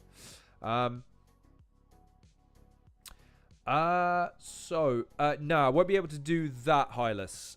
So basically what my plan is to do one a night on any given night, because again, we've been going for nearly 4 hours. That's quite a lot for anyone to sit and watch for a prolonged period of time. So my plan is, if we're all okay, I'll be back on the 5th at 7 p.m. And then on the 6th at 7 p.m. and then the following week on the 12th. Yep. Then again on the 12th and the 13th. And that'll see out all 8 groups as they currently are in the tournament. As with previous shows, I will do my best to try and get the battlers actually on, because then you get less of what you've just seen, which is me just ranting and raving for 20 minutes, which I know no one needs to see, no one wants to see. I get that, but, you know, I'm taking this opportunity to tell you what I think. So I'll see what I can do about getting some more of the contenders on. Some of them are already expressed. So, I mean, again, McCoy has said he's happy to come on. That's absolutely fantastic. I'll share with you. Jim Bob Gnarly has said that he'll come on. I'll share with you now. I'm reasonably certain I can get P Soldier to come and talk to you about the fact that he's in the tournament. I'd be very, very eager and excited to do that. And then the only other thing I'd like to do before this series is all said and done is, as I mentioned on Twitter, I'd like to host Briggsy, Trubs, Stro, Shotty, Brick, anyone from the Premier Battle side of things who is actually organising this event. so that we can maybe go into the weeds a little bit about what they're hoping about, just to kind of just gin things up a little bit more, give us a bit more clarity and give us a bit more to work with. Maybe even give us a couple of cheeky predictions too, who knows. So the only thing I would say with that is, yeah, don't be afraid to let them know that you want to see that. Again, I've asked already. That has been ignored, I think, largely speaking, because they don't really have much interest in it, and that's fine. In which case, that's again, that's more of a Hail Mary type show anyway. I'd still love to host it though. Again, it's one of those things where, again, if I want it, I want to ask for it, because the worst they can say is no.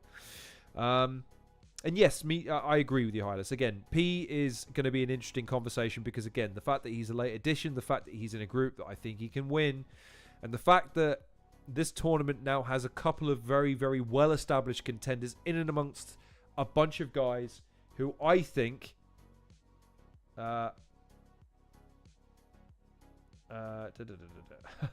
David's asked me, how are you going to do the development groups? Are you allowed to stream for the Patreon? So to answer, I know David isn't in the chat, but I'll answer the question.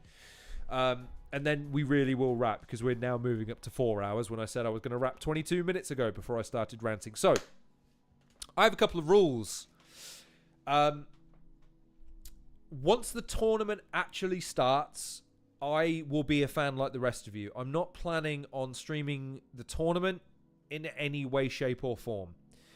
When it pertains to YouTube content, that's a bit different, because I'm going to be laying it over with my overlay. I'm going to be reacting to it. I'm in no way seeking to compete with the original incarnation, which is the spirit of which copyright is derived.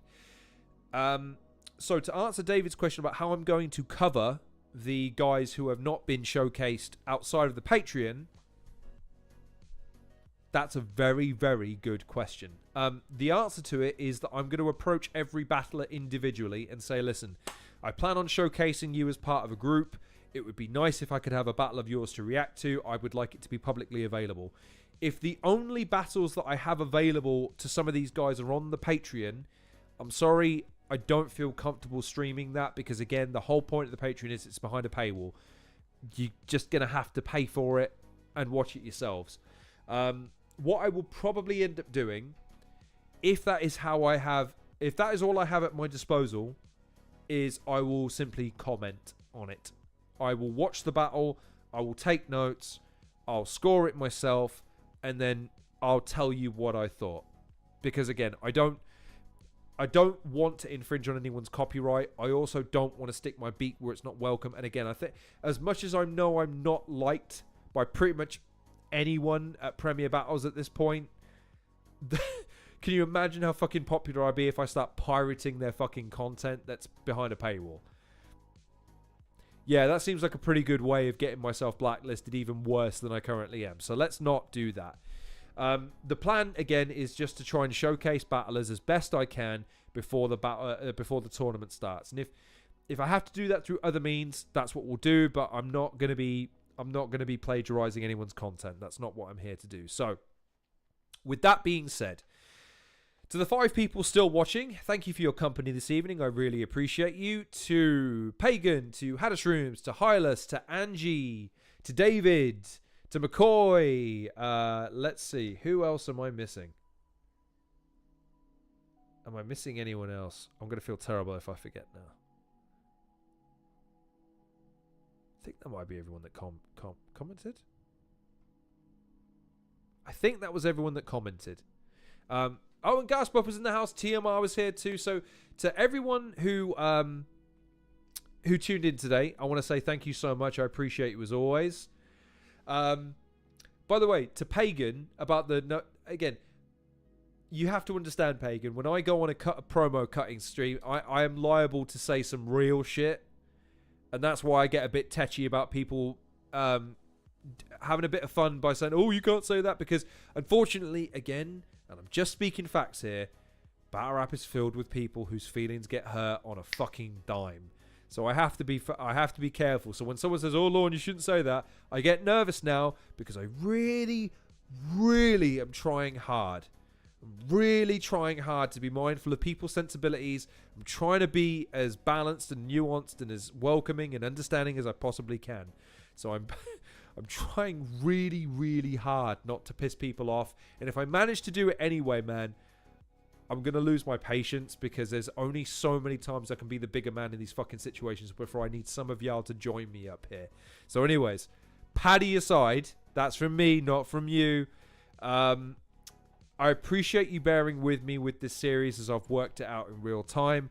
I appreciate everyone tuning in live. I appreciate everyone that tunes in after the fact.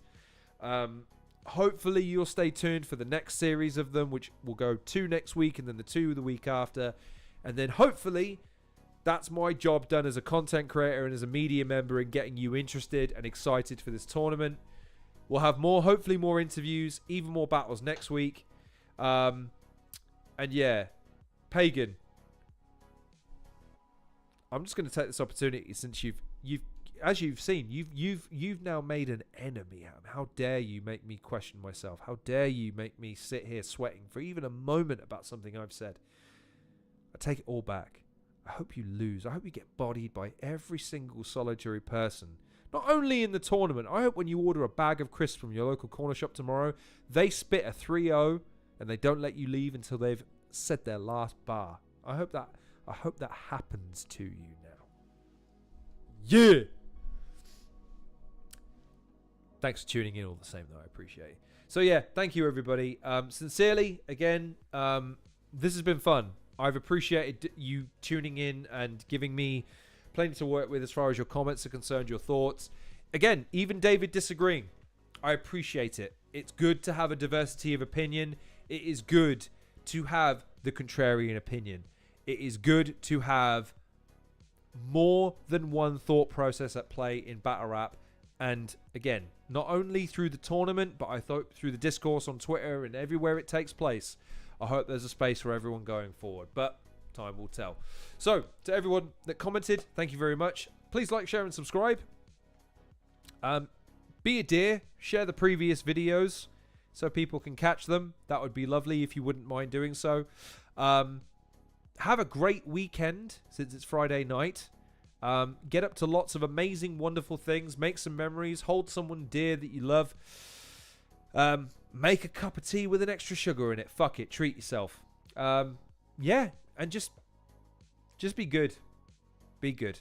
Right. Let's call it a night. I'm going to go play Knights of the Republic 2 until I pass out. See you next week, folks. I've been your host, Lorne, Halcyon Show. And I'll see you on the next edition of The Halcyon Show.